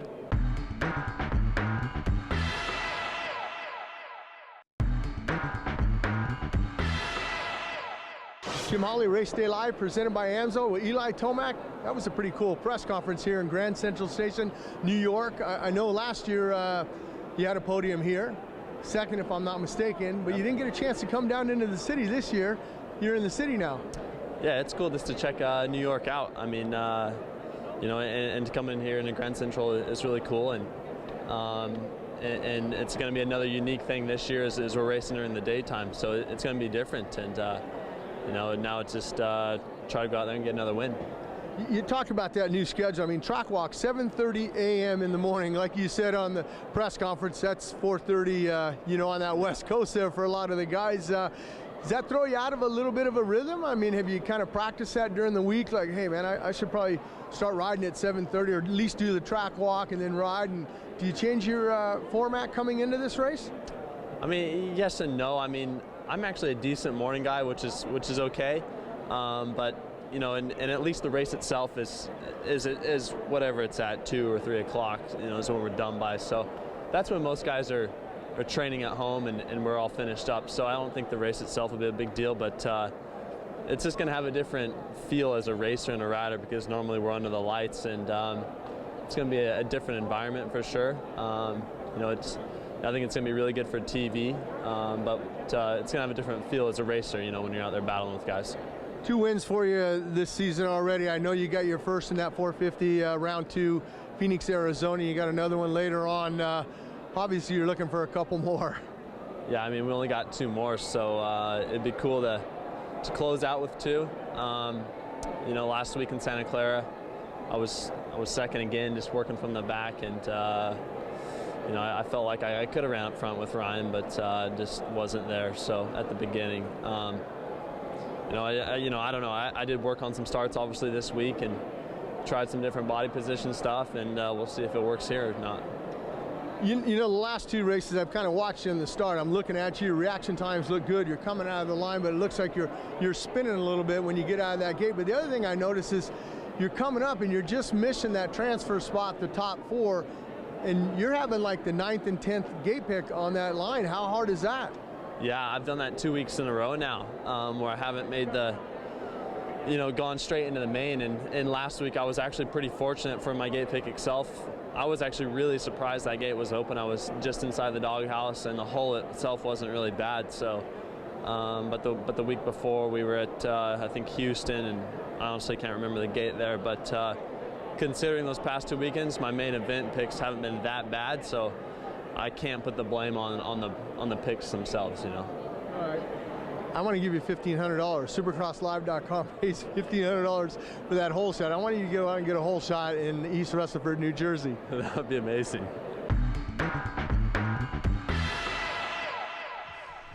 And welcome back to Race Day Live. We're here with Chris Forsberg. Welcome to the show, man. Thank you very much. Thanks for having me. Hey, nice job out there that first time out there. Yeah, thank you. It's a lot of fun. We're out here in a 2014 Ford Mustang RTR Spec 2. It's supercharged, got about 600 horsepower, and it's a whole lot of fun. It's got almost too much power for this space, but just maneuvering around the ramps, having a lot of fun with it. What does the cold temperatures do for that? Is there a little bit of traction loss there? Is it different in your drifting style? Yeah, actually, it plays into with the drifting just like it does with any race car. We lose a lot of grip, and so you lose some control with the car. But we just compensate, lower the tire pressures a little bit, and trying to heat them up a little bit more before the actual run starts. But yeah, with drifting, we do look for a fair amount of grip to have that control. Otherwise, the car just wants to kind of turn around the whole time. Yeah.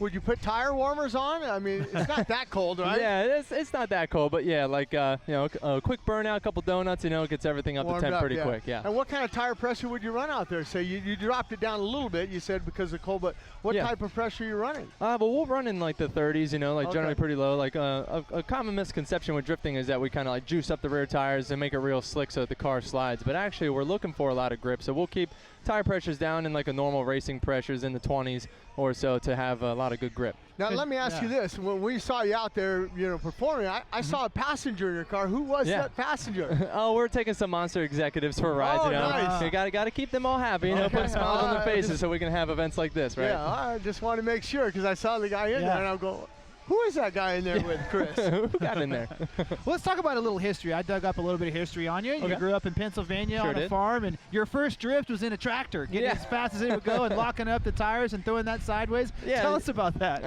Long story short, it's it's the first thing I ever got behind that had an engine to the wheels, and so just trying to go out when it was a little rainy, a little muddy out, just trying to make it spin tires and drive around in a circle. I didn't really know what I was doing, but I knew it was fun. And that was just looking back now, I kind of see where the wheels were turning. But at the moment, it was just me screwing around. But now it's turned into a professional career. Let me ask you this: when you were out there, I thought the car would have been a little bit louder. Do they run a restrictor on the exhaust a little bit, or no? Well, like I said, this car it's built more like a street car. It's a 2014 Ford Mustang RTR. It's something that you can buy and drive on the street. It's fully street legal, so it does have a kind of quiet exhaust. Our professional cars, they'll blow your eardrums out. Right, so right. 1,000 horsepower, right? So yeah, we're just showing that you can go and drift anything. You don't need a fully prepped race car, and it's a lot more fun that way. So what you're telling me is, if I took that car and I went back out to Los Angeles where I live, I'd pass smog. So it's a full production line car. You absolutely would. All right, cool.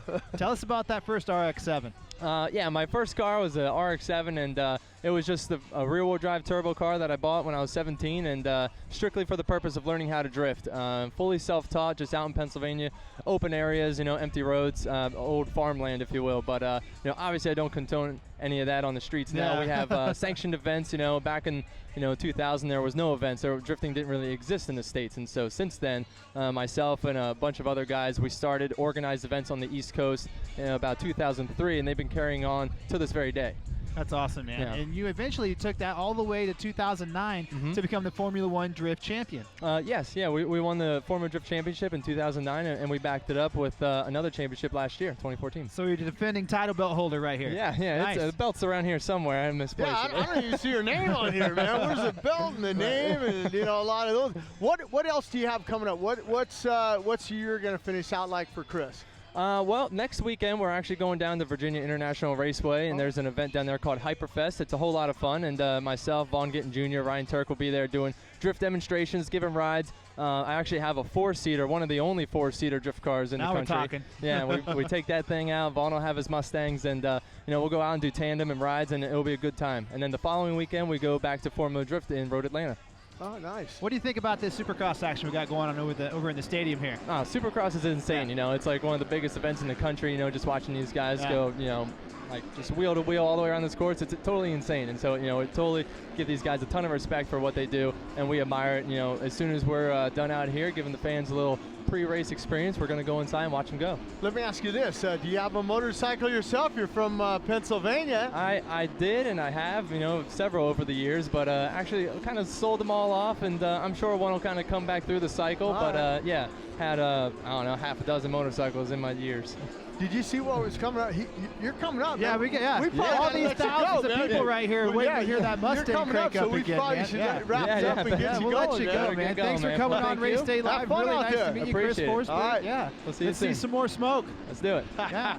And we're back on track here at MetLife Stadium here with 250C qualifying number 2. We've got guests coming up right now. We're going to have John Dowd. The Junkyard John Dog. Dowd. That's right, The man. Junkyard Dog's coming on here. He's What a legend. making his way up here. Yeah. Man, I just looked down and I saw it said Chris Right. Forsberg, drift car demo. I go, That's we, now. We got to let him Yeah. go. I don't want these guys mad at us. No. The party in the pits, there's a lot of people out here that at the official merchandise. I mean, look at the lines over there. They're probably getting a lot of these piston and rod cups that we have on our set here. Oh, why wouldn't they? These things T-shirts. These things are tough. Might be buying some sweatshirts today. And again, in 250C qualifying number 2, it's Nick Desiderio setting the pace out there with a 59.3. Track's all prepped up. Should be perfect out there. It's followed by Vollinger, Fleeterer, Delnicki, and Leninger. That's your top 5.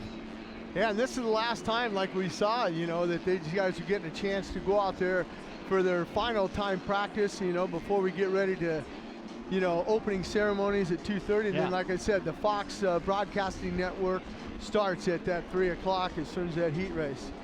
Absolutely, absolutely. Our boy just came on. That's right. He kind of looked at the piston rod thing that we got there. Yeah. That's the voice of John Dowd. Welcome to Race Day Live, John. Hey guys, how are you? Thanks for having me. Johnny, good to see you, man. It's been a while, man. How you been? Yeah, well, good. Kids doing good? Wife, everybody doing good? Just everybody's getting along. I've actually been pretty busy with working with Southwick quite a bit. Good. Kind of going. But you got that going again? Yeah, me and Mike Grundle owns the lease and Keith Johnson. But we're all working together trying to get it back rolling. And it's coming along really good actually. So I've been busy with that though. Yeah, good. How about my boy JoJo Keller? How's he doing? I've seen him around. Good. Yeah, I mean we just started racing locally, back at home. So I saw him briefly a week or two ago, but I really don't know what he's been up to. He lives down more by the Cape. I don't see him that often, but he does pop in every now and then. John, I was talking about your story and trying to relate it to some of the new fans that we have. The typical pedigree to becoming a professional motocross racer, Loretta Lynn's, the Amateur National Championships, you didn't really get rolling until later in life, till like around 16 years old, right? Yeah. Actually, I was 20 when I did my very first race. Right. So, for sure. I mean, my story was really quite different than almost anybody's. So there's still hope for anybody out there that wants to get a dirt bike and become a 125 Supercross champion like you did. Yeah, I mean, I don't know if it's the sport. I think is changing a bit over time, but I don't know if a guy could come along like me nowadays and kind of do it the way like myself and Doug Henry. Doug's kind of a similar story. But it's a little different. Yeah, I think that's why I was able to stay racing so late and with all the old guy kind of record things that I have going on. Didn't start beating your knees up until you were 20. Exactly. And then, maybe it led to me learning how to ride a little smoother and a little more in control or something. I don't know, but yeah, I was fortunate enough not to be kind of killed with injuries along the way, and that's a huge thing in racing. I mean, you guys know. Oh yeah. You get beat up early, and it can really change the program for you. How about your old mechanic, Brian Barry? What's he doing? You ever talk to old Brian Barry? Yeah, I see Brian. Well, I don't see him. I talk to him quite a bit. He lives in Florida now, Oh, okay, so good, you know, I still live good. in Mass, so we're a few miles apart, but we do keep in touch. We text a lot and you know, joke around. We're still pretty good, pretty tight on Good, everything. good. You know? Well, we got a Twitter question for you. You're a Northeast guy. This would be a good question for you there. Yeah, you know, this fan's been wanting to come to MetLife for years. With this chilly, windy weather, was it going to affect the way you race in the cold, John? I always didn't like the cold weather myself. You know, I don't know, maybe because I was older. I don't know, and my muscles and joints were a little tighter and all that stuff. But I don't know. I think if you warm yourself up properly, I mean, this isn't too bad. I mean, it's a little chilly, but I don't think it'll affect these guys too much. You know, if they warm up a bit and just get ready for it. I mean, you know, they know what to do. It's late in the series, and you know, these guys by this time in the series, they kind of know how to get themselves ready to get out there and rock and roll. Yeah, they're going to be on their spin bikes. They're getting their heart rate up. Yeah. They're getting breaking a sweat. They'll put a jacket on. They'll go on the parade lap with their jacket on. Tomac's got suspension warmers. Yeah. HRC suspension warmers. I saw those. I was like, wow. Yeah. But I wouldn't surprise if they had, you know, fancy battery pack, you know, jackets or something going on. But, thermal suits. Yeah, right. You know, you're being honored with Legends and Heroes tonight, and you've had an awesome career. And I wanted to ask you, you know, if you can still, how vivid is that Millville memory? Your first ever outdoor national win. You beat Jeff Emig. You know, that was incredible. What was that like to you? You know, it seems like so long ago. I was thinking about that the other day, you know, just when this whole thing came up. But I remember it pretty clearly. I mean, you know, I think most racers would probably say the same thing. I mean, it was a big deal for me, you know, winning a first race like that, and you know, that Millville win for me was the first real race. I mean, I won previous in Hangtown in the mud, you know, in '91, but that one was a little discredited, you know, because of the mud. Right. But you know, Millville was the first real one. I don't know how you can discredit it, man. Everybody else had to ride the same conditions. I don't mean discredit, but you know, I mean, people DNF'd and bikes died, and I just kind of made it somehow. Right. You know, but you got to have skill to make it, and you got to you know how to nurse the bike around. You know how to stay out of trouble and things I did like pass that. John Michelle Bale twice in that race because I passed him and then fell, and then got him past him. Who himself was a world-class mud rider, so it just goes to show you the skills that Junkyard Dowd had in the mud. But that wasn't even really a motocross race. You know, if you ever saw, I don't even know how much video they have of that race, but it was more like the Blackwater 500 or something. Yeah. Then fast forward a little bit, you know, you were on 250s and big bikes most of your early career. You rode the 500 Nationals. Next thing you know, you find yourself on a factory YZ125. Yeah, you know, that whole Yamaha span for me was that was the greatest time of my life, and obviously my racing career too. You know, I had 5 awesome years, and and it was cool for me because I was always old and no one ever really expected me to continue. I always had 1-year deals. I never had more than a 1-year contract. So, you know, every year I had to kind of prove myself, and you know, I ended up going back and forth from a 250 to 125, 250, 125. But I just wanted to race, man. Wherever I could be of use, or you know, wherever there was an open door, I was in there. So. Well, and you got a good time with Yamaha. I know I was over in Japan with you and stuff. You got a chance to go to Japan a few times and things like that. And it was, like I said, it was really the most awesome. I mean, I'll never forget those years the rest of my life. It really was. Well, you were going fast. It was huge, you know, and it was a great time. You know, Kevin Windham and Doug Henry and Ricky Carmichael battling at Ezra and Ricky, you know, coming along in a few years after that. But I mean, I made a lot of great friends, and I mean, it's really, this whole racing world is like a big family. Look at old Forsberg back there with that car. You want to get into some drifting, maybe? You'd like to try something like that? That looks fun. Yeah, with the age you get a cage. Yeah, there he is there. We're getting a full view of him. He almost hit the pole. I think I could probably pull that off. I know you, John. You'd probably want to hit one of those ramps with that car. Man. See how far that thing would jump. I don't know. I might have maybe 20 years ago. I keep thinking about, man, it might hurt when you come down now. Yeah, it's cool. I always like to call it the golden era, years of our sport in the 90s. You were in the Terra Firma videos. You got to hang out with the Fox guys. Some trips to Hawaii, I'm sure were pretty fun. There was so much cool stuff. You know, John, I wanted to ask you, we're getting a chance here to watch Vicky Golden. You know, your thoughts, you've been around so long, and she's got a chance here tonight to make history if she can get that thing into the main event. We're looking at her lap time here, and she's probably sitting right about, I'm trying to look, she's still at the bottom there with a 111.0 there, but even at the bottom of that list, that's not very far off in time. No, I mean, you're talking, a second or two or something, but she's on a heater now. You needed to get all the way over that. Let's see if she sends a triple. Probably not this lap.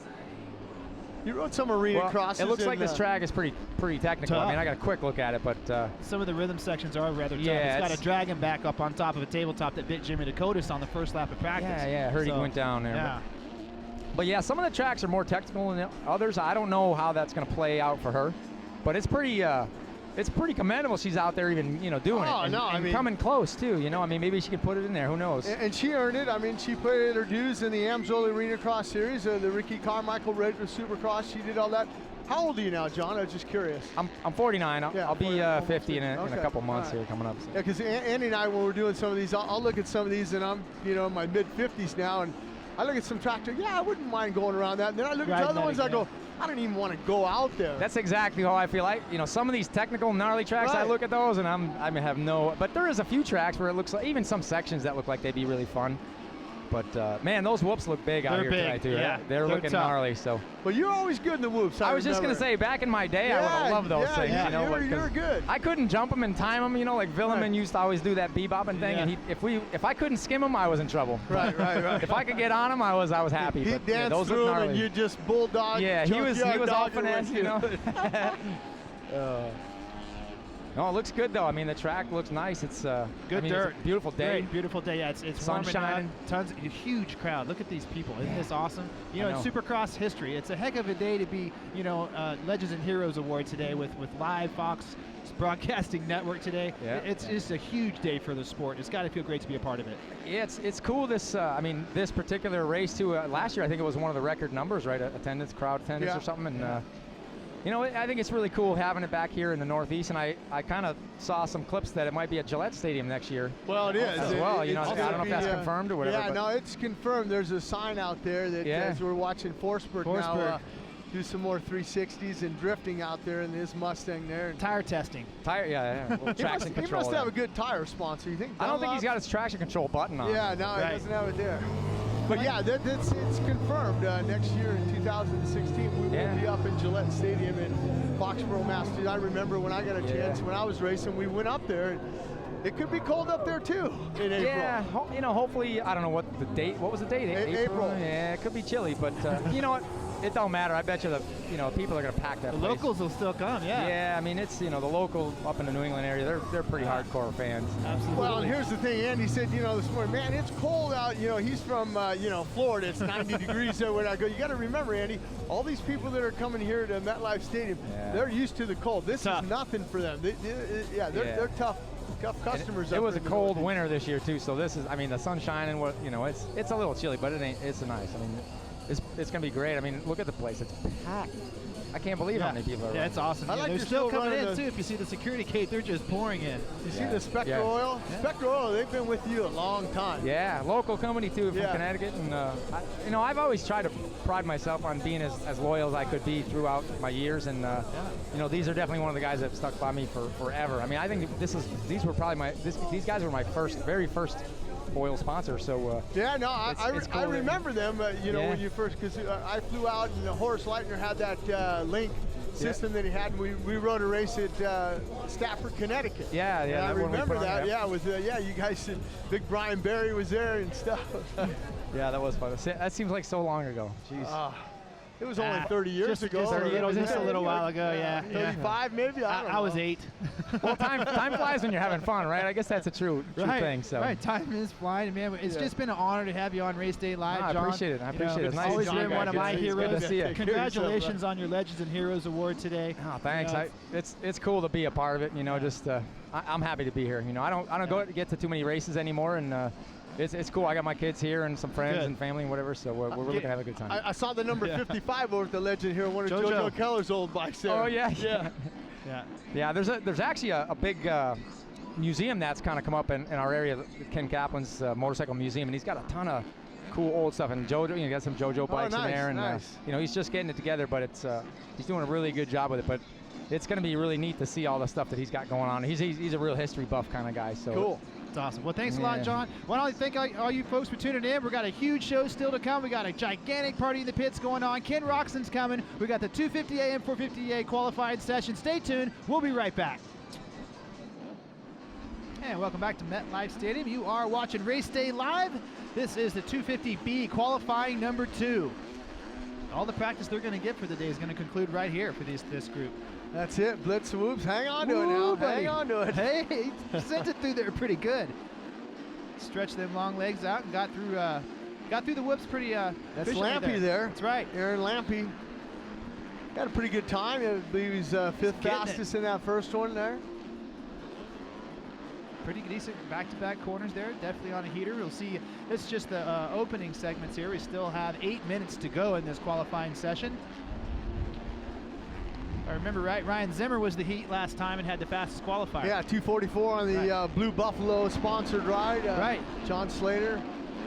Blue Buffalo dog food, right? Yep. Yeah, and the Slater skins with the...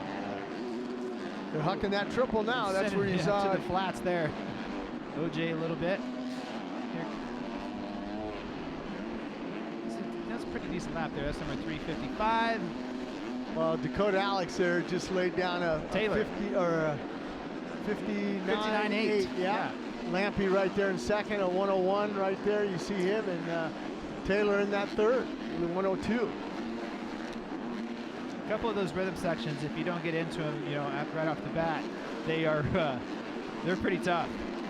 Well, you always talk about it. Once you get into a rhythm section, it's so you got to keep that flow going and that momentum going there.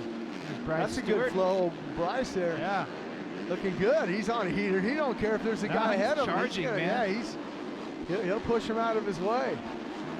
Blew that left-hander there a little bit, but he'll regroup. Still got plenty of time left, 7.5 minutes to put in another fast lap. I think he wants that guy out of the way in front of him. Man, that was fun having John Dowd on the show. What a great guy. What a true legend and hero to be honored here today at round 16 at MetLife Stadium.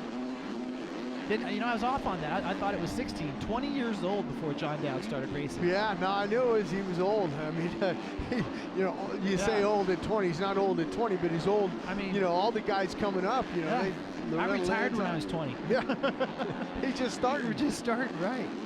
No, but he was so fast in the prime of his career, battling with Carmichael and Wyndham and McGrath and Jeff Emig, winning that first race in Millville.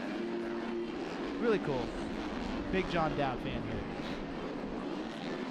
Let's see if Bryce can get through here a little bit better. Zimmer up at the top though now. With 57.8. Yeah, Zimmer's an A guy. I'm pretty sure he can hold his own in the A practice. But Bryce Stewart though looking good this one. Let's see where he can jump up. Right now you look at Bryce Stewart, and I'm trying to look. He's clear down in that 13th spot with a 105. So we'll see if he can bump that up and get into the 59s, maybe a 58. But Zimmer with that 57, I mean, he clearly he's on another one of those Yamahas, another Yamaha rider. And if you're ready to turn the corner, check out the national champion Yamaha YZ250F and Super Nimble YZ450F at YamahaMotorsports.com. Oh, he went your down. Local Yamaha dealer. He did go down. Is he back up quick? He is. He's up quick, but he went down on Blew that his lap. heater. Yeah, the lap was going to be a good one. Oh boy, that was close. Don't like seeing the front end drop in the middle of the rhythm sections at all. That's Taylor right there. That's Mr. Taylor there. Okay, here's a replay of Stewart there. Just loses the front. Well, he caught something. Hit pretty hard though. Pretty hard, yeah. Glad to see him back up quickly. Dakota Alex, yeah, he's second place with a 59.2. Those guys are well ahead of the rest of the field. Ryan Zimmer and Dakota Alex. There's Preston Mole. Yeah, I'm surprised down there Preston. He'll kick it up here. Time there. He'll kick it up and drop a heater. And still got a little bit of time. You just got a little over 5 minutes left in this one. Preston, there he is, number 78. He's going to set up a lap coming through the over-under bridge here, and I think go for it. Maybe if we keep the camera on him, we'll watch him take a trip around the track. It is like John Dowd alluded, told us. It's a technical track. No, it's still just kind of cruising there. There he's going through the whoops there. Not bad. Not too bad. But if you pick it up, you can pick up a second right there if you just attack and bring up that intensity a little bit more in the whoops there. And nice seat hop there into that triple. Just came up a little short, but nothing. Back down that straightaway. Going through the gears, get on the brake, make that left-hander, make sure you get both wheels in that rut. Stuck the leg out and left it out. You got to keep that thing out there, keep it straight. Well, Jeannie Carmichael will teach you that.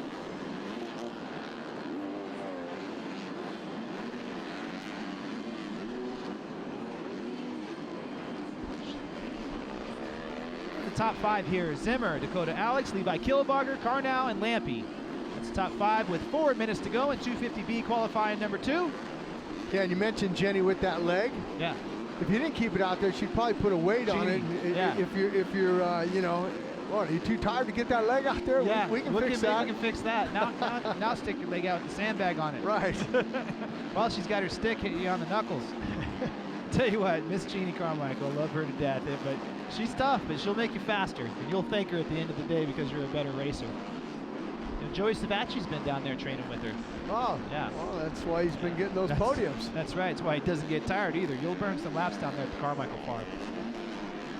I'd like to be on those conversations though when Jeremy Martin doesn't make that main event. Oh boy. You know, that one in Indianapolis. I'm sure Jeannie told him why he didn't make that main event. And back in the day, you go for a walk around the lake, and that was never good. It was never good to go for a walk around the lake after you not done well or given your best effort. Careful there. He about dropped the front end there. Dakota Alex's did. Let's see what he does here. He's gonna see he messed up, so he wasn't able to seat hop that triple right there because he kind of faced that one. Yeah. It was a better lap for Preston there than we thought it was going to be. He jumps up to 4th position now. It's a little bit more of his style. But once again, we want to thank everybody for tuning in to Race Day Live here at MetLife Stadium. This is a very, very exciting day. Fox Broadcast Network, the first time ever in Supercross history, the same channel that the NFL's on. You know, I just love hearing that theme song. You know, that just gets my goosebumps, and we're going to play that in a little bit for you guys. Just about 2 minutes to go here in 450B qualifying number 2. We're going to... Yeah, 250 qualifying number 2, Group B. Not sure who that is. I'm trying to look and see the number there. Looks like... wasn't Lampy. Right. Well, they only got a little bit longer to go, about 1:55 left in this practice for qualifying Group B here.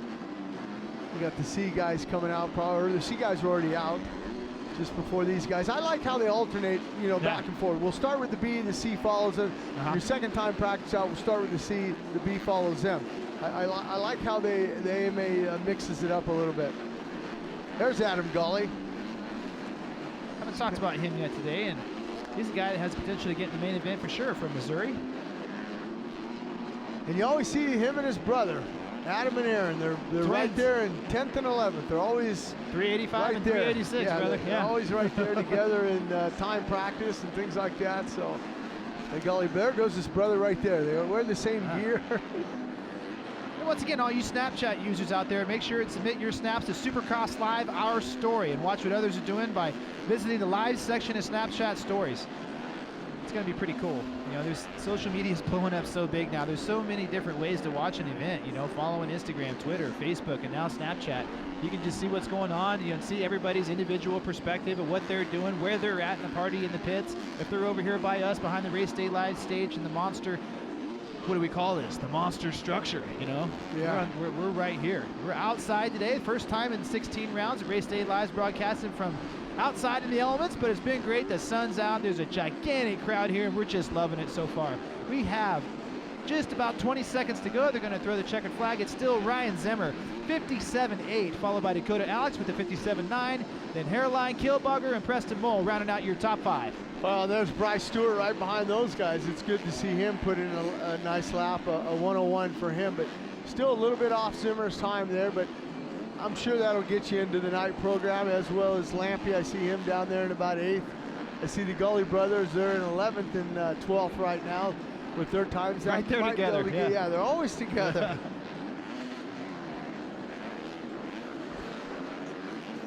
There's the times right there. You can look at now. Checker flag Take a is look out. at that. That's going to do it. That is going to do it.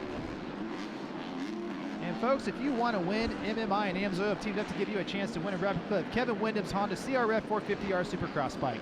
Go to www.winkevinsbike.com for your chance to win. MMI, the official technical institute of Monster Energy Supercross. I'm telling you, Jim, there's more Monster girls here than ever before. Do you think we can get, you know, we have 2 more headsets. Do you think we can get a couple of them on the show? Well, we'll have to see if DJ can't handle that for us. DJ, where are you at? He's floating around.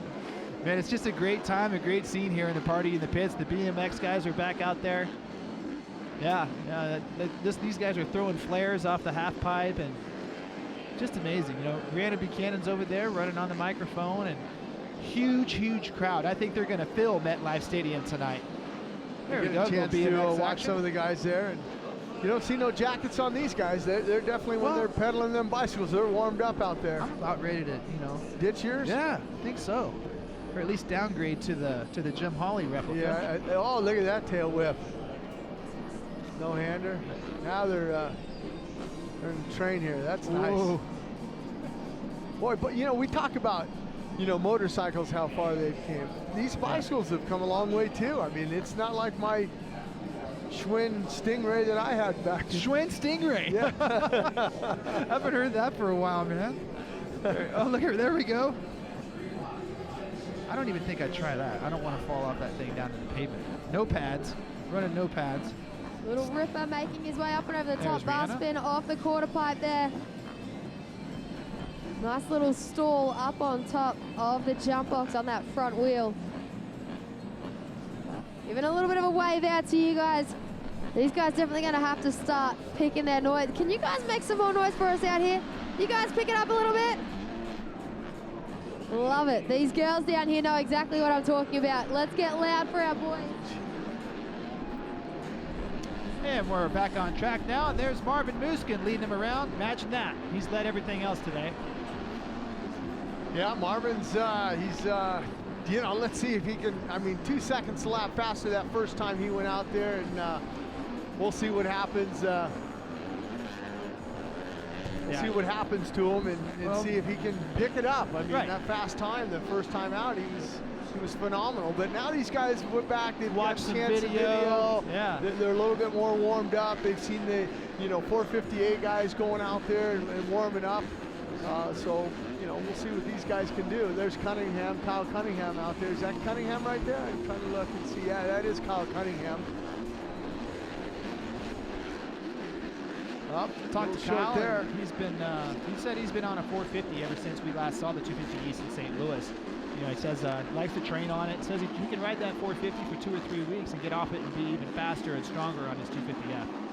Well, you get on it, you just think you're on, like, you know, it's something smaller, less power, less horse. You know, you can be able to drive into the corners, and there's a guy who can drive into a corner, Marvin Muskin. Right. AJ Catanzaro here in your screen. The Cat. That's right. Had a pretty interesting season, getting his bike stolen in Atlanta, getting them back using Instagram and the local, you know, authorities. Pretty cool there. But he's gotten to some main events. I think he's one of the only guys that's qualified in 450 and 250 main events. Yep. You know, Oldenburg did that on he's done it on a 250, but I think the Cat was actually riding a 450 when he qualified in what I believe was Phoenix at the beginning of the season. Yeah. There's Bogle there, the man who runs that number one. He's hoping he can run it again. He's got to pick up 20 points on Marvin Muskin. Didn't show a lot of speed in the first qualifying. No, I think he had, you know, we didn't get a chance to go down and talk to his mechanic or Mike LaRocca or those guys and see, you know, but right now he's sitting in that fourth position with a minute .1. And Marvin Muskin right back up at the top, right back up at it again with a 56.0 compared to a 58.9 for Oldenburger, who sits in second there. And we'll see if he can possibly get into the 55s. Eli Tomac, though, in that first time practice for the 450 at 54.9. So I don't know if he'll do it. There's Bogle. Now he's back. The bike's feeling good now. He looks good. A 58.4 for Bogle now as he jumps into that second spot right now. So Bogle evidently found, you know, made a change. And there's R.J. Hampshire, the rookie, his teammate Bogle. He jumps into second now. Bogle goes. Now here comes Smith. So you got the Marvin Muskin with that fast time with the 56.0, and then right behind him you got Smith. Now Savacci jumps up there. There's Hampshire, Bogle, and Anthony Rodriguez. Sun's out, it's warming up. It's just awesome day here at MetLife Stadium in East Rutherford, New Jersey. There's Joey Savacci. Man, I'd like to see him get a win. It could be good for those guys to, you know, close out the season on a good note. Yeah, they need a win. I mean, they're winless here in 2015. Came close. It's hard to say that sentence and associate it with Mitch Payton's Pro Circuit organization. You know, back in 1991 with Steve Lamson and Brian Swink, they really stepped out and changed the sport, as you know, and brought the satellite teams to fruition.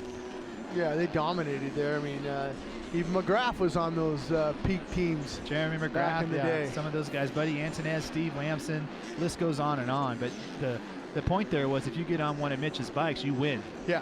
Period. There's number 55, Kyle Peters out there, getting it done around the track. Kyle Peters comes to us from Canada, I believe. Looking pretty good, actually, through the rhythm sections. Yeah, he's trying to lay down a heater right now and just, you know, see what he can do there. We're a lot closer this time. Your top 5 so far: Marvin Musquin, Jeremy Martin, Justin Bogle, Joey Savacci, and RJ Hampshire. The kicker there is Marvin Musquin has a 56 flat, and Jeremy Martin is the 56.6. So over a half a second behind him, but it's better than 2 seconds. So we've made some progress here. The Bogle's a little bit faster. Savacci's 4th, RJ Hampshire's 5th. You know, Hampshire, you know, he's going to be battling for the podium. It's going to be interesting to see who gets in that podium here tonight. I'm already starting to think about our podium picks, Jim. Yeah, I don't know. I mean, you know, we talk about it. I called it in St. Louis. Yeah, I'll remind you. Yeah. Is Marvin going to, you know, play it safe and, you know, just go for the championship, or is he, you know, going to go for the win tonight? I think he might be going for the win. I do too. You know, because if you get the win, championship's going to come. Everything else takes care of itself. Yeah, just go out there and win. Bonus, you know? You get the championship bonus. You get the, you know, the trophy. Yeah, you get another notch on your belt there for that win. Like you said, you know, he's got 5 already on the season. I know he wants that championship really bad, Jim. You know, you remember 2 years ago, him and Will Hahn came down to the last 5 feet of the championship over the finish line. Yeah, it was Will close. Barely held him off. Yeah, it was close. Yeah, so to have a little, I mean, then he was injured last year, and to come back and just be on top of his game, top to bottom, he's just been unbelievable. Well, and you look at Bogle, he won here last year in 2014, wrapped up the championship here. You know, it's a special place here in MetLife, but special place for some of the other guys back in 1987. Keith Turpin, a winner here. Mike LaRocco in that 250. Then the beast from the East, Damon Bradshaw, your buddy and my buddy, old Denny Stevenson in 1990. And Swink, like you talked about with Mitch Payton and everything. He won here in 91. So, and then a little bit of trying to see who that is down there. There's Marvin pulling it into the pits. Yeah. I think we got a rider down though. There's Jordan Smith. Action continues. We don't have a red flag, so that's always good news. There's Justin Starling running my number 77. 77. Yeah, on the Yamaha. So you're pulling for Starling to get in that main event and have a great finish. Always. You gotta make sure that 77's out there looking good. Well, we got to see how good he was looking. He wasn't looking that good in St. Louis with a 22nd. Well, he's in the main event. He's a Florida guy too. In the main event, man. He's a Florida guy. There's Jason Owen and RJ Hampshire there, kind of trying to settle their difference of who's going to lead this qualifying lap. Yeah, they just got a little bit going right there. They got about 247, 246 now. Martin dropped to 10th. Jeremy Martin runs a 55.5. So 55 flat to a 55.5, exactly 1/2 a second behind, slower than Musquin. Followed by Savacci, who jumps up to 3rd. Then Justin Bogle and RJ Hampshire rounding out your top 5. We'll go through the top 10. Jordan Smith is 6th, Jay Schoen 7th, Mitchell Oldenburg 8th, Kyle Cunningham 9th, and Justin Starling on the number 77 ride, rounding out your top 10. Beautiful. And another guy that I'm going to mention out there at the bottom of the screen there, Jimmy Dakotas with a 102. So obviously the Ripper not feeling so good after that crash. He's just trying to, you know, in damage control, just try to get a little more practice as we're watching Anthony Rodriguez go around the track here, and he looks like he's on a heater. Yeah, it's a bummer for Jimmy Dakotas. You know, those chest smacks, it's so hard. You get to breathe in heavy, and it's just rough. You know, you get your ribs, hit your ribs or hit your chest, and it's hard to keep going. You can't really, just can't do it. It's tough. There's our boy Luke Rinsland right there, who's just on the show with us. Let's check his style. He is currently 13th fastest. Appears to be on a heater there. Good interview. I like talking to him. Yeah, no, he's a good kid. I mean, you think about it, you know, he said he was a kid, you know, 9/11, and, you know, he wanted to run that number in tribute to the firefighters, and that's pretty cool. Yeah, it is. Canon Audette, sponsored by Legends and Heroes organization there. There's Jimmy D. Looks like he's on a heater. Hopefully he can climb up the charts there and get himself a better gate pick for the main event.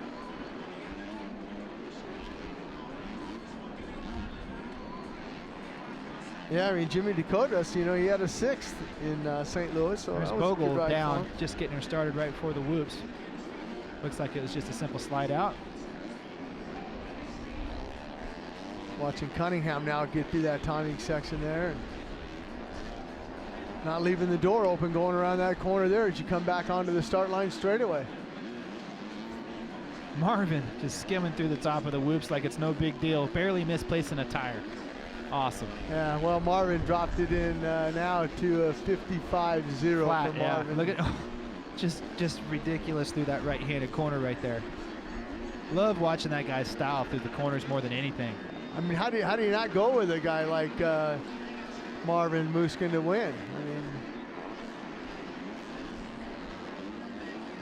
I don't know, Jim. I don't think you do. But it'd be a pretty good bet to put it on the 25. He's been solid all season. Should be his 6th win tonight, barring something crazy happening on the start, you know. So I guarantee you, Cooper Webb didn't think he was going to be laying on the ground last weekend when he went into his main event. No. Him and Justin Hill both crashed pretty hard in the first turn and finished 1 and 2. Yeah. So that was a crazy main event. Josh Hansen ended up with a gigantic hole shot, leading laps, and then has his header pipe fall off. And Alex Martin was in there banging around for the win for a while. And what's his name? Yeah, Plessinger. He led it for a Plessinger was little leading bit. for a while and then threw it away, and yeah, it was just rough.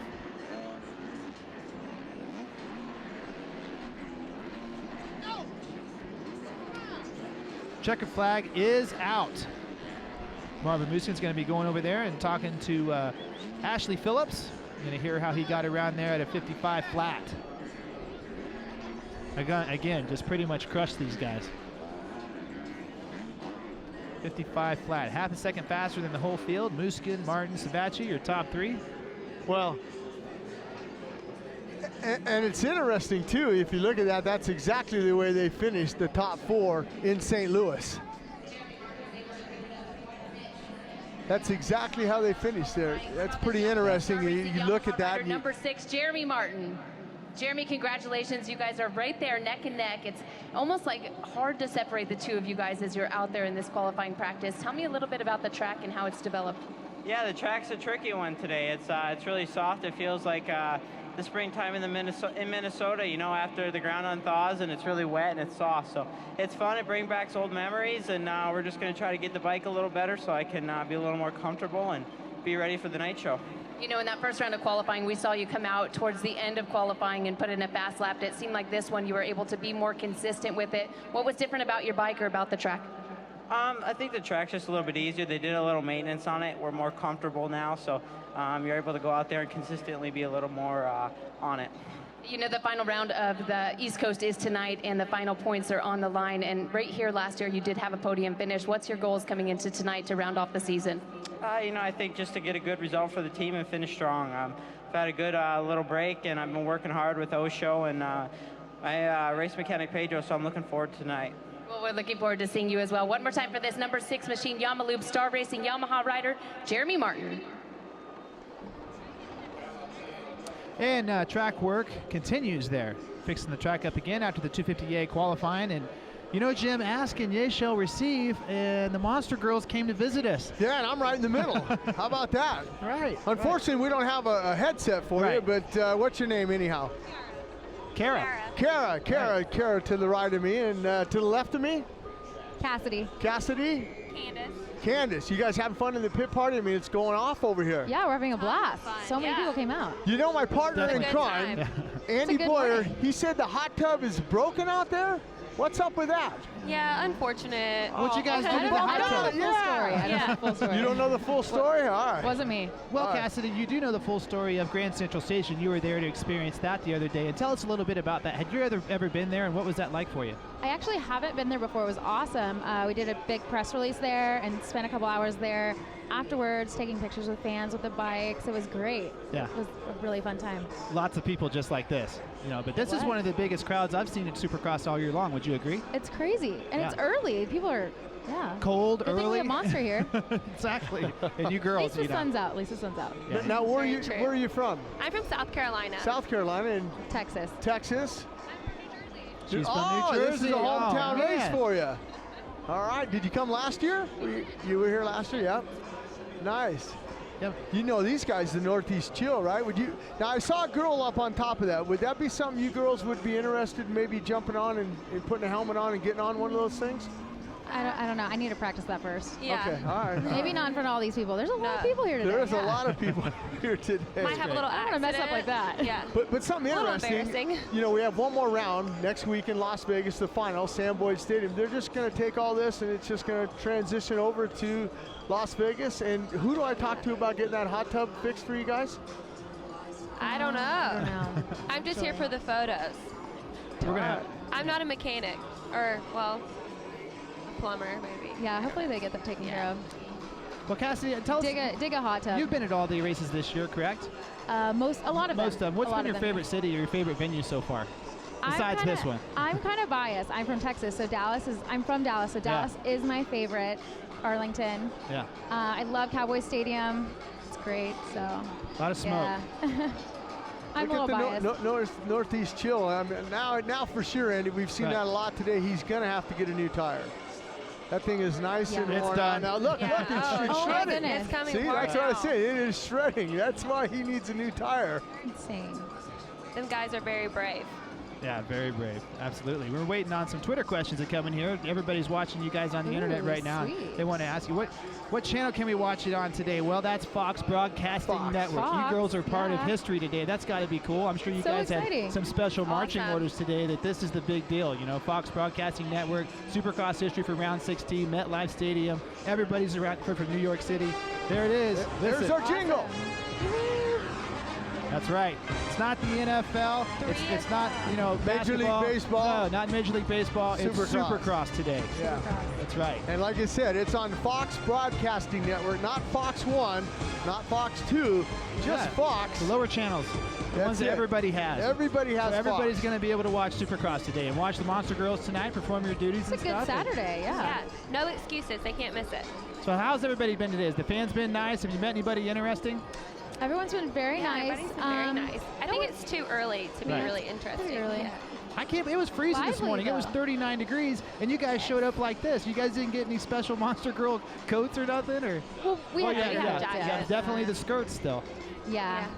We're Can't get out of the troopers. We're skirts, troopers. yeah. We got this. Well, Kelly Lau, she's a stickler on the skirts. You got to have the skirts. There's no covering Beauty's those legs. pain. Beauty's pain sometimes. There you go. See. Suffer through it. That's what Jim tells me all the time. Smile and nod. Well, it's great. This is a cool spectacle, the party in the pits, and everybody came early. And look at the people still coming in. They're just marching in. There's supposed to be 65 to insane. 70,000 people here Yeah. tonight, which would, be a record for the 2015 series. And, it's been a great series. We got to take our hats off for Ryan Dungey for winning the championship, but it's not over. We still got 2 races to go, so I'm sure you guys are still excited about that. Yeah, Vegas is going to be awesome. Vegas Be a good time. Yeah, and it'll be 90 degrees, so. Oh, yeah. A lot warmer than here. Right. Yeah, the hot tub might not even need a heater. So No. I don't know if that's the issue. It might can turn into a pool. Right. Ice tub. More like an ice tub. That thing could be 40 degrees, and as soon as you girls get in there, it's going to go up to 80 degrees. Oh, yeah. We got a lot of track maintenance going on here at MetLife Stadium here before the 450A guys get a chance to get out there. Some of those ruts we saw, Randy, they're fixing up those things and stuff. Yeah. Well, I know we got to let you guys go. I know you're busy over there. We have to. Back to photos. Yeah, we got it. We could sit up here all day and just hang out. Well, you have to. We're going to be on for a couple more hours, so if you guys hear a We'll cool hop back story in. or meet a celebrity out there, jump on back in. But thanks for Perfect. coming up and talking to us. Awesome. Thanks for having us. All right, good seeing you girls. Enjoy the rest of the day. Cool. Thanks. hopefully that guy's going to get a new tire, Andy, before Nick he gets having out a there. whole lot of fun bunny hopping that Yamaha R6. Check it out.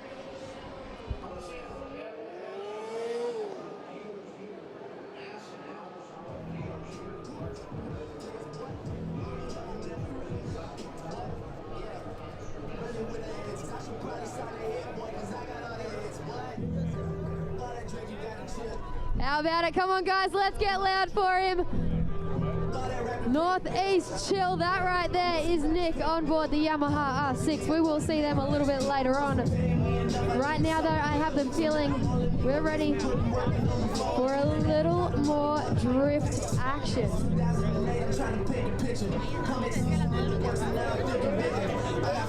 Oh, I stand corrected. We can't get rid of this guy. Nick is loving the noise you're throwing out there, so guys, let's keep it coming for him. Nice, fast endo there.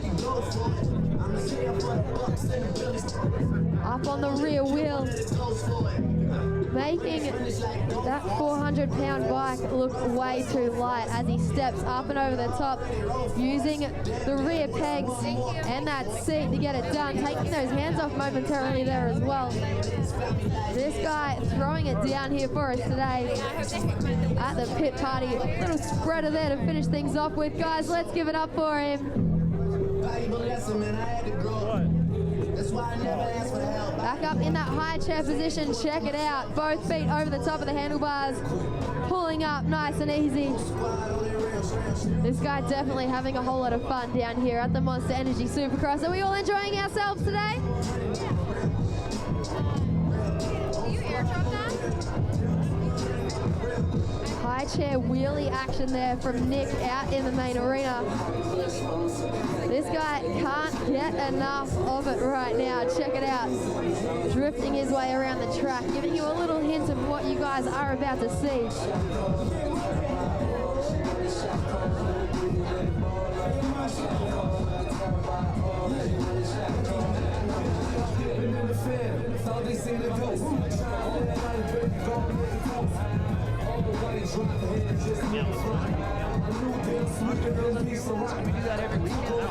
I don't know, but I mean that's just we're just scratching the surface today. I mean, I think there's probably like about 15 of those Monster There's a lot of them here today, walking around right? here today. Amongst this gigantic crowd, you know, I know I've worn that out today, saying how big the crowd is, but it really is big. I hope you guys watching at home from your computer can feel this, because it's just huge, and they're still coming into the parking lot. Can't wait to see what it looks like on the big screen, you know, at 3 o'clock, because the stadium is going to be almost full, man. It's going to be awesome. I think one of the Northeast Chill sport bike guys, he went back there and he got a new rear tire. I mean, you would think if you're doing something like this and burning those tires, you'd have a spare backup wheel, and that's what he did. He I was wondering, this is their third session out there, Jim Holly, and about the whole time they're out there, that rear tire is getting cooked. Yeah, no, it was. That's what I mean. I saw the smoke and I saw some chunks starting to go, and he kept it on. And then you started seeing big pieces of rubber flying off at that point. Yeah. I'm still a little bit in shock. The Monster Girls got me a little shaken here, so got to gather it back up. But the party in the pits continues on. It's 12 o'clock. We're going to have Chris Forsberg out there again in the drift car. He's going to be burning some more rubber. Pretty cool having him on the show. And the first drift he ever did was in a tractor, so he took it from there. Yeah, and I'm hoping the freestyle motocross exhibit. Looking at the flags, Jim Holly, they look like the winds died down a little bit, so they may try to bring those guys out there, because I'd really like to. I want to see the quad see those jump guys. that. Yeah, that's what I want to see. And if he backflips it, I don't know what I'm going to do. I've You're going to go out and buy a quad. Well, hey, you know what? I would buy one. My girlfriend needs a quad. There you go. Putting on a good show, these guys are. It's great to have them here. Party in the Pits is going off. Yeah, remember, if you're listening to us out west, get up to Las Vegas, because we're just duplicating it in Las Vegas. All the same shows will be there and everything. And March 2nd. It's gonna be huge out there in Las Vegas. And here comes Chris Forsberg now in his hot Mustang, his monster Mustang. Chance to see him go around. We're looking at the track now. Still some maintenance going on before we get that 450A group out there. But at 250A, Marvin Muskin with that 55.0 and Jeremy Martin with a 55.5, about a half a second faster for Marvin Muskin out there. Yeah, folks. Yeah, Chris, of course, he's out here to show us some drift action. He is one of the top competitors in Formula Drift, which has been making its way around the country over the last few months. Now, Chris is actually the top podium getter. He has placed on the podium more than any other driver in the competition, taking out the Triple Crown as well. He is without a doubt one of the top guys in the sport. Been doing this for 15 years now. Now, not only does he compete, he also performs shows like you guys are seeing here, takes drift to crowds all over the world, and having a whole lot of fun down here for us at the Monster Energy Supercross in that Mustang RTR. Now, this thing right here is supercharged, obviously.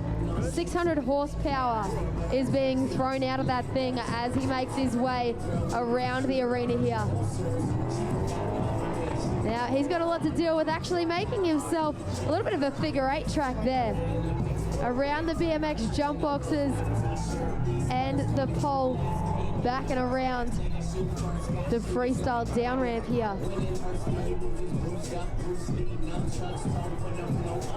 Now, Chris, of course, is a longtime friend of Vaughn Gittin Jr., one of the top Monster Energy athletes, out here having a whole lot of fun this weekend, making his way along. Guys, he's putting his hand out the window, giving you guys a little wave.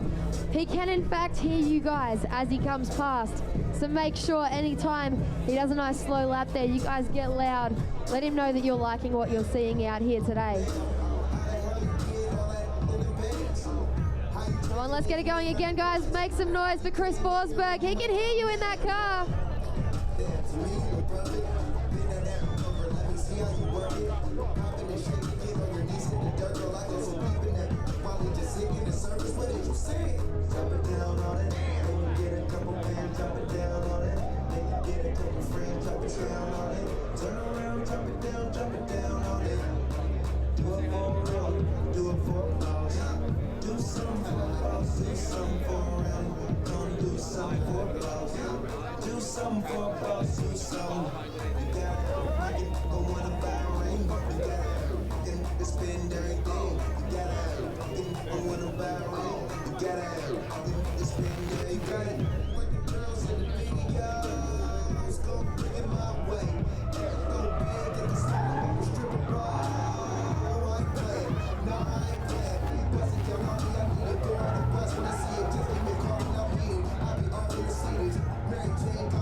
Race Day Live. We've been live here on Race Day Live, but we're back on camera. So hello, thank you for tuning in. Again, we want to thank all your international viewers for watching the show. Send us some tweets, send us some questions, hashtag AskRDL, and we're going to have some big guests coming on. We still got Trey Canard. We still got Ken Roczen.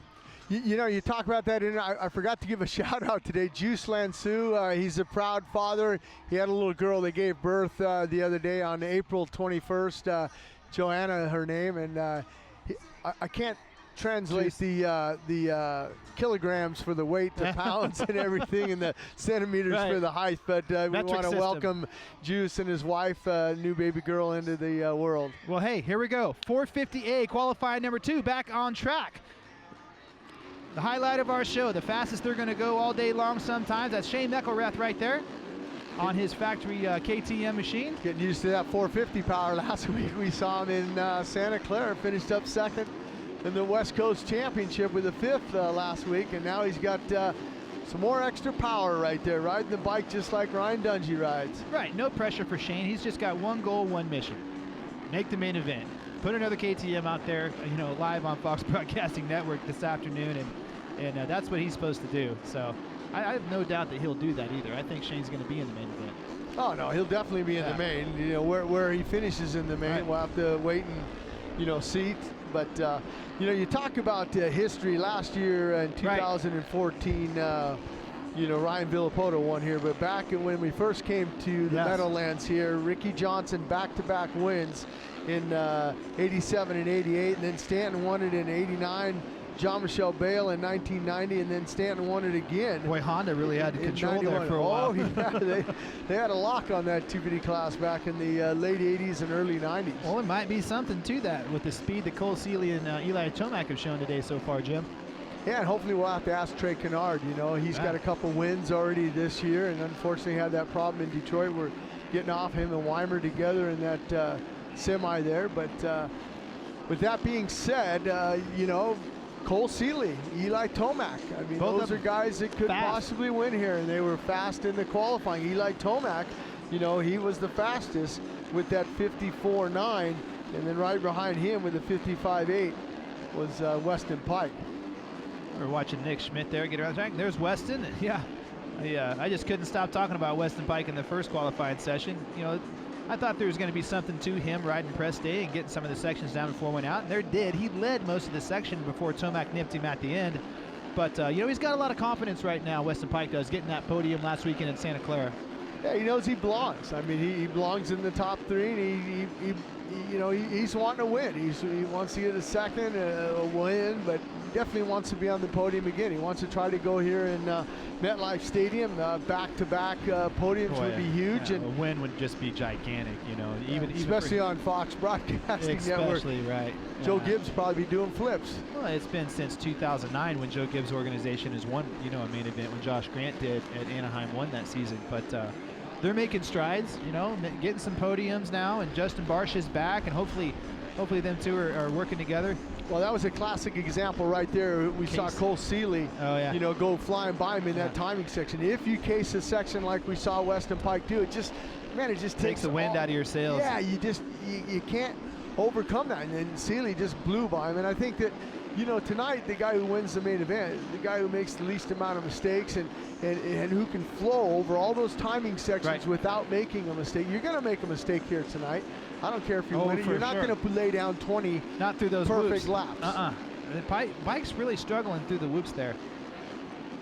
That's something that, you know, you had a good time. I don't know if they made any changes to the bike. I hope they didn't, but they might have went back and said, you know what, maybe we can get a little bit better, and they tweak on it. Went the wrong way.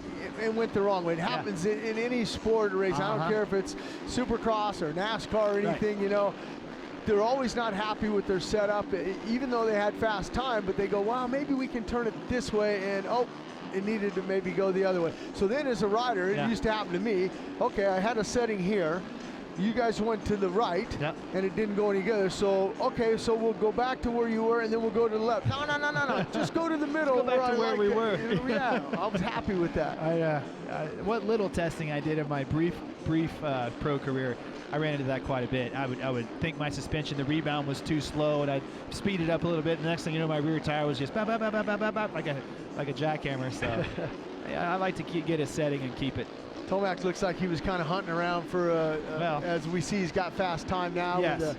Is that a 53? That's a 53.9. Yeah, 53.9 lap of the for day. Tomac. Yeah, so I mean, he was slowing down. Looked like he was trying to figure out another way to go around the track faster. He shaved a full second off of his first qualifying effort, which was a 54.9. So somewhere he found another second. Dungey is now your second fastest qualifier, 54.4, followed by Weston Pike, Jason Anderson, Cole Seeley. We'll go through the top 10.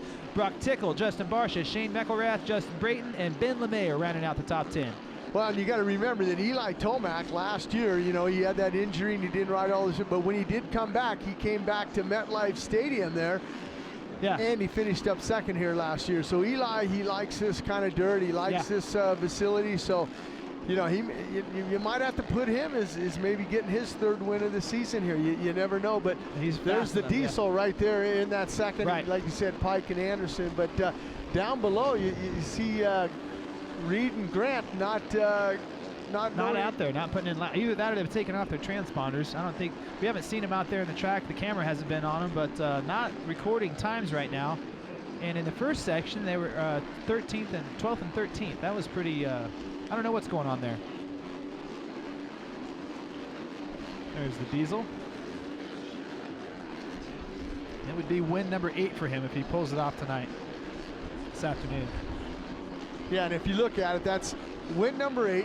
Yeah. 16 rounds completed. Yeah. Over 50% he has won. Ain't that something? just crazy. You know, we always think there's going to be different winners all the way down the stretch, and every season an alpha male just emerges. You know, he gets confidence, his bike starts working good, and you know, who knows, things are going good at home for him, and it's just a combination of all those things, and the guy just rises above and pulls away, man. Not very uncommon. Happens more often than not. There's Cole Seeley. That was just a special win for him in Houston. I liked seeing that. It's been a long time coming. During the second half of the season, you know, Seeley's scored more points than anybody except for number 5. You know, Cole working with Jeff Ward. It was, you know, they got a good thing going there. And I think they're going to carry it into the summer for sure.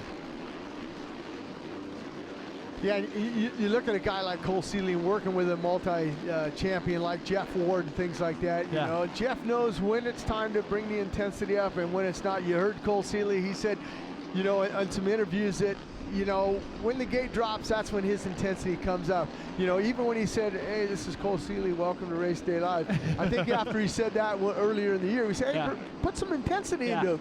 Fire him up. And he, maybe it came up a little bit more, but yeah, Cole doesn't get fired up until it's time to get fired up, and that's in the main event in the heat races. Well, for us right here at Race Day Live, it's time to get fired up. There's 2 minutes to go here in 450 Group A qualifying number 2. Eli Tomac still leading him around, followed by Dungey, Seeley, Pike, and Anderson. Anderson's been fast and pretty feisty the last few weeks. He's another guy that's wanting to get on the podium. Tomac would look like he was on a heater there. He was flying through that rhythm section, but there's the hole shot king, Andrew Short. I think he has as many hole shots as Ryan Dungey has wins. But which is something to be said. Ryan Dungey, you know, is on a KTM, and he's on, also Andrew Short, he's on a KTM, so that's saying something for KTM. 53.9, still the fastest lap for Eli Tomac. Just about a minute to go here. 450 Group A qualifying number 2. It's been a good season for Andrew Short. I like seeing him get those hole shots and lead laps. You know, he's over 30 now and into the waning moments of his career, but he seems like he's having a good time. So it's just been good. You know, a lot of it's attributed to that brand new KTM Factory Edition 450 SX. Yeah, and as we're getting a chance to look at Shane McElrath, we talked about him on Dean Wilson's factory KTM there, getting a chance to ride, but you know, he's just kind of going out there, just kind of feeling things out, you know. I mean, you look at it and he's, you know, the timer, you know, not too bad for him, you know. He's sitting in, you know, 10th spot, so that's not too bad for him, but, you know, Chad Reed and Josh Grant, like we had talked about earlier. Yeah, they're not out there. They're not out there. Right. I'm not sure what happened on that. I'm not sure if... And they were 12th and 13th in the first session. Yeah, so we don't know. We'll have to go down we'll after. Go find out. Yeah, we'll definitely go over to the Discount Tires, America's Tires, 22 Motorsports, and find out why they're not out there. There's Kyle Chisholm there, another Floridian there. Oh, wow. Did you see that right-handed corner? Yeah, he looked at he's on a fast lap right now. Let's see if he can maybe, you know, dip into that 53. He's at a 54.4 right now for him, so we'll see. He'll need to pick up about a half a second if he's going to knock off Tomac, but he's definitely flying right now, getting around through the rhythm sections, coming over the top of the under and over bridge. He's going to get a good line coming around this corner. Seat bounce the triple from the inside.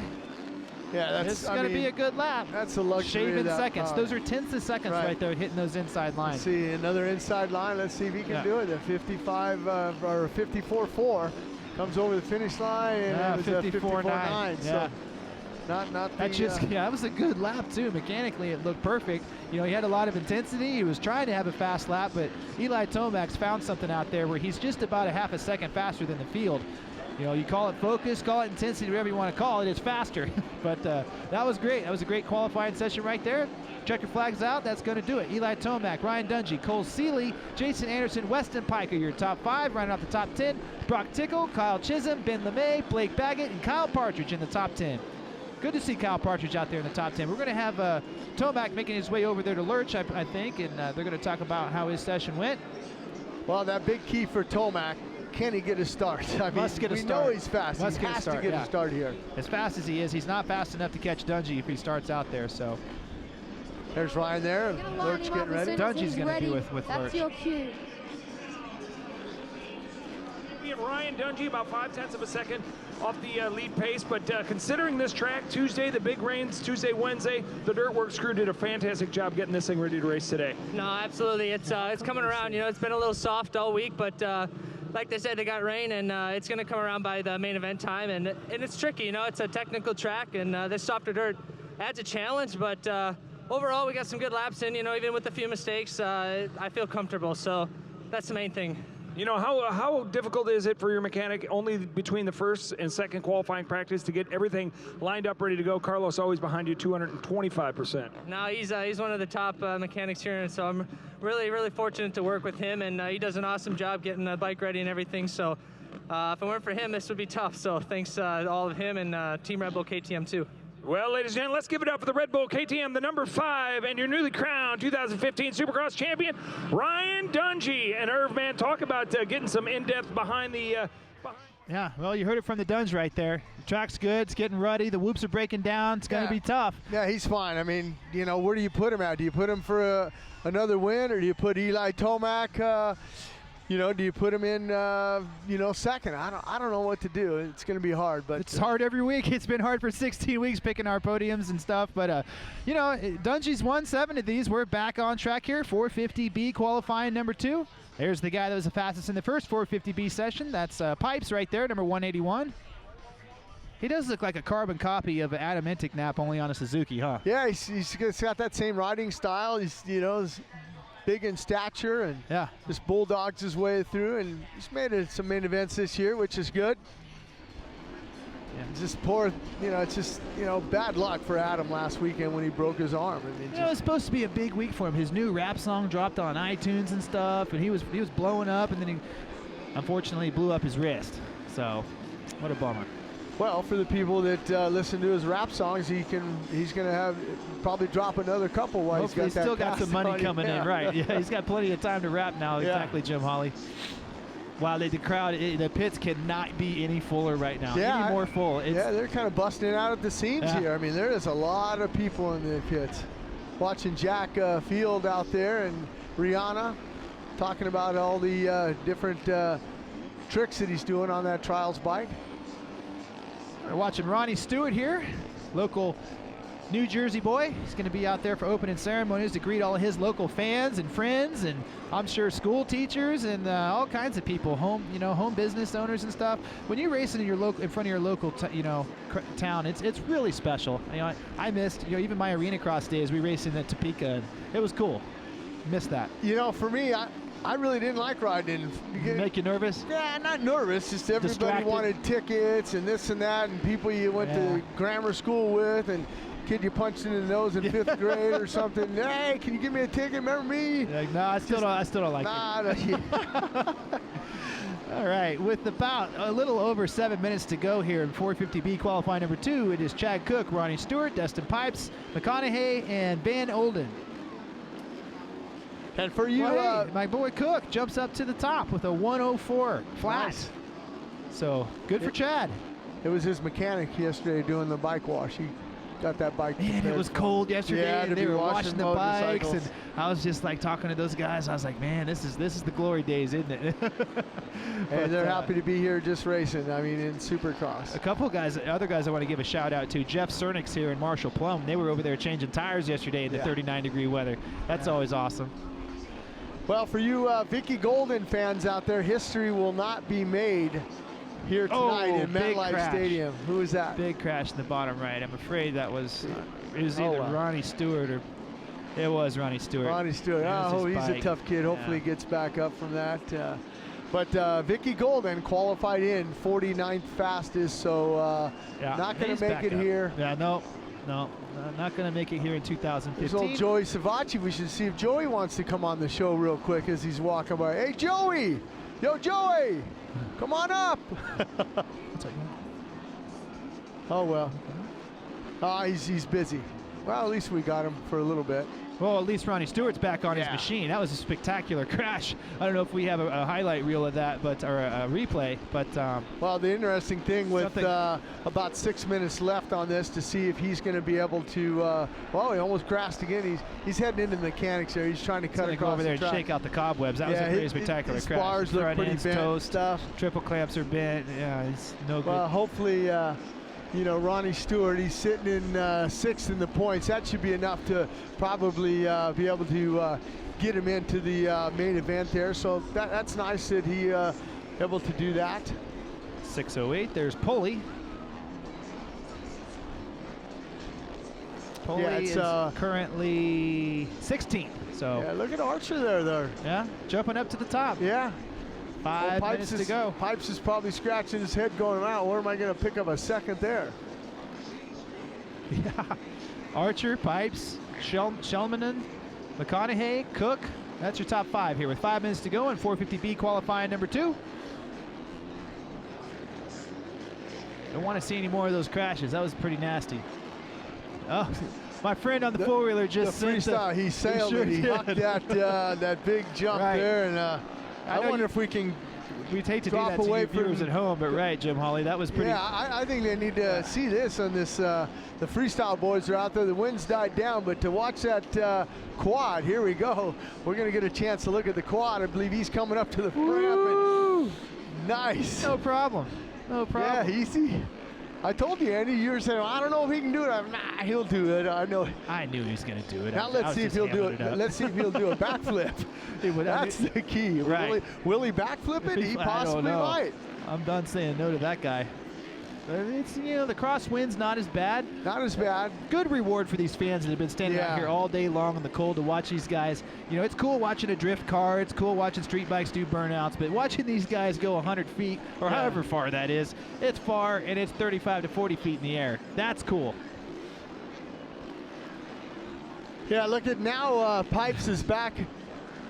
Pipes picked it back up now, and he found that second that he was looking for. Now he's at a minute .8 there, and Archer drops back down. He's got a minute .8, but an 8.81 and an 8.71 for Dustin Pipes now. And you know, we've talked about it. We've watched Dustin over last year and this year and stuff. You'll see him qualifying down, but making those couple main events that he has, and I believe he's made a couple of them. Inspiring. The confidence boosts up, and he just jumps up there, and yeah, it's good to see him up there. He's a Fresno, California kid. Just about 3 minutes to go. It's still Pipes. Archer, Shelmanlin, McConaughey, Devin Raper. Yeah, they're gonna, you know, those times are all good. And here's the thing that we talked about earlier, Andy. There's only 39 entries in here. All these guys are going to go to the main event. And you look at all the guys down below here. Yeah. You know, this is huge for these guys to get into a heat race and things like that, because a lot of times these guys don't have that opportunity. So it'll give them a chance to go back and, you know, in the off season and kind of figure out, you know, where they need to pick up their speed at. There's Devin Raper, 447, getting through the whoops pretty decently there. Using the combination of jumping and doubling and skimming. Kept it on 2 wheels, so that's most important. There's Ronnie. Got her fixed back up. Yeah, it's all straight now. It looks good. He's kind of going through the whoops, double.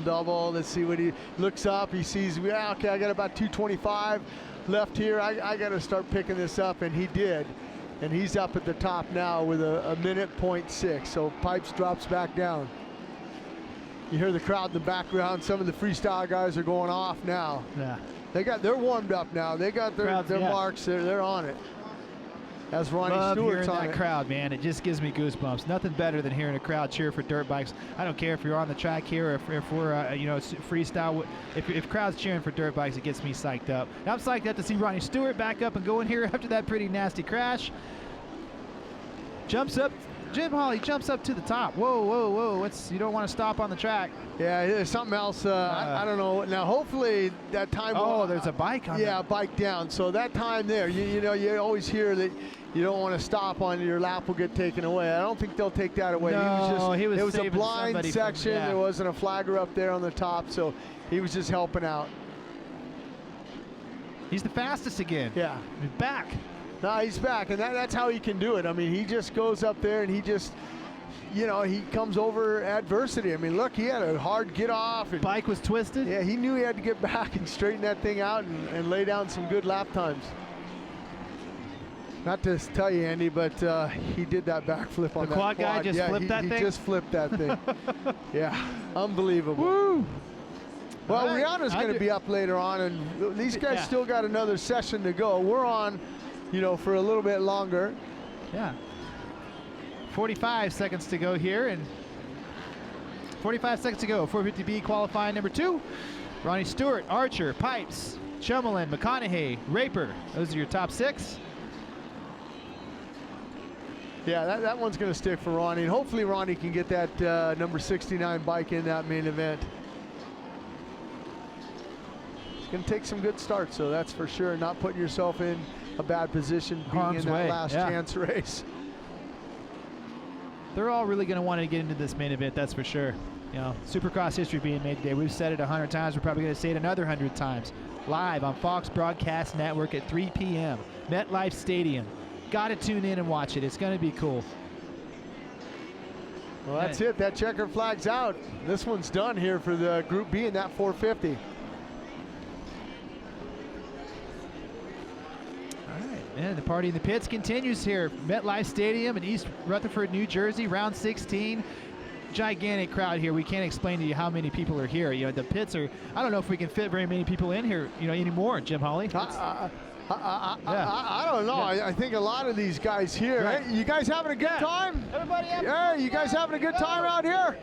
You enjoying it? Freestyle guys, good? They're enjoying it. They're enjoying it. One guy. They're watching the freestyle guys, man. They're watching a guy on a 4-wheeler backflip a 90-foot, you know, double. Holy, it's amazing. I didn't think he was going to do it. Yeah, I didn't either. And I caught the corner of the eye, and I just saw that thing upside going down. Up and over, upside down. I went, he went for it. He landed it, stuck it perfect. But, you know, it's nice that the winds died down a lot. The flag's not totally erected right now, but still got a little bit of a breeze going on out there. But these guys were able to perform some tricks. That's what's sure nice. Were, yeah. It's awesome, you know. And that's going to do it, you know. For the 450 qualifying B is over. The 450 A is over. Eli Tomac, you know what we got to do now? We're going to do our picks. We're going to have to do the We're going to have to do the picks. I really don't want to. It's hard to guess. It's hard to guess. It's hard to guess. I'm going to go on a limb but tonight. You had it, I've been talking about him all day. In St. Louis, I had the 250 guys. Yeah, you had it. Yeah. So. Yeah, you know, you want to do it now? You know, we've been kind of shooting from the hip here today, so let's go ahead let's do it now. Let's do it now, yeah, because it's fresh in my head. It's fresh in my, because you, no, you won last time. What do you think? I'll go first. I'll go first in that 250. I know my buddy Kurt Binke. He likes, you know, Mooskin, and he likes Martin in second. He thinks Bogle's going to get that third spot. Yeah, I mean, I like Marvin to win. I think I'm going to have to go with Marvin to win, and I think Bogle's going to get second. Yeah. And I think Jeremy Martin's going to come in third. Okay, pretty good picks. 450, what do you got? 450, there again, I mean, what do you do? I mean, Kurt Binke's going with Dungey, Tomac, and he's putting Weston Pike on the podium again. I think I got to put Weston Pike on the podium, but I got a little bit of a problem with that. Do I go with Dungey? Do I go with Tomac? Tomac's faster. He hasn't got the starts. Is he going to get the starts today? It's a beautiful day here in East Rutherford, New Jersey. Let's hear it. Who do you like, man? The dirt may be a little bit different. I saw him already wash the front end out in practice, but I seen him get up and lay down a fast lap time. So, you know, I think I'm going to go with I'm going to go with Dungey. I'm going to go with Tomac, and I'm going to go with Seeley. I think Seeley wants to get back on that podium. Dungey, Tomac, Seeley. Yeah, and you know, I just think that Marvin Mooskin and Dungey, they have something to do. They're tied right now with, you know, for Stewart the most sweeps, with most sweeps. Right. They got 5 right now, but I think they can get 6. That's pretty good. That's why I went with that. On that angle. Yeah, huh? I'm kind of leaning on that. Maybe right on. I'm going to go over and talk to Dungey and say, look, now, hey, you got this this sweep. You know, you could be. You know, that's the icing on the cake. You've already got the championship. Right. What do you? But I don't know. I mean, Tomac could win and get his third also. So right. It's hard to say. Well, let me borrow your pen there, Mr. Hawley. Okay. Can you ride with your gloves on? I can ride with the gloves on for sure, for sure.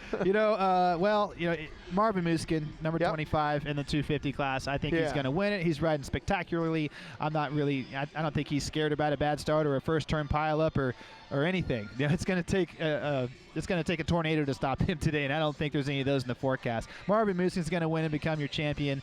Second place I think is going to be Jeremy Martin, and I think Joey Savacci is going to close out his 250 East Coast Championship with 3 consecutive podiums. So I'm putting Joey Savacci there. Yeah, in good third pick place. also. Right. Yeah, I mean, great. And over in the 450s, I'm picking Eli Tomac. You're going to go been with a while. Yeah, it's been a while. He's fast. It's the soft dirt. It favors the Hondas. I think Eli's going to really put on a show tonight. I think he's going to get a start. That's what it's going to take. The Jeff Emery's key to the race. He's got to get a start. I'd like to see him get a start. I mean, the guy works just so hard coming through the back of the pack and, to get up on the podiums and finish seconds and thirds and things like that. But, I look back to that, Phoenix round 2 when we saw Eli get his first win in that 450 class and that battle he had with Ken Roczen. Yeah. You got to remember Ken Roczen wins the opener. They come down. I mean, those guys went to town. Yeah. I don't know if Dungey gets out and Tomac's out, if Dungey will fight him because, you got to go back to Detroit when Eli got his second win. Yeah. Dungey was leading it, and then, Dungey says, hey, I got to win a champ. Let me finish my picks. But Dungey's already won the championship. Go ahead. All right, who else? Tomac's going to win the 450 class. Okay. Weston Pike's going to finish second, and Ryan Dungey's going to finish third. I just think Dungey's not going to get a good start this time. I don't know why. I just got a feeling. You got that feeling? Got a feeling. Okay. So, those are mine. You got to go with your gut feeling on these things sometimes. Right. You just, it doesn't matter what the clock says or how they look, or you just go on a feeling. That's it. I'm feeling Tomac for the win. I think Weston Pike's going to use his confidence from getting that podium last week into his advantage. I think he's going to get a good start. Pike doesn't have the stamina that Eli Tomac and Dungey does, but I think he's going to lead laps here today. He's riding well. And like you said, you think Dungey's going to get a bad start. That's going to help out Pike. If Pike can, get a breakaway, and Dungey's not going to push to get a second or third. Hey, I'm on the podium. But I don't think Dungey's going to miss the podium. I think the only time he's going to miss the podium's already happened at the first round. Yeah. Since then, it's just been curtains. He's won 7 main events, finished on the podium every weekend. He's going to finish on the podium again tonight. But those are our picks, ladies and gentlemen. You have your picks. Tweet them to us. Send it to #AskRDL, and maybe we'll put you up here on the show. We've put a lot of people on the show today. We've had drifters. We've had monster girls. We got Rihanna Buchanan coming up. Ready to come up. Yep. Right. So Right. And we had a good Toyota tailgate talk. We talked about the flaggers. There's a lot. Some of you new fans that are watching, you might ask yourself, what's that blue flag doing? Or why is the white flag out? What's going on there? Well, we talked to the guy that makes all that happen. So check it out.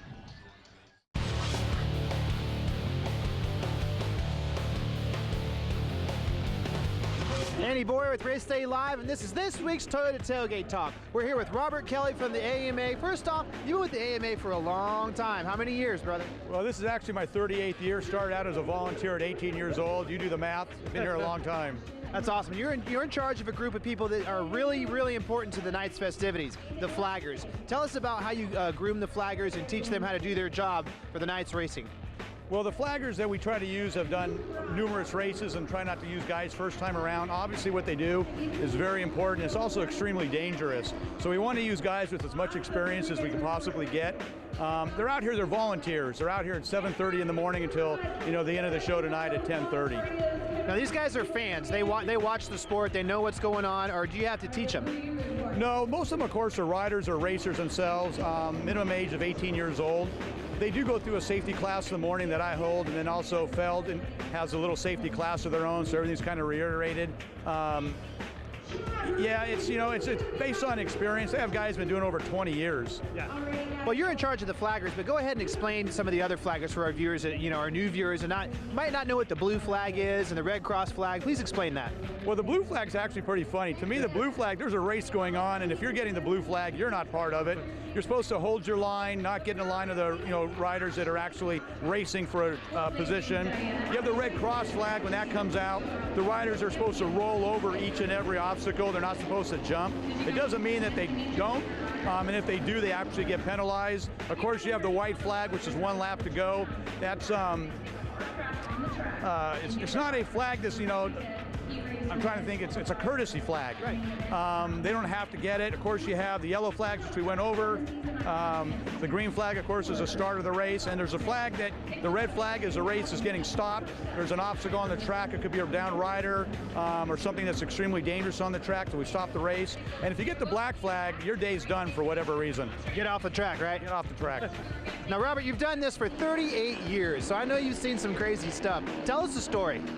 You know, I've seen some funny things. The funniest thing that just stands in mind, years and years ago, we were in Las Vegas, and if you remember, it was Damon Huffman and Shane Trittler? Shane Trittler. Yeah. And Shane did off the back, did a complete somersault, landed on the back of Damon Huffman's bike as he was going down the over the restrooms. Actually, that year we used it. So, you know, this sport is actually bizarre, and anything can happen at any time. Well, Robert, we're glad we have guys like you helping keep the racers safe out there. Thanks for your service for 38 years. Robert's going to keep these guys safe out there on the track. We got flaggers out there, yellow flags, blue flags, white flags. Robert's in control.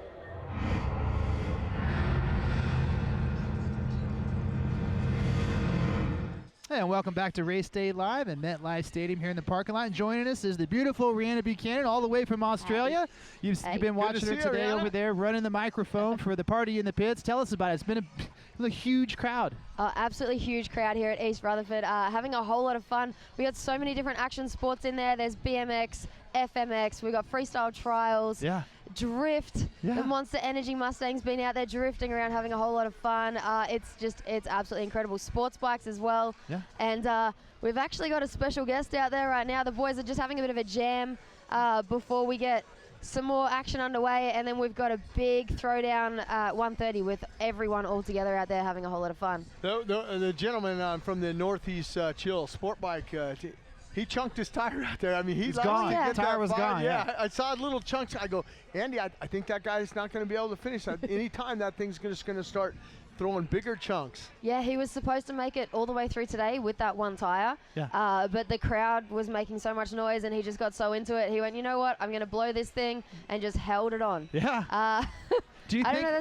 That's what happens in showbiz, I guess. You know, everyone gets excited. We've actually got. There's your boyfriend there. Jack. Yeah, that's Jack Field, and D-Block's out there right now. We actually went and cruised the streets of New York with him yesterday, and he turned up today, so we thought we'd put him out there and have a whole lot of fun. Absolutely crazy. Just cruises around on the streets. You will have seen him on Instagram. There's a bunch of stuff that he puts up constantly. It's all about just having fun and going with the flow. You know, speaking of going with the flow, the freestyle motocross guys were out there just a while ago, and the wind was still blowing, and those guys just decided to hook it. You know, they were feeling the crowd, and you said yourself you were a little bit surprised. Yeah, definitely.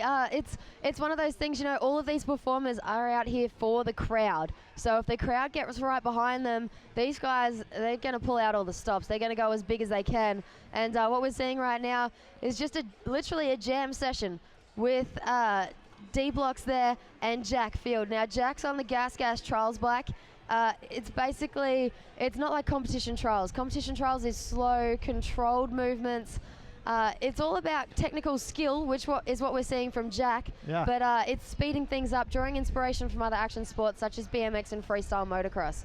So changing the game, crossing the borders. Let me ask you this. You talk about Jack out there. The speed obviously a lot faster than a normal trial, right? Would he change his gearing and things like that to compensate for that? Not at all, Jim. That is a stock standard bike, and that's how he likes it. Yeah, okay. It means that, you know, we perform all over the world. It means that he can get a bike in any country, and it's ready to go. He just dials in the suspension to the way that he likes. Apart from that, it is all completely standard. The exact same thing you could buy from a shop out here. So his suspension there, obviously not set up to. He sets it up to himself, but just changes the rebound clickers, ride height, and that's it. Just all production stuff. Yep. Yeah. Exactly. Perfect. Stock standard bike, just to his own liking as far as the settings go. What do those trials bikes weigh now? They're pretty light. I mean, a motocross bike, 225, depending on, how much gas you got in or whatever. Those things how good are you with maths? They're 70 kilos. We were just talking about the metric system right now. 140. See, maybe because Juiceland Sue, a rider that used to ride professionally here, he's an Estonian rider, and he just had a baby, and he texted me over the grams on the way to the baby, and I said, oh, man, I'm screwed. But so about 140 you're thinking. Yeah, I think about 140, maybe 150. Oh, Rihanna, don't be shy. Tell these you're a rider yourself, Tell us, what kind of bike do you got? Is it just like Jack's? I will ride anything I can get my hands on. I love riding the trials bikes. It's so much fun because it's something different. You can do it absolutely anywhere. You know, the boys have got a huge area here. Yeah. You can just have a log set up in front of you and you can ride that all day long, just trying different techniques to get up and over the top. But I actually rode the Australian Endurocross series on a KTM free ride. Wow. And that's a bike that I think it's only just starting to get out here now. We've had it in Australia for a couple of years. I've got the 250 two-stroke. I absolutely loved it. It was the perfect thing for Endurocross. It was a lot like a trials bike, really. Right. The KTM, yeah. Yeah. But I love riding absolutely any kind of motorcycle I can get my hands on. I'll go from trials to street bike to motocross. Absolutely anything, switching it up, having some fun. You're a hero. And that's why I like talking to you, because you ride and you know about, like, what kind of tire pressure would Jack be running? I know they traditionally run a little bit lower. I mean, these guys out here riding Supercross, they run 12, 12.5, 13, somewhere in there. But what would he have on for this? That's probably about 4 PSI. That's in his rear. That's it, wow. Especially when he's riding on concrete, they will put a little bit extra in it. But you know, it's one of those things too. I say about 4 pound, but Jack literally goes off feel. You know, there's it's all old school with us. It's you feel the tire, and if it feels like it's right, then you get out there and ride. Right. So not a whole lot of technical specifications with what he's doing. Andy and I were impressed with the four-wheeler. I mean, when he hucked out, you know, we saw the jump, and then Andy's thinking, oh, he ain't gonna backflip. And I said, Andy, no way. He just backflipped that quad. Yeah, Cody Elkins, it's absolutely insane. Like I've ridden quads for a long time, and the one thing that I can tell you, when you jump, you have to hit the ramp straight. There's no way I would ever even consider trying what we saw from Cody there, but it's literally launching off. If you take off on a bit of an angle, you're landing on a bit of an angle, and you've got 4 wheels that you've got to try and correct there. It's insane. But you know, the boys got out there despite the wind conditions that they're dealing with. All 4 of our riders got upside down, had a whole lot of fun with the crowd here. It's all going on at the pit party right now. Yeah, and it's going to be going on next weekend on May 2nd in Las Vegas at Sam Boyd Stadium. Also, we're just kind of picking this whole thing up and taking it out west. That's exactly right. Super excited. It's now, I think, my 3rd year at Las Vegas for the Supercross finals. You know, this right here, this is a huge crowd, but honestly, there's nothing like Las Vegas, is there? No, it's like it's its own entity. It's a different animal there. Definitely. But yeah, definitely anyone out there that thinks they can make it to Vegas next week, do it. You've got to come and be part of the action. And if not, I guess they can always tune in to Race Day Live. Oh, here yeah, with you guys. absolutely, absolutely. You know, Whoa! Hey, look at that. We didn't see that by before Jack. from Jack. I was just getting ready to ask you if he does that, and there it is right there. Backflip on a trials bike. You just saw it right here. That's it. Now, there is actually another trick that he has up his sleeve, and it's a little hard to tell from here. I don't know if he can actually hear us down there or not. I think he's actually going for another backflip, so let's get him lined up right now. A little bit of tag team stuff with Jersey. Dave. Let's see another backflip. Oh, yeah. Jack Field. Will the bicycle guys get mad that he's borrowing the ramps? No, actually, it works really well whenever we do stuff with the BMX guys. It's great because they can use our ramps. The traction, we actually have traction control on those ramps, so it's not quite as smooth as the BMX guys like, but they can still hit it and do some stuff. So it's great fun working in with BMX because we can kind of throw the boys on different ramps and get them jumping at the same time and having a whole lot of fun. All right. Are you surprised to see, I mean, how many fans are here? I know a buddy of mine, I introduced you to him, Greg Scott from Australia, and he used to race, and you know, he came to Santa Clara, he came to New York, and he's going to Las Vegas. I said, man, when are you going to get any work done at home in Australia? He goes, you know, I just want to come and watch and go rady, you know. Yeah, I think that's one thing with Australians. It doesn't matter where in the world we travel, we always find a fellow Aussie somewhere. It's awesome. We're just globetrotters getting out there having some fun. Hey, to anyone at home that's watching this, I know that it's broadcast all around the world, so we've definitely got some Aussies watching here today. Well, and I have a funny story, Andy. I didn't tell you this, and I didn't tell you this, Rihanna, but when I went down to Australia one of the first times in the entertainment center, I ended up winning the event. The Australian guy announced me, he goes, "Hi, man, you bloody Yankee came down and beat the Aussies," you know, and I said, yeah, man, I got to hand it to the Aussies. They helped me win this race. He goes, well, how's that, Mike? And I said, well, it's up every day. We don't have topless beaches in LA, and I was out running on the beaches every morning, you know. Oh, man. Awesome story, Jim Holly. Awesome story. That was actually a pretty good one right there. But no, if you're just tuning in right now, we still got the party in the pits going on. Practice is over, but there's still tons of action taking place. We got the Northeast Chill Sport bikes coming up again. They're going to be doing some wheelies, doing burnouts. We got more freestyle motocross. We're going to have more drifting. Brianna's been down there running the microphones. Now she's up here with us, and we're having a great time here at MetLife Stadium in the parking lot. It's a beautiful day. Yeah, absolutely. Yeah. I mean, and you can't ask for, you know, this morning I know we were kind of complaining at 7:30 when we were on the track walk, how cold it was. Oh, but does I it mean, get cold in Australia? Yeah. This is a cold winter's day where I'm from. Yeah. Like this is extreme for me. I've been rugged up my hands. I literally almost dropped the microphone out there because my hands were so cold I couldn't hold on anymore. It's some crazy weather. It's nice and sunny now though. It is starting to warm up, and I know it's going to get colder later on, though. I'm just looking forward to getting in and watching some Supercross and being all rugged up and snug with a coffee.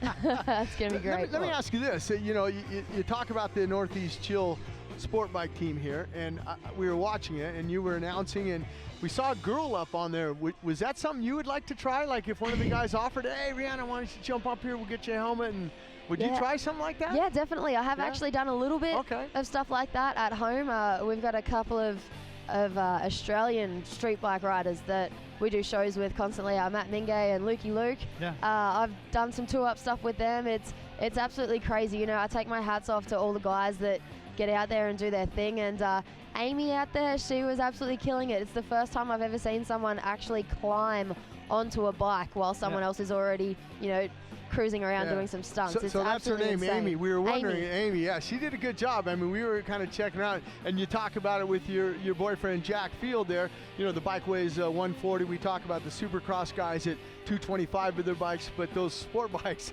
they weigh a lot. 400 plus. And for what they're doing out there and the maneuvering of those bikes, I mean, it takes a lot of muscle. I mean, right on the cold concrete, you know, you're just throwing caution to the wind and drifting that thing third gear wide open. But we're glad you guys are tuning in. We still have a lot of action from the Party in Pits coming up. Right now, here's a word from our sponsors. Stay with us. We'll be right back. Hey, I'm Chad Reed, number 22 of the Discount Tire Tutu Motorsports Kawasaki team. Welcome to Race Day Live.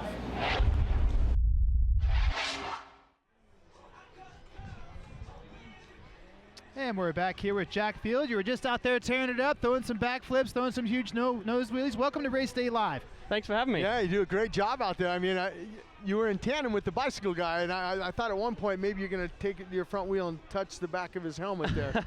Yeah, we got pretty close. There's one of the local guys from New York gets out on the BMX or the mountain bike and the 29er and does some wheelies around the streets. He's pretty crazy. So we hooked up while I'm on the East Coast to have a bit of a ride and have some fun. Now, how did you start into the trials business? I mean, did you start on a regular motocross bike and things like that? And you got on there, and then you said, man, I want to try this trials thing. How did that all come about?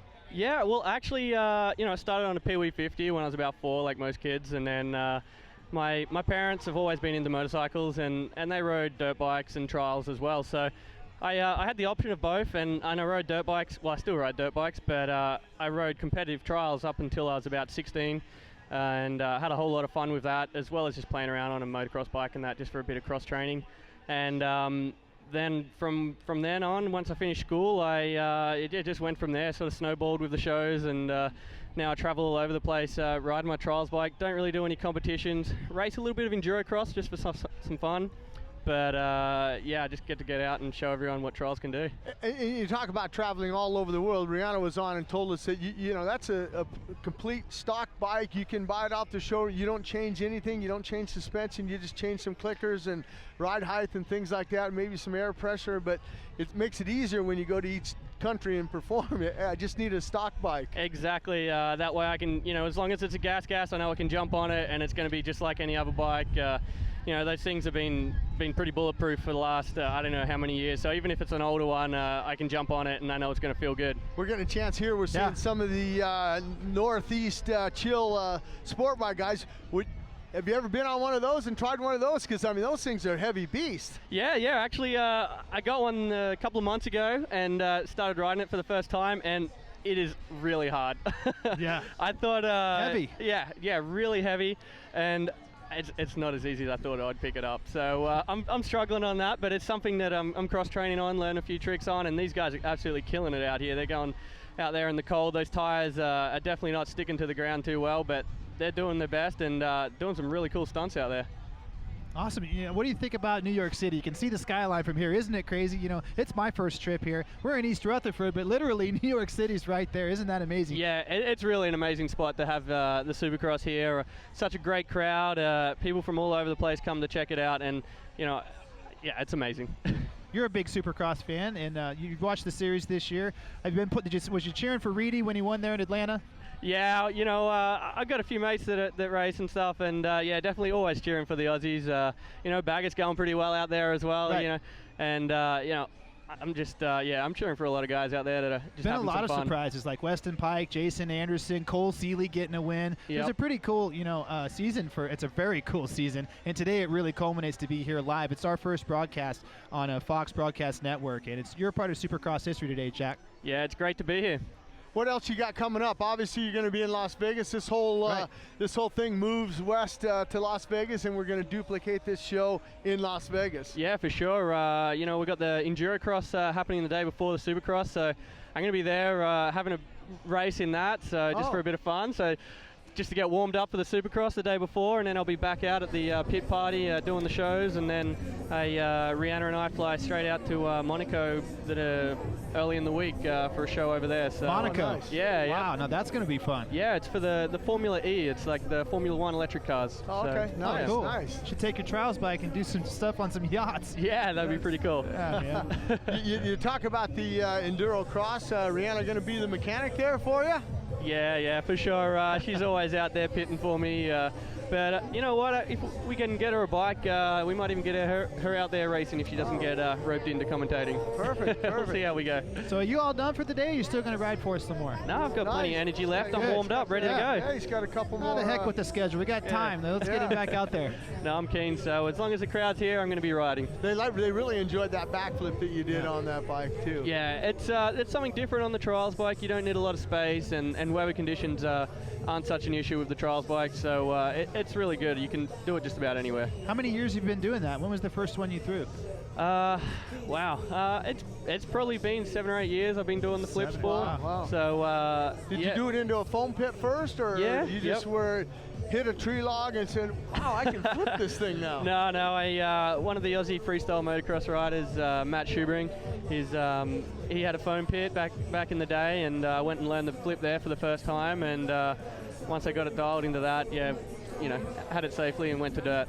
Let me ask you this. You hear about the freestyle guys and all the guys that started with the foam pits. They always start on like a TTR 90, something small. Is that what you did, or did you just go right for the trials the first time? Yeah, I went straight for the trials bike. It's pretty light and little, and you know what? I couldn't even backflip on a trampoline or anything when I learned to backflip on the motorbike. Never flipped a BMX. I still haven't flipped a BMX. Wow. Just a dirt bike. Interesting. Have you flipped a regular freestyle MX bike? Yeah. Back in Australia, hanging around with mates like Jacko Strong and that, we get roped into some silly things. And one of the times I was out there, I had to flip the dirt bike and went straight to dirt, and didn't end up so good the first time. Turns out it's a lot harder on the dirt bike. You said Jacko Strong, right? Yeah. And what's that maniac up to now? I know he's got new tricks coming. Yeah, he's always got crazy stuff up his sleeve. Yeah. His new movie Headstrong just got released, and it's top of the iTunes charts at the moment. So that's really going well. Getting out there with showing everyone, what we get up to, or what these guys get up to with the freestyle stuff. It's crazy. Perfect. Absolutely, man. It's just cool to have all you guys here and have so much going on. These guys have been glued to the fence line since they've been here. Freezing cold.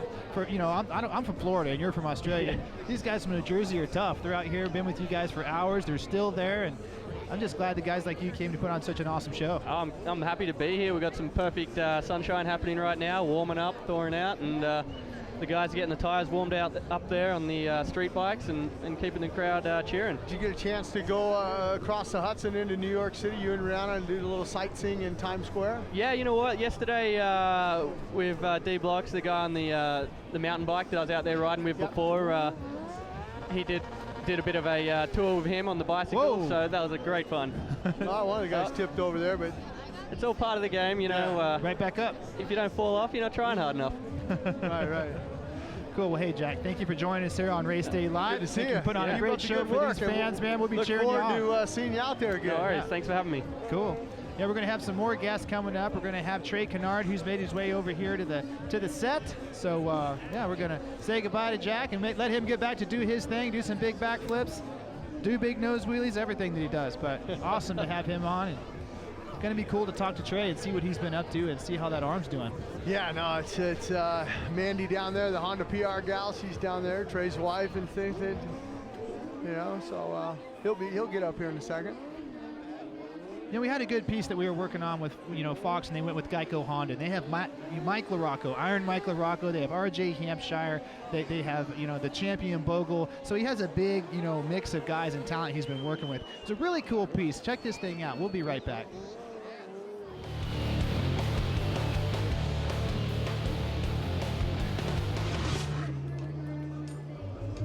I was surprised this year with our rookies that came up. There's still stuff that they're figuring out. I mean, trying to teach them, they're learning painful lessons, at points, but it's mostly your race sense. You try to teach it. It's really hard to learn because when the gate drops, everybody sort of just, goes for it and forgets about everything that you're supposed to do. But I still feel like I'm trying to get these guys to understand a lot, and it's not always translating.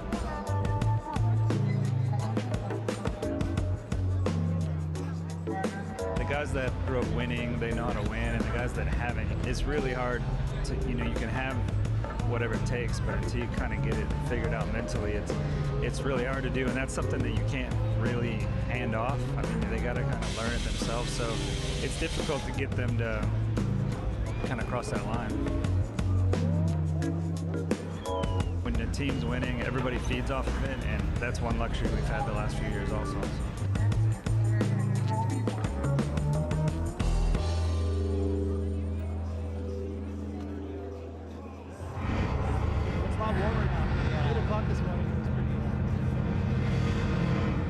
And welcome back to Race Day Live at MetLife Stadium. We got a very special guest here, Trey Canard. Welcome to Race Day Live, man. Thanks for having me. Good to see you, Trey. How you doing, good to man? see you guys. All right? Yeah, we're getting good? there. Slow process, but we're on our way.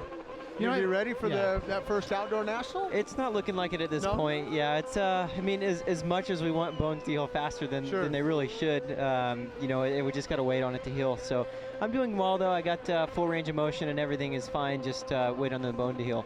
Let's talk about the positives. You guys really rebounded. The Honda wasn't talked about last year as being one of the fastest bikes, but this year, you guys and your teammates have been at the top of the qualifying all season long. You had 2 wins. You had some really good momentum going. It was a good championship for you up until the unfortunate thing, but you got to be pumped and have some good positive vibes. I'm absolutely, excited about the atmosphere that's at Team Honda right now. I mean, everyone is there's got to be a dynamic with the team for a championship team. We've seen it with, Mitch's team. We've seen it with, I think Roger's got that always everywhere he goes. And I feel like we're starting to develop this kind of dynamic between everyone that's really a positive environment that can really produce wins, which is exciting, to see, 2 from myself, 2 from Eli, and 1 from Cole. I mean, it's very rare you see 3 teammates actually, win a race. So it's exciting. I'm really happy with the year. Obviously disappointed that it ended the way that it did, but it gives me a lot of hope to go into next year and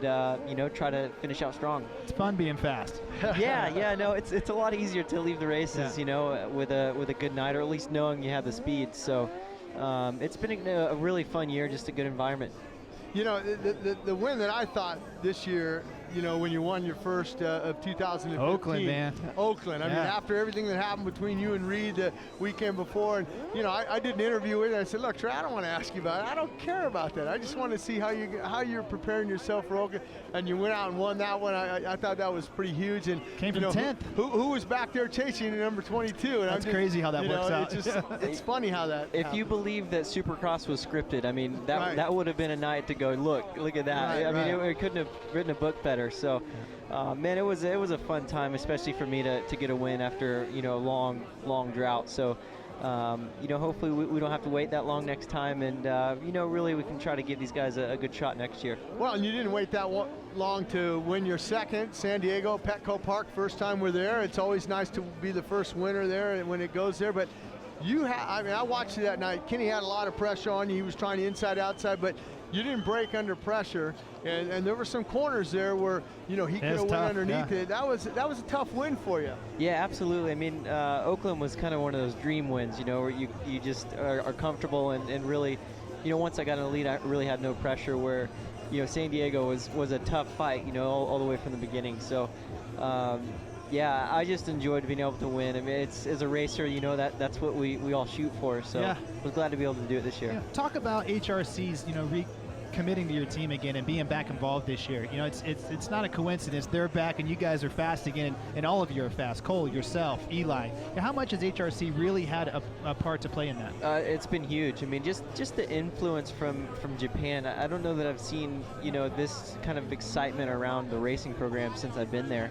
When you go there and everyone just jazzed to be there, and it's kind of that environment that I was talking about. And I think if anything, just that excitement and just that commitment to the team is just brought everyone to another level, just because they're all committed to being out there and trying to win races. It was funny at Anaheim during the press conference. I did an interview with Trey, and I don't know if you remember this, but I asked him about that light up there, and Trey said, because HRC's involvement, and Trey goes, "Oh, that's for opening ceremonies, so the light lights up my numbers." Sure. I don't look, that's bullshit. After the interview, I know what that thing is doing. But can you talk a little bit about that, because I saw that on your bike, and then I saw it was gone, and can you talk about it? I mean, if not, I'll talk about it because I know what it is. So I don't want to get you in trouble. Yeah, no, it's an RPM indicator light. Right. It turns on at a certain point, which helps us in certain areas. Sure. So I took it off midway. I tried to bring it back because I was struggling so much with starts. Right. I was gonna say it didn't help with the starts. Yeah, we were really trying. I mean, right from the bat, we struggled this year from starts, and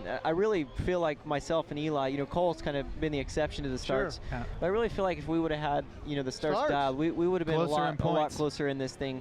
So, we're all disappointed that didn't happen, but I really feel their commitment to this program. I think we'll get it figured out. Yeah, and we talk about it on the show Race Day Live here, and Jeff talks about it on the Fox broadcast, how important a start is. And the reason why I'm saying I don't want to go to Detroit, that semi, that's over, it's done with. But I watched in the heat race, you had a bad start and you're coming up through the pack, and it was that left-hander where you come back on the start. You jumped on a tough block, man. You saved it. Yeah. Or no, did you crash? No, actually, when it was going down. You ended up going down, and I'm looking at that, and I'm going, oh, man, Trey went down. He's got to go to the semi. And I'm looking at that, and I'm sure you guys look at it with Dan Bentley and the team manager and mechanic stuff. Well, how did I put myself where I had to charge that hard and the tough block? And like you said, you struggled with the starts. Yeah, and that's one thing that I was really disappointed on, because I try to stress, when you're back there, you've got to ride like that. You got to pull the trigger, and you got to take chances. So, I mean, I don't want to be in that position, especially with the length of injuries that I've had in my career. So, we were all disappointed. There wasn't just me, it wasn't just Dan, the whole crew, we're all striving for that goal, and I really feel like we missed a lot just because of those starts. But I'm going to spin you around because we got some crowd here. Just spin you around this way. They wanted a photo, and I'm going to give them a photo off right now. Here you go. We can take the photo. Get in here, Andy. Get in there. We're still live on the air. Go ahead, snap the photos. There you go. They've been waiting so patiently. We need a selfie. Yeah, exactly. Can we get a selfie? Live. The first ever live selfie. All right, sweet. Let's get it. Do you have Snapchat? We need to use Snapchat. I don't have Snapchat, but we'll get it. All right, we got the crowd in the background. There you go. Get in here, Andy. I'm not very good. My selfie game's not very strong. There we go. It's good. It's good. Yep. Trey, one thing that sets you apart from a lot of the guys is you didn't pick a coast. You didn't go to California. You didn't move to Florida. You stayed home in the Midwest and Oklahoma. How has that really helped you stay centered and stay happy? But, you still have your time in California to test, but you stay centrally located. Yeah, it's for me. It's just about the Midwest people, Yeah, I know a little bit about that. Yeah, I mean, it's just a really huge sense of home and family, and I just really enjoy that, and it really brings me back to that you can get pretty, just lost in this environment. I mean, it's just such a big show, and to kind of go home and just get out of it for a minute really helps me to kind of center my focus up. And private Supercross tracks are cheaper there too, huh? yeah, much cheaper than Southern California. Right. So I just enjoy it. It's just something about the Oklahoma spirit. You know, there's a lot of fight in the people, and you know, we've been through our share of you know, we've had to persevere, and tornadoes and bombings and all kinds of crazy stuff. So it'll always be home to me, and you know, hopefully, you know, we can bring some home for them.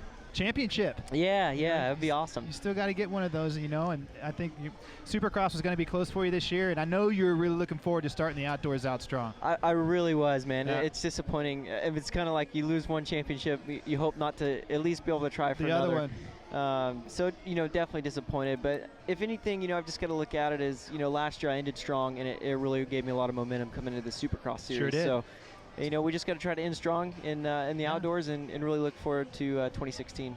What do you do for fun? I mean, you know, on a motorcycle. I mean, you go do a lot of trail riding in Oklahoma. You ride a 250F every once in a while? Air wheelies. I've seen this guy. I mean, I know you like to have fun. I see some stuff, but I mean, you know. Yeah, I just like to just play around, you know, goof off, do air wheelies, ride wheelies, you know, throw in a few knack-knacks. Just usually, you know, when we're done with our work, we'll just go goof off for a little bit. Not hammer 30-minute motos. Right, all day. There's only so many of those you can do for sure. Right, and your dog. You got your buddy at home. Yeah, I got my dog Frankie. He's not really a hobby. He's a full-time job. Between the snoring and the slobber and all that, but. Lately, I've just been doing the honeydew list. I mean, I've got so much stuff going on at home with Hannah. She's like, do this, do that. You know, you're here. You might as well do this. I know exactly how that goes. It's funny. He's talking about a dog. The first time Trey was out at Joe Sutter's place doing a Honda thing, and him and Timmy Ferry and the guys came by. I think he had to pick up a bike from Nagi. One of the Japanese mechanics was staying at the house, and he came by. I said, Tim's going, you got a farm here, man. You got horses, goats. I mean, I like animals, too. You I mean, have basically a petting zoo at your house. Yeah, petting zoo. Yeah, that's what you said. It was a petting zoo. Exactly.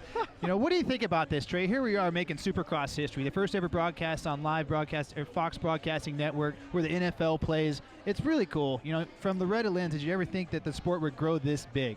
It's amazing to me, you know, just to be on this front and mainstream television. I mean, I don't think it really gets bigger than that in America. It does not, yeah. So it's just exciting to be a part of the sport right now, and I hope that we continue to see it grow and develop and from inside the industry and outside the industry, that we continue to just elevate. Because I think really we have a great show. We've got a great group of individuals, and I think it's fun for the whole family, and it's fun for, you know, those who are wanting to, you know, get a little crazier and that kind of thing. So I really enjoy it, and just hope to be a good ambassador of it, and hope we can see it grow more. You know why I think the sport grows is, you know, if you come here and you watch a Giants game, you know, Eli Manning, you're not going to meet Eli Manning. Right. But if you come to a Supercross show, you're going to meet Trey Trey Canard. Right. And you're going to sign an autograph. You're going to take a picture with him. Get some selfies on the way up That's what I like here. about Supercross, because you guys always, and when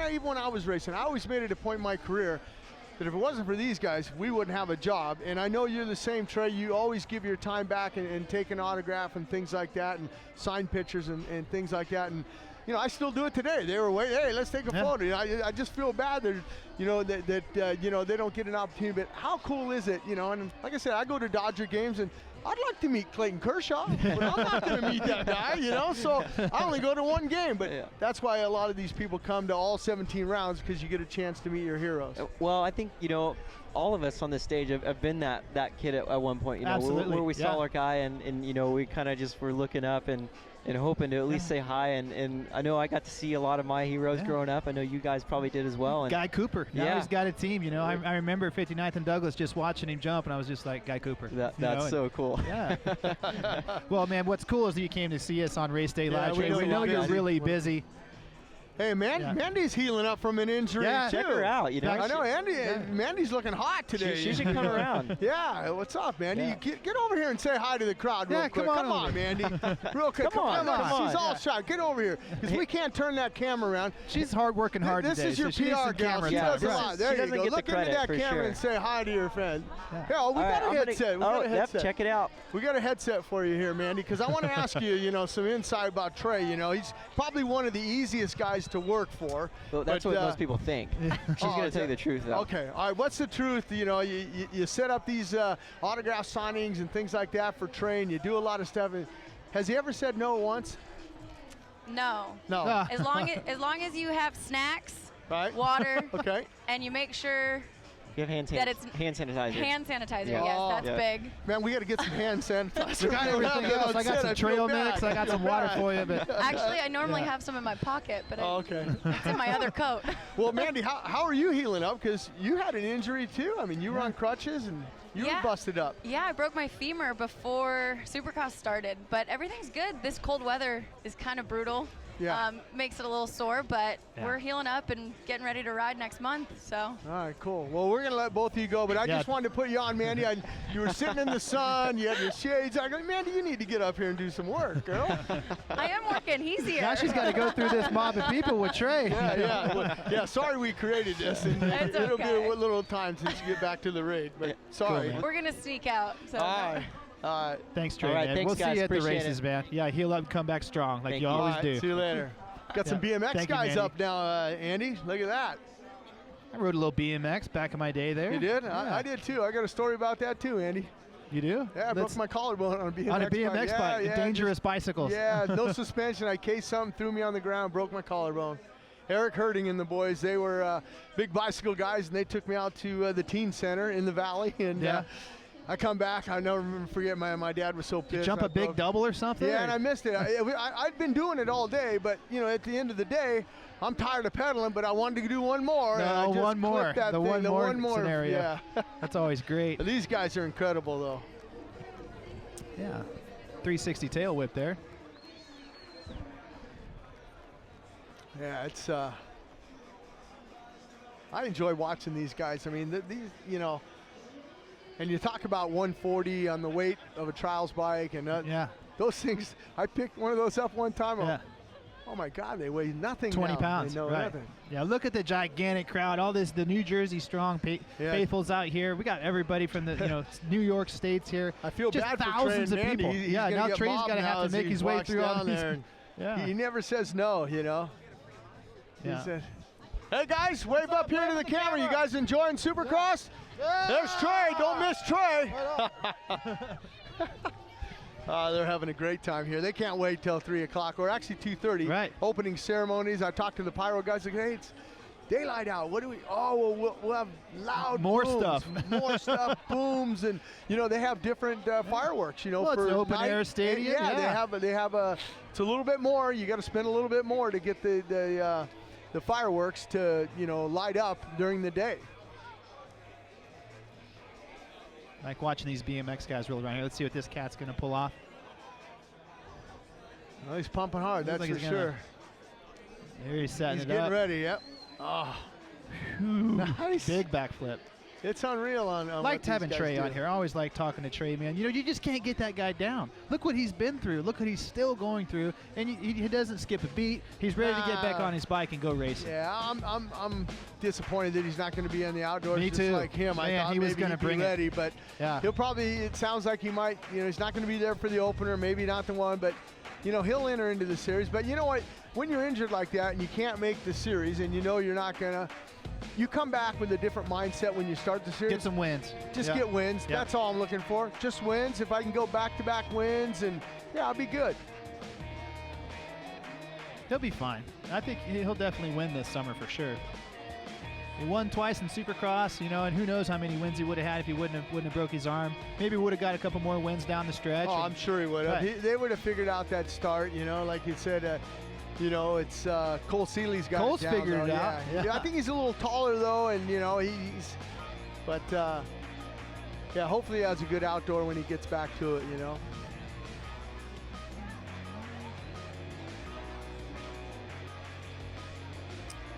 Let's see what Rihanna's got going out there. Yeah, that was about 5 people in the crowd making noise right there. You guys can do better than this. I'm calling out to each and every one of you there to be part of this right now. We're going to line all 4 of our boys up, but they need to hear you make some noise first.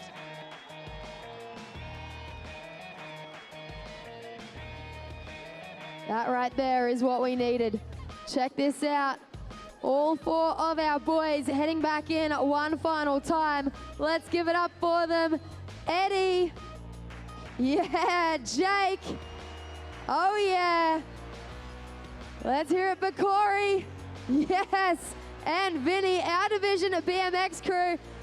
Front flip to finish things up with, guys.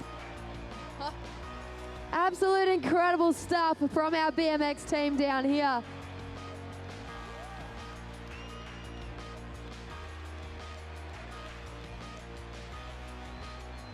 Absolute awesome stuff from all 4 of our riders. They are coming over the fence line there to give you all some high fives as they make their way around the arena. So get ready to get those hands out.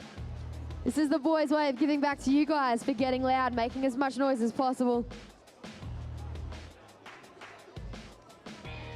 Now guys, don't go too far because we are very close to getting a bunch more action out in the arena here for you.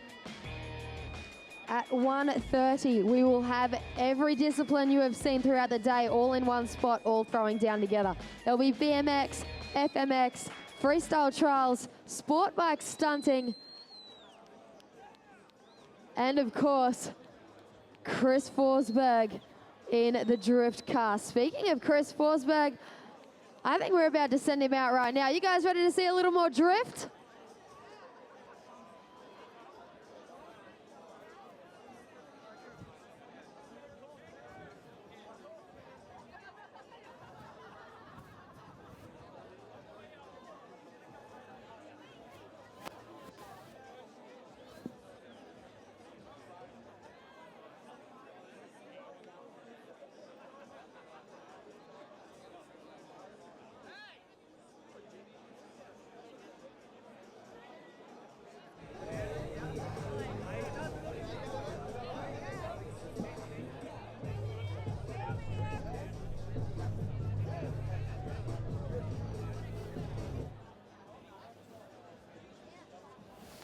All right, now coming back to the set. You did such a good job in Santa Clara. We wanted to invite you back, and welcome back to Race Day Live here at MetLife Stadium. Good to see you, Kenny. Some big stuff going on today. Our first ever national broadcast on Fox Broadcast Network.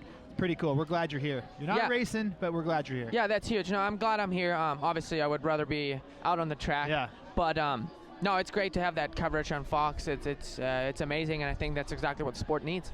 What'd you think about the press conference at Grand Central Station? Pretty cool. Yeah, it was great. You know, it was my first time even being there, so it was cool. You know, a bunch of people there, and I had a blast. Awesome. You got a chance after that. I saw you tweeted something. You were actually working out in New York. Yep. It's called Golf and Body, New York City. Great spot. I think it's a private club, and they have golf simulators there, and you can work out. They have a bunch of stuff there. It was super good. Are you a big golfer? I mean, I'm not good by any means, but I love golf, and I mean, I haven't played now in probably a couple weeks, but I do enjoy it. I just gotten into it. Before when I was in Germany, I've never really heard of it, to be honest. Sure. We don't really play over there. Right. And then I came here, and I started from scratch. You know, everybody's playing golf, everybody's good, and I come in, and I'm like, I can't figure it out. It took me a while. You don't like losing at anything, huh? Yeah, no. I can help you out with that. My son is graduating San Diego State. Yeah. He's on a golf scholarship. Jim can help you. Hook me up. I'll hook you up, man. I don't like golf myself. It's kind of slow. I need some more stuff. Need some more action. Well, speaking of hook me up, you know, how's Brock doing out there, your teammate, Brock Tickle? Are you guys working together? Are you watching him a little bit and helping him with some tape? How's that go? Oh, for sure. You know, first off, we're great friends, so that helps a lot. And obviously out right now, he's out riding, and he's actually doing great. You know, he's always up on the board and stuff. So, you know, that's working awesome, and it's good for the team too. But you know, obviously, you know, I see some things, and we always talk after. And like I said, we're good friends, so that everything, you know, all that talking about things makes it a lot easier. Kenny, would you have a chance? Would you ever want to try some drifting like Chris Forsberg out there? That's kind of cool, right? I definitely do. I might need a lesson from him too. All right, yeah, we could probably hook you up. He was on the show earlier. I got to ask you another thing. You got a chance to fly over here from Los Angeles on a G5, man. How cool is that, man? Great. It was my first time in such a big jet, but it was Casey Wasserman's, and you know, obviously Casey and Steve they took me in there, and it was a great experience. First time for me, so I had a couch. I had a good meal. I had real silverware. It was big. Did you guys part next to Dan Bazarian at the FBO? Was this right there? I kind of felt like him, to be honest. There was just some females missing. Well, you got tons of fans. Everybody's, I know you want to be racing, but check out the fans right here. We got a big old guy. Look at that. Yeah. Thanks, guys. Fast. Looks good. Yeah, it's great to come out here because a lot of fans, I mean, I was out for an hour earlier just when the other guys were practicing. I was out for an hour just doing autographs and taking pictures, and people appreciate it. And that's basically my job here, I like being here and show the fans how I am and help them out because I once was a kid, exactly, and I once was a kid when I was standing in front of Ricky Carmichael stuff and my heart rate raced. So it's great, and that's my job here, and that's what I'm doing. That's awesome. I was talking to Ricky this morning on the track walk, and he was tough on Brock. He really wants Brock to get on that podium. RCH got their first podium of their existence last year with Josh Hill, and he's really fired up for this one this weekend. Oh, for sure, and I definitely think Brock can. He's been riding great, and the bike's working great. So I don't see why he couldn't do it. I think he just needs to start and get through the first few laps good, and then be consistent towards the end. I think tonight the race is going to be really good. The track looks like it was a lot softer than usual, and there'll definitely be some ruts, so it's going to take consistent 20 laps. How are you now, Kenny? I mean, we talked to you last week in Santa Clara, and you're back riding and everything. Are you 100%? The foot's good and everything? I mean... So after it happened in Daytona, basically, that's when I stopped riding. I thought, okay, well, it's going to take a little bit of time, but nothing crazy. But it has actually been a while, and I'm still surprised that it's still as bad as it is. Obviously, I'm riding. Racing is a whole nother story. I still put my foot down and stuff, and I think just from riding and testing a lot now and dabbing my foot is actually more sore than it was 2 weeks ago. So I think there's just a happy medium that I can do and I have to do. But like I said, last week I'm trying everything. I was just seeing Dr. G.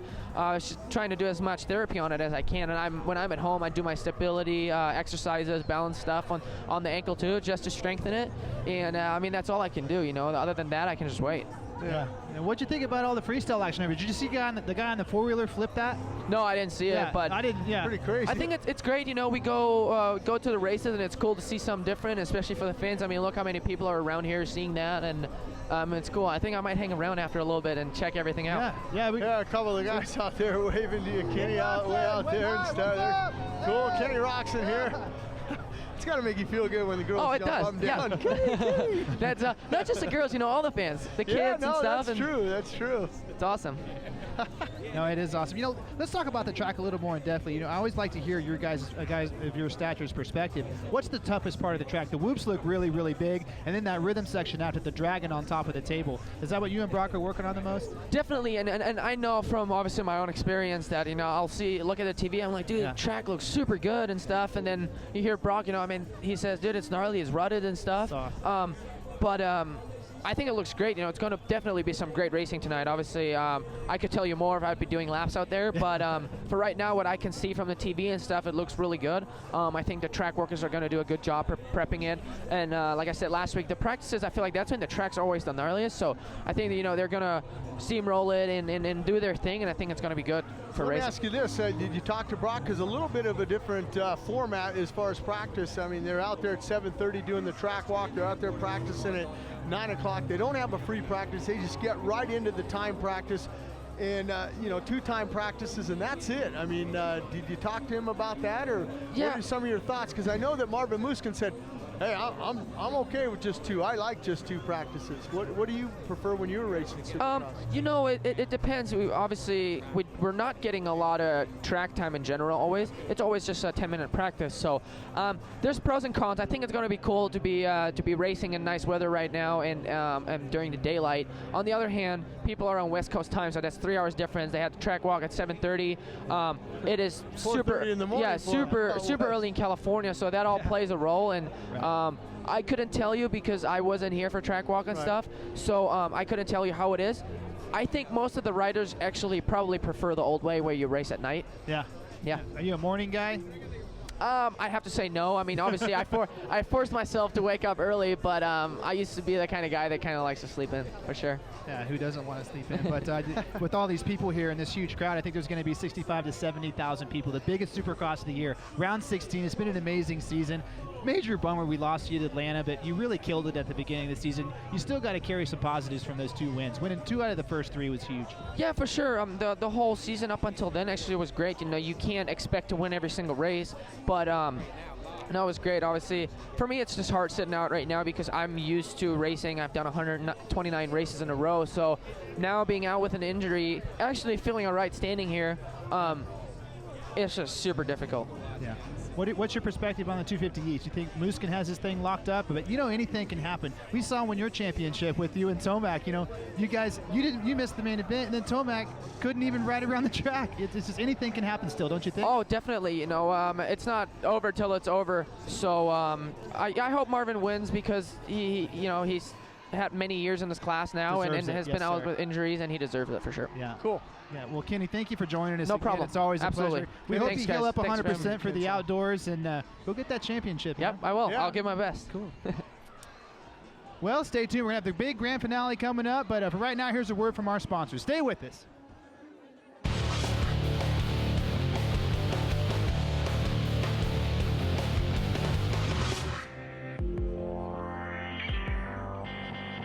Today we're at Suzuki Manufacturing of America. We call that SMAC. Today we're here celebrating the 14th anniversary, and we also had Ricky and Kerry from the factory Suzuki RCH team come to kind of cut the cake and break ground on the next 14 years to kind of meet and greet all of the power sports enthusiast staff that we have here at SMAC.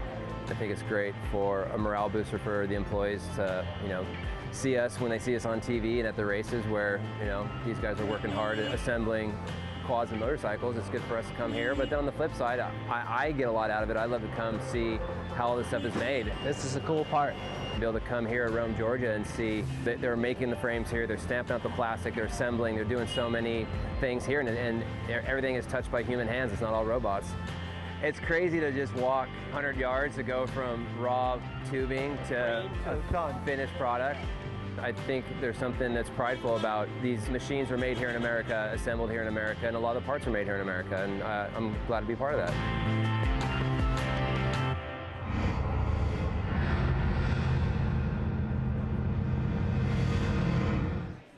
And we're back here at MetLife Stadium in East Rutherford, New Jersey. Woo! Can't wait, Andy. We've been going for 5 hours, Jim. Fox. 3 it's coming o'clock. up. 3 o'clock. I can't wait. First ever Supercross broadcast on Fox Network Broadcasting. It's going to be incredible. It's the big Fox. We can't, it's awesome. Yeah, Fox Broadcasting Network. It's not Fox 1. It's not Fox Sports 2. Right. It's just Fox. The big. You call it the big Fox. I call it the big Fox. It's just Fox. Yeah, that's right. Capital FOX. We've had a lot of stuff going on here. There's today. our boy on the quad. Yeah, he's back. That guy's back flipping that thing over there. We've had great guests. We've had Ken Roczen, Trey Canard. We had the drifting guy on here. We've had John Dowd, who's getting honored tonight in the Legends and Heroes. Trey Canard. Yeah. Let's throw it down to Rihanna. She's probably got the mic down there, and she can explain this. Switch back there, throwing those legs out behind him, otherwise known as a helicopter. Check that one out. One-hander there from Brody. Let's see what Derek's got for us. Check it out. That right there is called a lazy boy. And Cody coming through on that quad. Up and over with a stripper. 1 foot on the handlebar, throwing that other leg way out in front of him. These guys want to keep going. You guys keen to see some more? Come on, you can make more noise than that. Keith letting go of that bike completely. Brody throwing out there with a double grab. Let's see what Derek Berlou's got for us. Up and over, 75 foot with a holy grab. Grabbing hold of the back of the bike, letting go completely before locking back down. Cody Elkins there with the oldest trick in the book called a knack. Throw that leg out behind you. Wrap it around sideways. Keith back in off the top of that US FMX ramp. Come on, guys, get loud for our boys out here. Check it out. Absolutely incredible stuff that we're seeing here today. You guys better be enjoying yourselves. Let's give these boys some more motivation right now. Cody Elkins up and over the top. Check that out. Nice little combination off the side of the bike, joining the heels together with a heel clicker.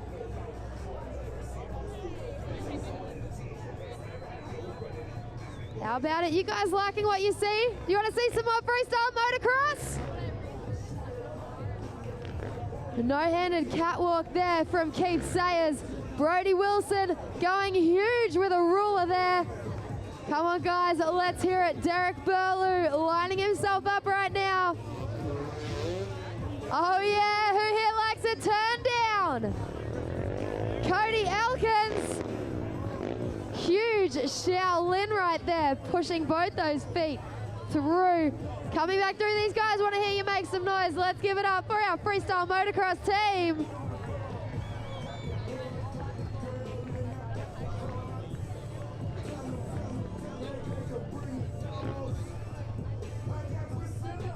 Now I think we may be about to see,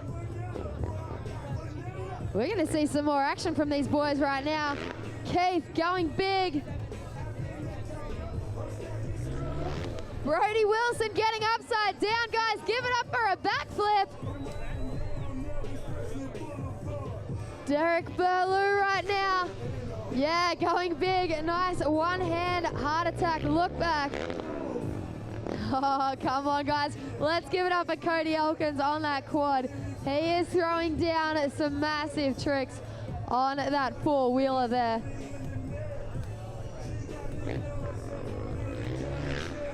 Oh, backflip from Keith.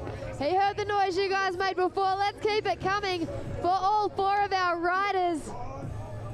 No-hand catwalk there from Brody as we send Derek up and over with another backflip.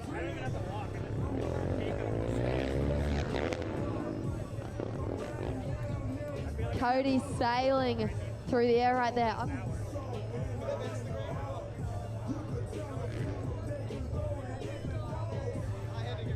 These guys having a great time despite the weather conditions they're dealing with. So if you like what you see, let these boys know.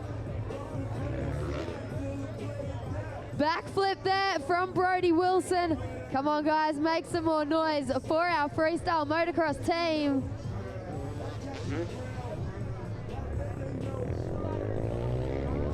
Oh yeah, check that out. Backflip on a quad. Are you kidding me?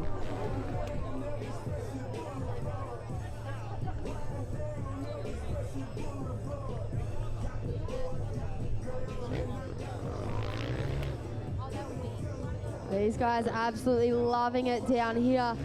Putting on some shows for you. Nice big holy grab there from Brody.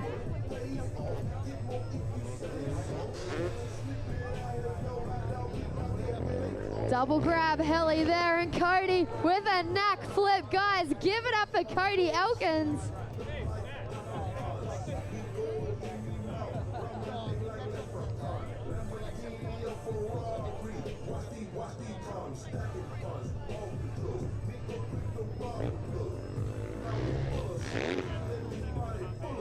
Come on, guys, I know you like what you see. The rule at the start, the more noise you make, the bigger the tricks are getting. You guys are letting it down, so put your hands together, yell, scream, and shout for our FMX riders getting it done out here today. Check it out.